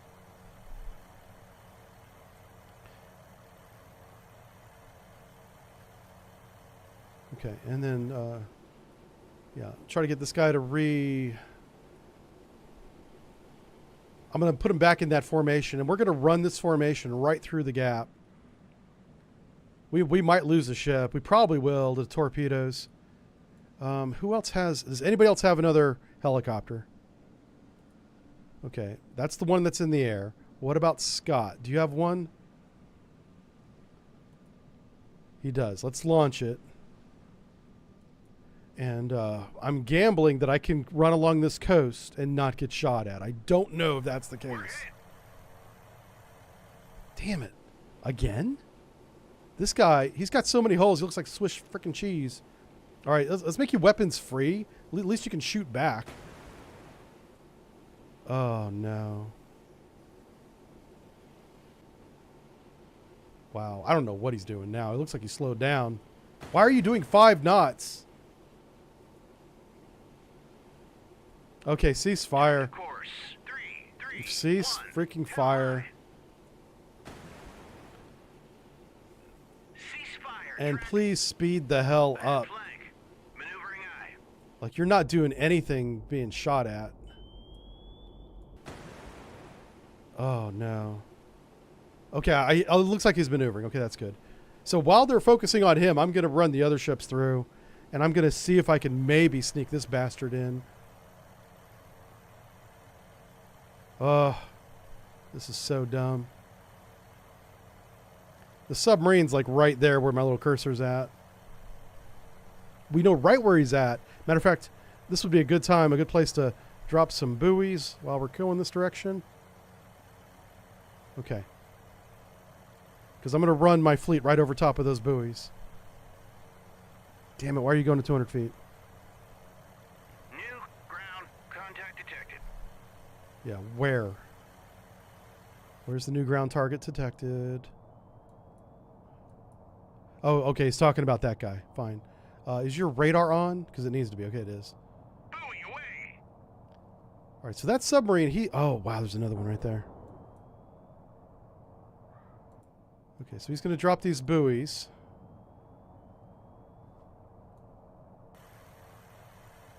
And then I'm going to run him in at 20 feet. That's the plan. And I'm hoping whoever's on that island is still shooting at the ship, because then they're not shooting at the helicopter. And the only thing that's going to make this work, or give us a better chance of this working, is if there's no anti-air over here on the west side. Because if there is, this is not going to work at all. If there's any anti-air over there, we're kind of screwed. Buoy away. But I don't see anybody shooting at us, so that's good. Like, I don't see any fire coming off of this. Track 714. Okay, that's coastal artillery. Does coastal artillery do anti-air? What is that? That probably does have anti-air capability. That's the guy peppering my destroyer.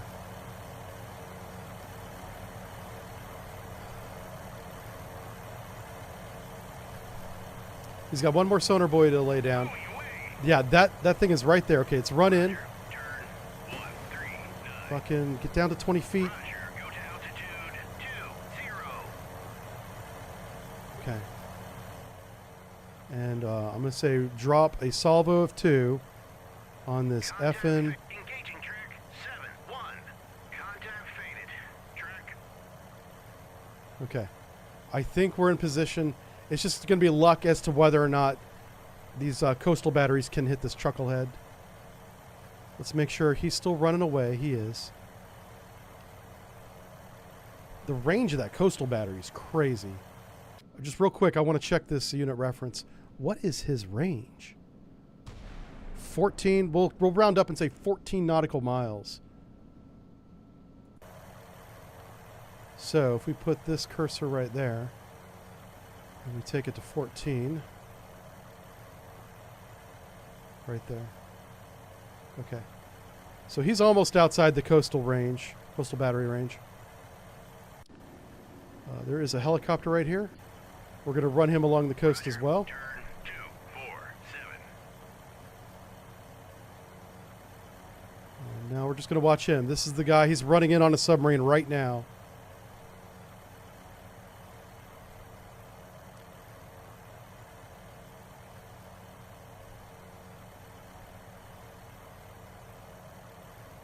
Like we're basically playing roulette with this freaking anti-air that's over here.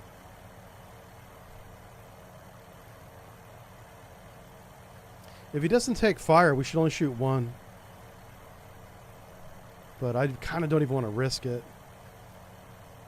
So he's shooting wake-homing torpedoes at something to the north. There's nothing within range. I don't know what he's shooting at. I think he's just counter-firing on incoming fire. That's what the hostile submarine is doing right now.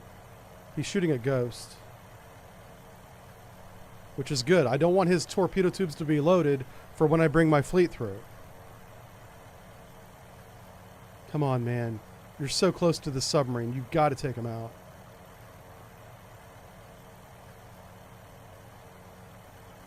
Whip it away.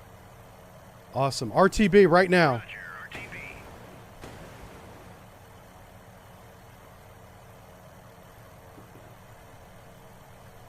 So that's the answer to this scenario, is run along the west side of the channel, and there's no artillery over there.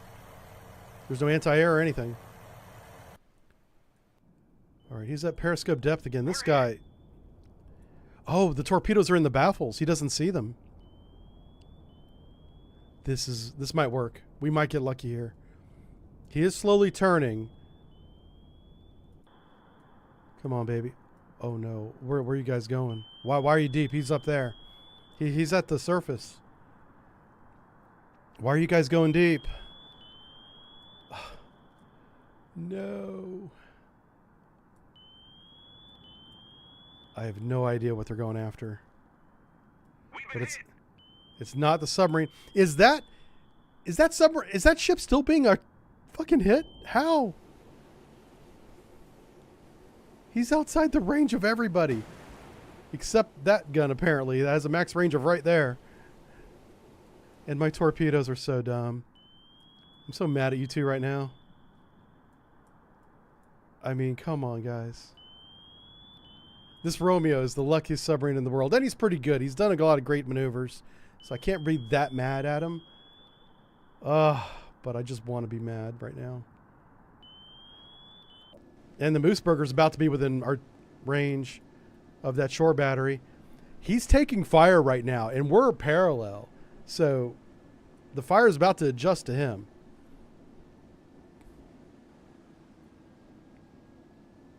Matter of fact, he's turning to engage, it looks like.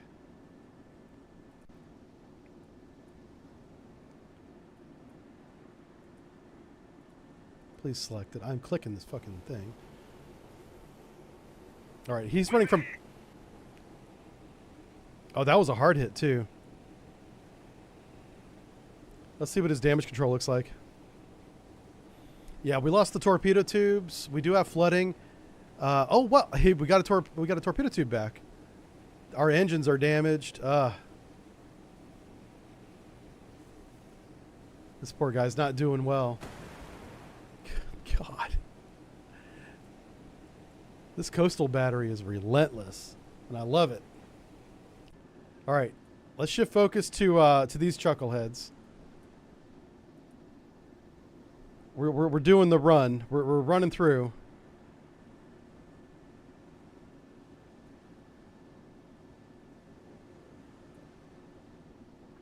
This merchant right here is getting a hell of a show. Oh man, yeah, that's the Preble. He's on fire now. It looks like on fire, taking fire. That's not a good place to be.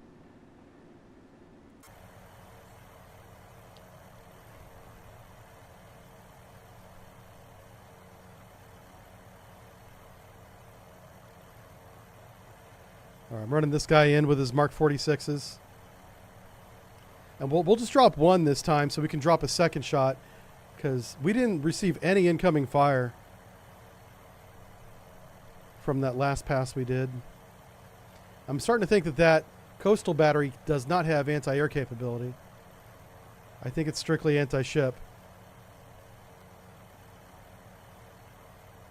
And if I can sink this submarine, we'll just engage the coastal battery with 5-inch guns and take his butt out.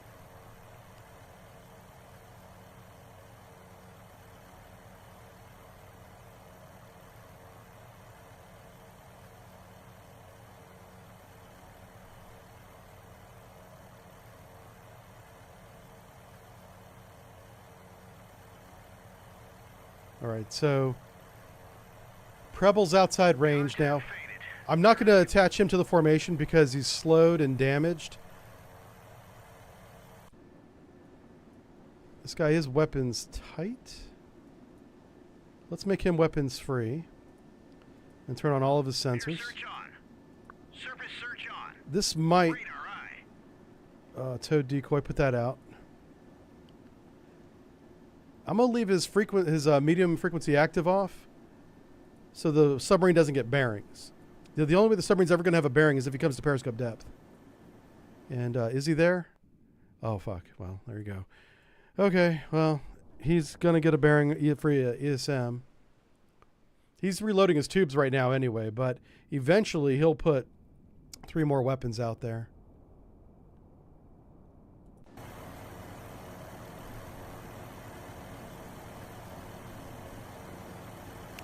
Is it Moose Brugger?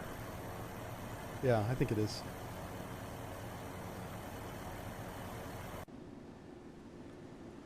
Okay. Let's send these guys a little more to the right-hand side of the channel. Last thing we want are these way-coming torpedoes to somehow magically see the Moose Brugger, this ship right here, because he's going to have a bad day if that happens. He's gone, essentially, if that happens. I need to get him back on that side of the formation. Matter of fact, I'm just going to go to the formation editor and make sure that he goes a little more to the right. He needs to be on the right-hand side. Same with this guy, right-hand side.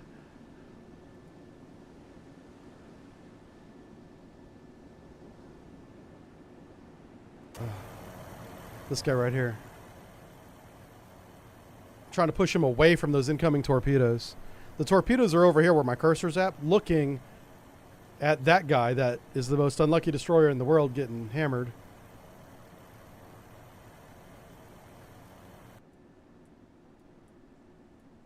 Oh, no. Okay, it's fine. All right, he's coming in for his attack run. This time we're just going to use a single shot on this Romeo. And I really hope the Romeo counterfires to the west. That would just expend 3 more torpedoes that won't come after us.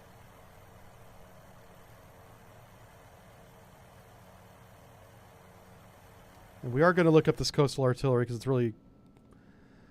does it go after... Yeah, anti-aircraft as well. So this can shoot down our helicopter. Confirmed. Let's put him down to 20 feet. Roger. Go to altitude 20.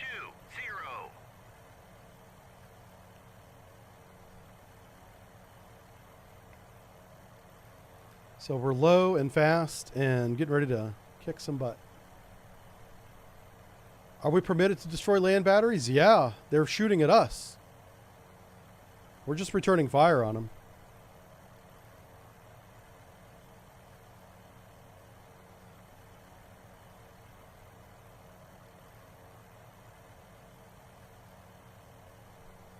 Yeah, every unit we've engaged in this scenario has shot at us first.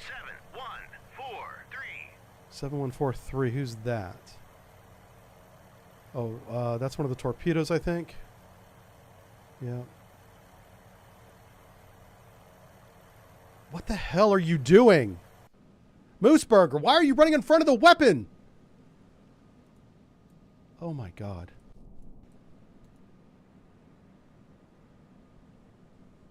Ceasefire, track.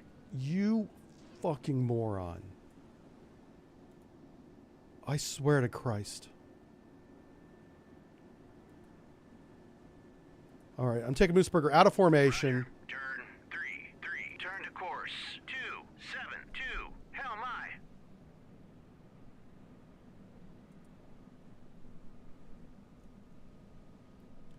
These torpedoes might hit him.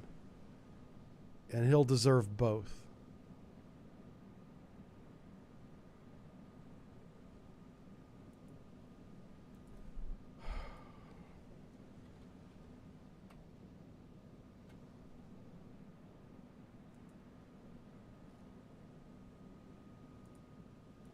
Ahead flank. Maneuvering eye.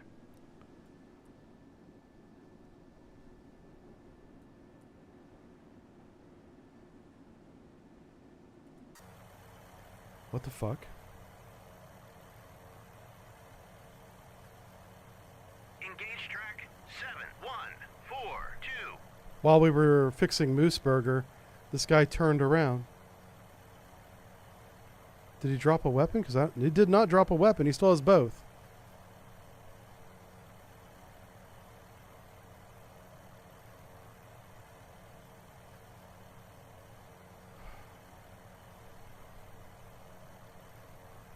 I don't know. It's okay. It's woosah. It's fine. It's fine. We're good. Everything's fixed. I just don't get it. Boy. I understand he needed to position himself to get both forward battery and aft battery on the target. But why would you go in the direction of an incoming torpedo to do that when you could have done the same thing the other way, the other 90 degrees?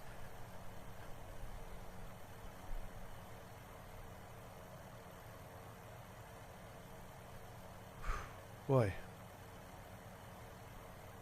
It's like herding cats, you know?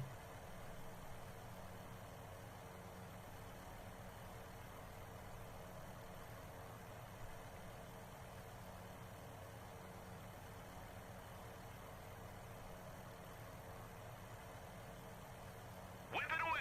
Yay! All right, so now we're going to grab him. Grab him. I need you to drop a sonar buoy for me. Right here. You sorry bastard. Grab that waypoint and delete it immediately. Okay, now we're going to watch this weapon. I hope we get a hit. All right, the target is to your left. Buoy away. Okay. So now what we're going to do, he's going to drop another buoy. And we're going to maneuver in front of him and shoot a weapon coming back on his evasion course. Buoy away. Okay, great. Now, come over here. Roger. Turn 1. Yep, he's being shot at. That's fine. Go. Okay, that torpedo is still tracking. That's looking great. Get down to 20 feet. Roger. Go to altitude 20. So notice how I'm maneuvering in front of the Romeo, so he's driving towards where my next weapon drop is going to be.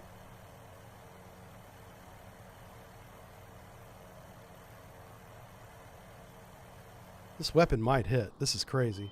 Are we actually going to get a hit? Is this possible? Hit track. Holy 7, smokes. 1, 4, Now, 2. being a Romeo, that should be all it takes, but I'm not done with him. Roger. Turn. We are going to engage with a Mark 46 single shot on you. Engaging track 7, 1, 4, He should go home after that. The submarine's probably sunk. But I just want to see this thing happen. Come on, baby. Drop the weapon for me. Stop dancing and drop.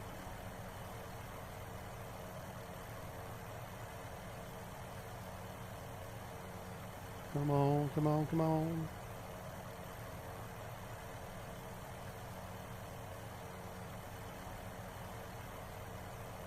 He is engaging.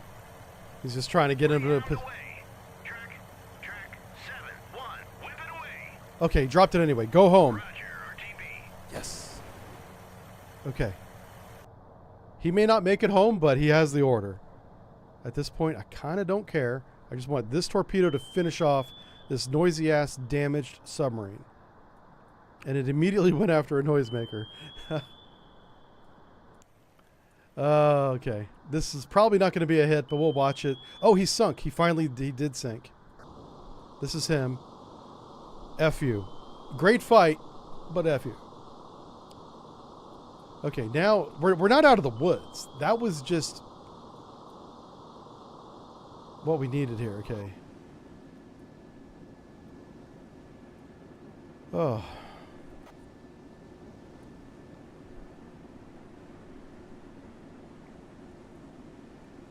You know what, Scott? I don't care.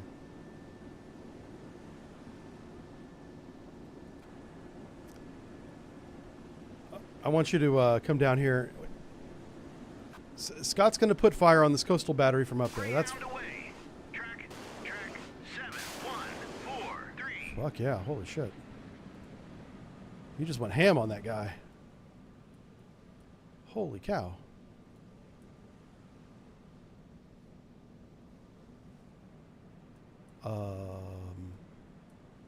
This coastal battery's in for a bad day.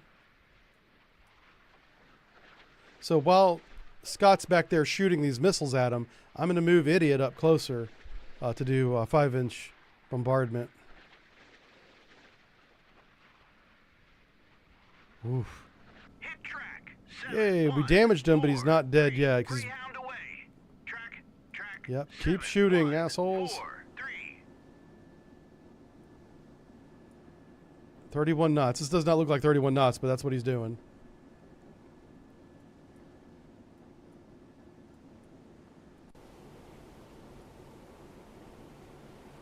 Hit track. Turn to course. 2-5-6. Oh, shit. Come on. There we go. Okay, I'm turning his butt back around. None of those are torpedoes, so that's fine. All right, so this guy's our lead unit now. If he starts taking fire, we'll put him weapons free, but I think we're good. I think this, there's one beached ship over here, but I think he's Winchester. Doesn't have any more weapons. This was a really good scenario. This was really tough. This one had me scratching my head. It was like we had to bait torpedo shots, outmaneuver them to close range to shoot torpedoes that only missed. And then we had to repeat that until one of those torpedoes finally hit.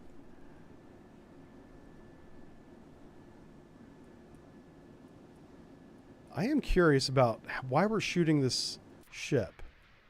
Like, I think these missiles are hitting the ground. I don't know. I do see fire on the horizon, so... like, something's on fire.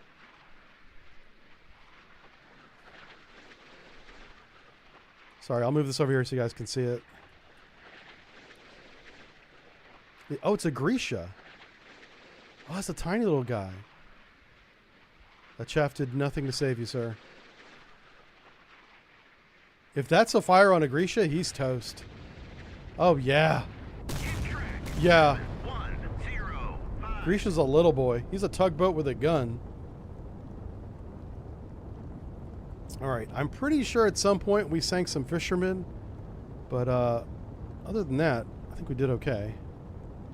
I think we actually survived this encounter. What a crazy-ass encounter this is. We're not out of the woods by any means. But what a hell of a fight just to get around this damn submarine. A submarine with a shore position protecting it is really tough. All right, we're going to run you through the gap here. I am going to put ASW on the other side of this gap. There might be another submarine. So, Scott should return to course. He should return to course. Okay. Does Idiot have any more? He does have a helicopter. We'll launch this helicopter, and we're going to see if there's anything over here. We got to make it to this red circle. That's the goal.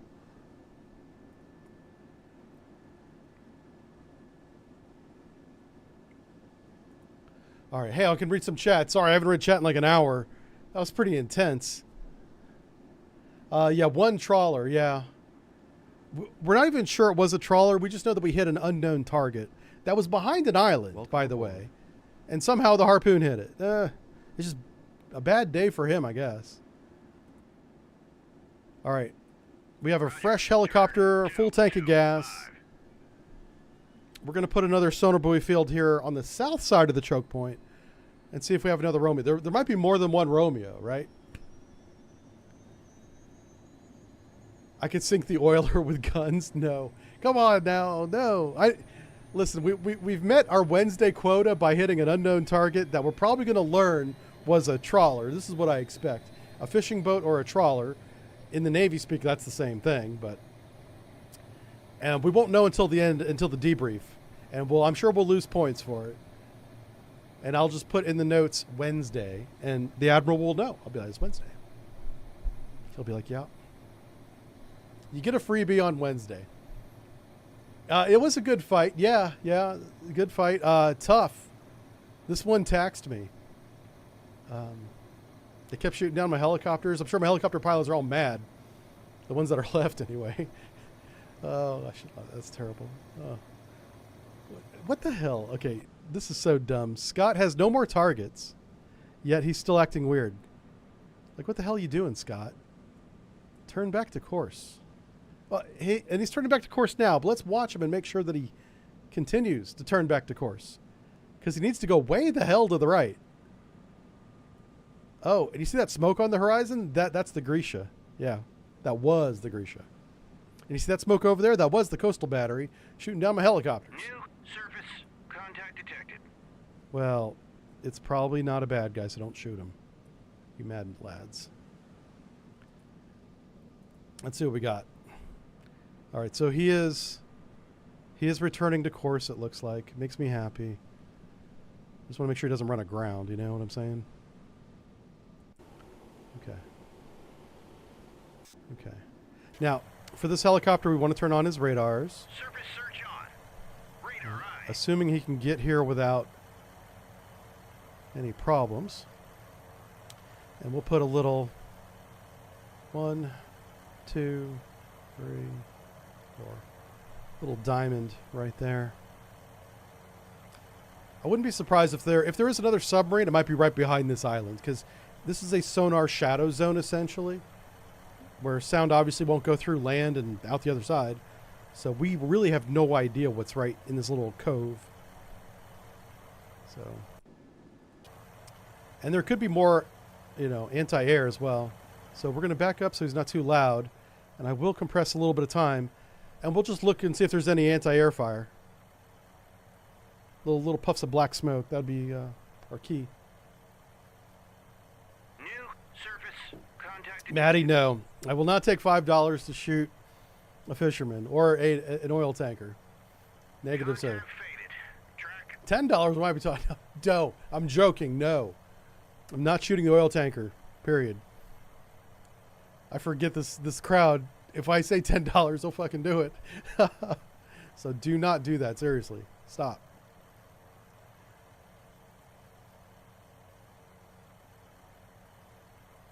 I'm not shooting an oil tanker.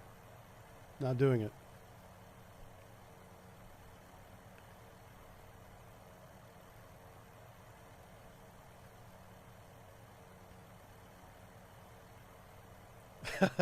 Emperor's like, do it. You know you want to. This is true. Wanting to and actually doing it, way different. All right, let's kick out that sonar buoy. There we go. Splash. With these magic 10-mile sonar buoys, we should have a submarine detection already if there is one. And I don't see it, so. We're not going to...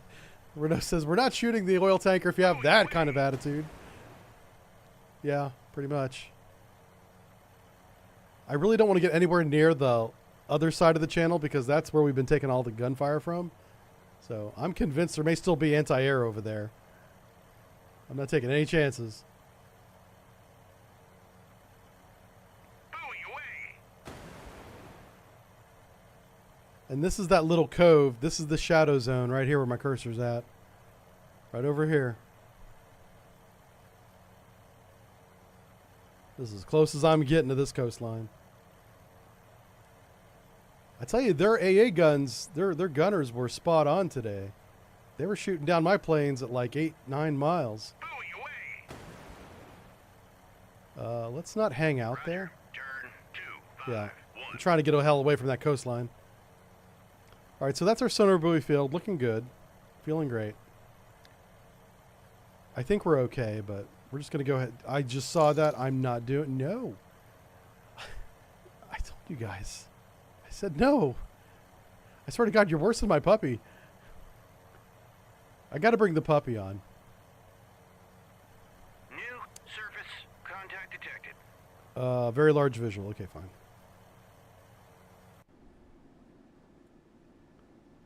Track 7154 is classified. Neutral merchant. Yay. All right, we're going to do you. I'm gonna go get my puppy. Oh, so somebody's on fire. All right, Mayu, thank you for the super chat. I really do. In exchange for your super chat, instead of sinking a civilian oil tanker, I offer you my puppy.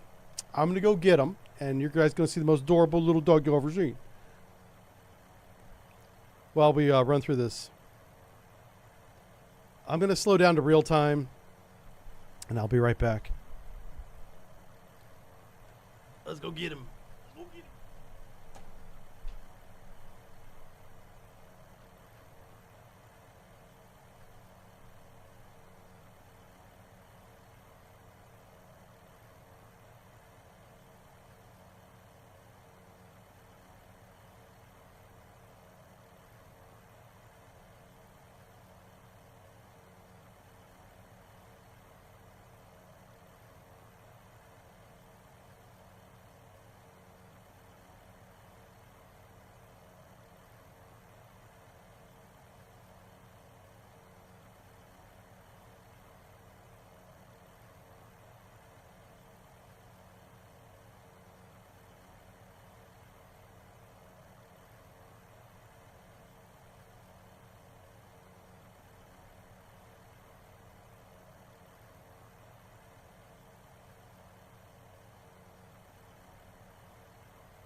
Oh, who do we have here? Who is this? Buoy away! Oh my gosh. Who's my little puppy? Who's my little puppy? Okay. How are we going to do this? I don't know. Here we go. How about that? Hey, you say hi to everybody. His name's Lucky. Yep. He's got... His heart's racing right now. There he is. Isn't he just adorable? He's my little buddy. Me and him. We're sinking submarines together. Wave at everybody. Hey, hey, hey. So, we're going to need a new doggo emoji for Lucky here. He's a little Shih Tzu. And, love him to death. Look how cute he is. He's got a little mustache right there. Isn't he great? Yeah, yeah, yeah. So, this is Lucky, everybody. Anyway, he's really tired, so I got to put him back, okay?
Okay. Oh, he mad now. He's like, what is this camera? He's like, I love the camera now. All I want is camera. I was like, no, you got to go back to bed. He needs his nap or else he gets mad. He gets very cranky. Okay. Whew, what are we doing? This is, This crew is the most incompetent bunch of retards and assholes in naval history. Hey, thanks for the bits. Appreciate that, man. Okay. Everybody's got their orders and they're following them for a change. That's really nice when that happens. So yeah, we're just gonna compress time and. Contact faded. Track. Buoy away. So we got the sonar buoys there. Buoy away. Wow, man, my eyesight just went to shit. What the hell happened?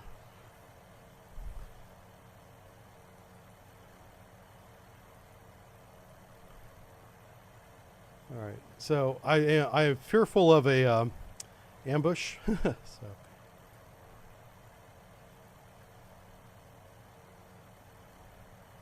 1, 2, 3, 4, and then 5.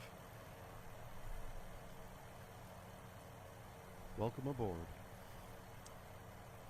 Holy Thok, thank you for the follow. He says, your puppy have a little pirate patch on his eye. Yeah, he's got a little black and then he's got a little mustache. And I was like, I need that one. I want that puppy. We saved him from the rescue, what do you call it? Pound. Where dogs are kept by the county until someone comes and takes care of them. And so we got him. And we called him Lucky because he's lucky we found him. Ahead flank. Maneuvering eye. Yeah. He's a good doggo. I mean, he has his days. He's still a puppy, very much. He definitely pees everywhere. That guy. I mean, I'm always taking him outside and he still pees everywhere. I'm like, how big is your bladder? It's so small. Yeah, there we go. Pirate doggo, yeah. Gonna go down with a periscope after this? Watch down periscope? Yeah. I think all we have to do is make it to the bubble now. I'm pretty sure we've cleared out everybody. We have a good solid sonar buoy field here with no detections. We're running surface search radar on this helicopter that's out in front with no detections. So the goal is to get the Scott and sea lift here through the channel safely and then into the bubble. If we get everybody into the bubble, that's great, but those 2 units have to survive the encounter. Lieutenant Lake, you're almost out of uniform. Yeah. What a great movie that is, man. It's so good.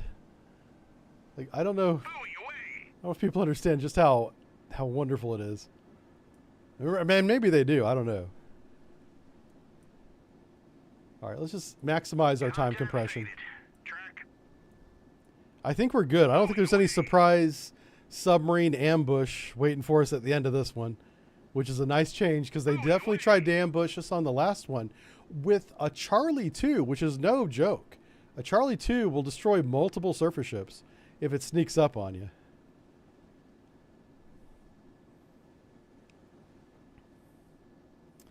Let's see. Spitfire says your mom breeds Shih Tzus as a side hustle.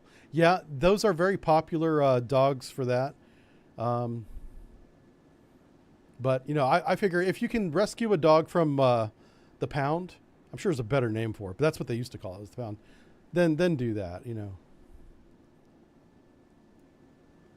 The dog infirmary? wherever they take the dogs. Uh-oh. There it is. Trying to move this point, and it's not letting me grab it. Grab the point. There you go. All right, so we got Sea Lift Command here. He's running side by side with this guy. This is the guy that took shells and damage. This is our high-value unit we got to protect. That's the Scott right there. He's got to survive as well. Welcome aboard. So the Scott and this supply ship have to survive, and looks like, I don't want to speak too soon, but I think we did it. I think all is well. On station. I'm going to sit him here with his sonar on, just to make sure that no submarines sneak up on us. Transmit active sonar. Yeah, I think Sonar the eye. I think the helicopter already landed. He ran out of fuel. So he landed. A rescue shelter. There we go. That's a great word for it. That's probably what it's called too. Yeah. And the thing is, and here's what I didn't know, is rescue shelters aren't free. I still had to pay for his rabies shots, 2 vaccinations on top of the rabies shots, and then spayed and neutering, but he's not old enough yet for that. But I still have to do that. So yeah, rescuing a dog is not like you go down and pick up a dog. It's you go down, you pick up a dog, and then you write a check. Yeah. Yeah. It's which I get. I mean, you have to reimburse the county for the shots. I get it. It's not, I'm not even mad. I didn't realize it wasn't free. I thought if you rescued a dog, it was free. That was not the case. Master & Commander for a Navy movie. I'll tell you what, Master & Commander is a great naval movie, but I'm afraid that it's so long and slow paced, like real naval voyages are. Most people don't like it. They don't have the patience for that movie. But it is a very well done movie and a good script. And Russell Crowe actually does a good job acting, which is not something you get from Russell Crowe anymore. But in that movie, he did a good job.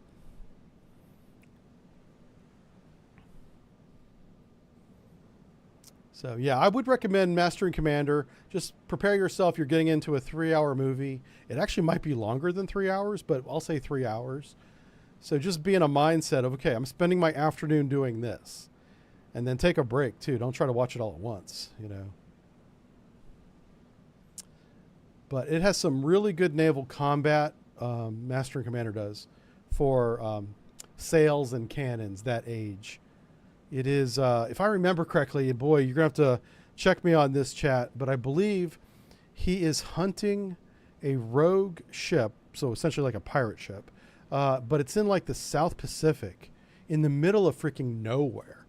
And he ends up being hounded or hunting. I think he starts off as the hunter and then ends up getting hunted or something. And there's multiple fights where they engage each other, damage the ships, and then break apart, and then they like look for each other again, but they're not 100%. Yeah, it's pretty intense. But it's been forever since I've seen it, so you know, I don't know all the details. 2003. Yeah, wow, was it really that long ago? That's crazy. Horatio Hornblower TV shows. There's a few episodes on YouTube, and it's not bad, but I think it's one of those TV shows, like most TV shows, where you have to kind of watch episode 1 just to know the foundation, which I've never seen episode 1. So I kind of don't know what's going on, but I do like the actor. I recognize him. I don't remember his name, the guy that plays Horatio. And he's very sassy. He's very cocky, but he's also competent. So yeah, it's a very well done show.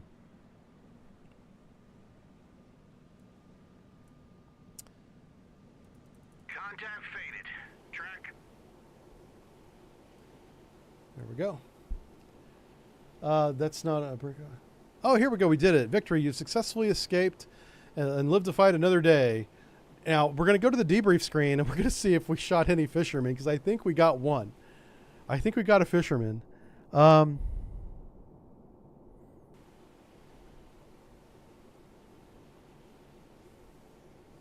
we lost 3 helicopters.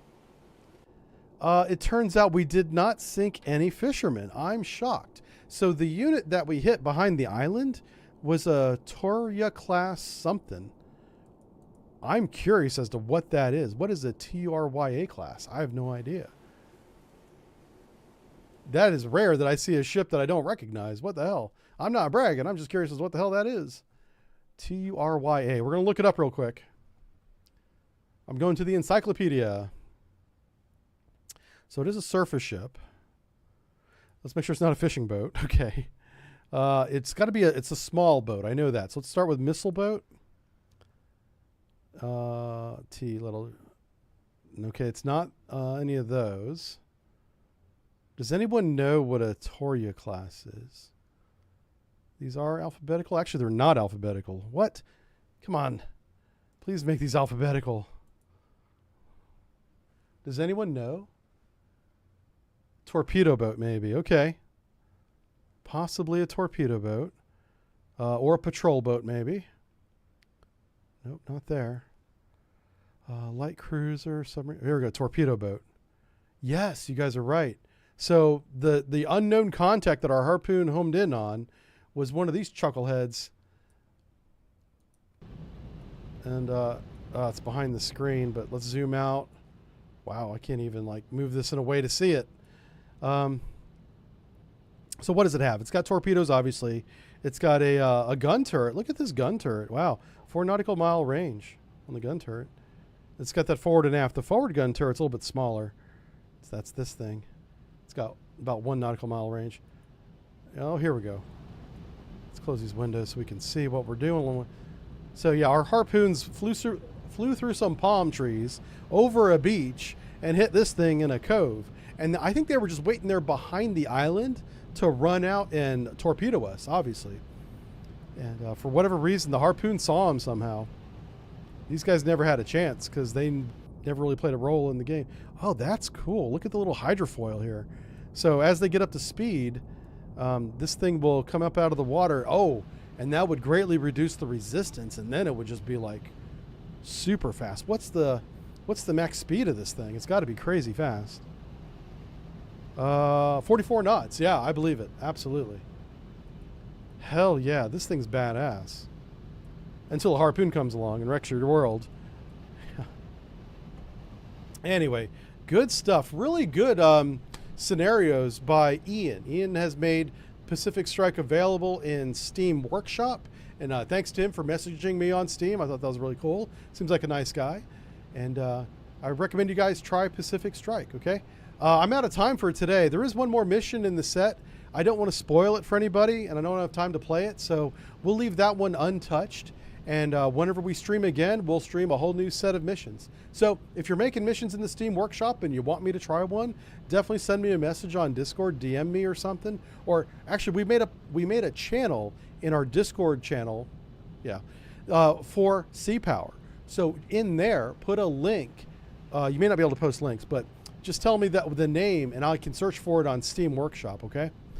All right, guys, we're going to send you over to another Sea Power streamer. Thanks for watching, everybody. If you're on YouTube, this is the end. But if you're on Twitch, it's not. We're going to go and join another streamer right now, okay? Thanks for watching, everybody. And we'll see you on Saturday, where we have a very special surprise. We're bringing on a new member to our Saturday crew, and we have a new map and some other new things that I don't want to give away just yet.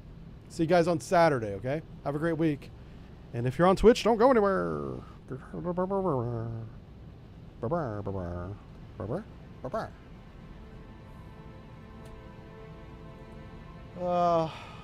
what a stream. That was pretty good. That was pretty good.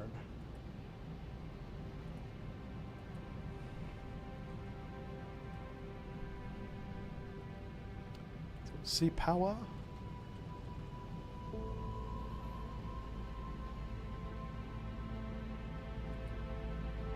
Oh, wow. We got lots of people playing Sea Power now. Hell yeah. Which one of this is English? One guy says he's English, so we're going to go watch him.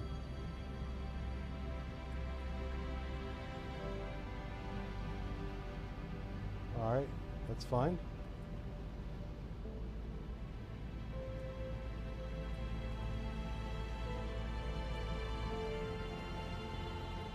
Here we go.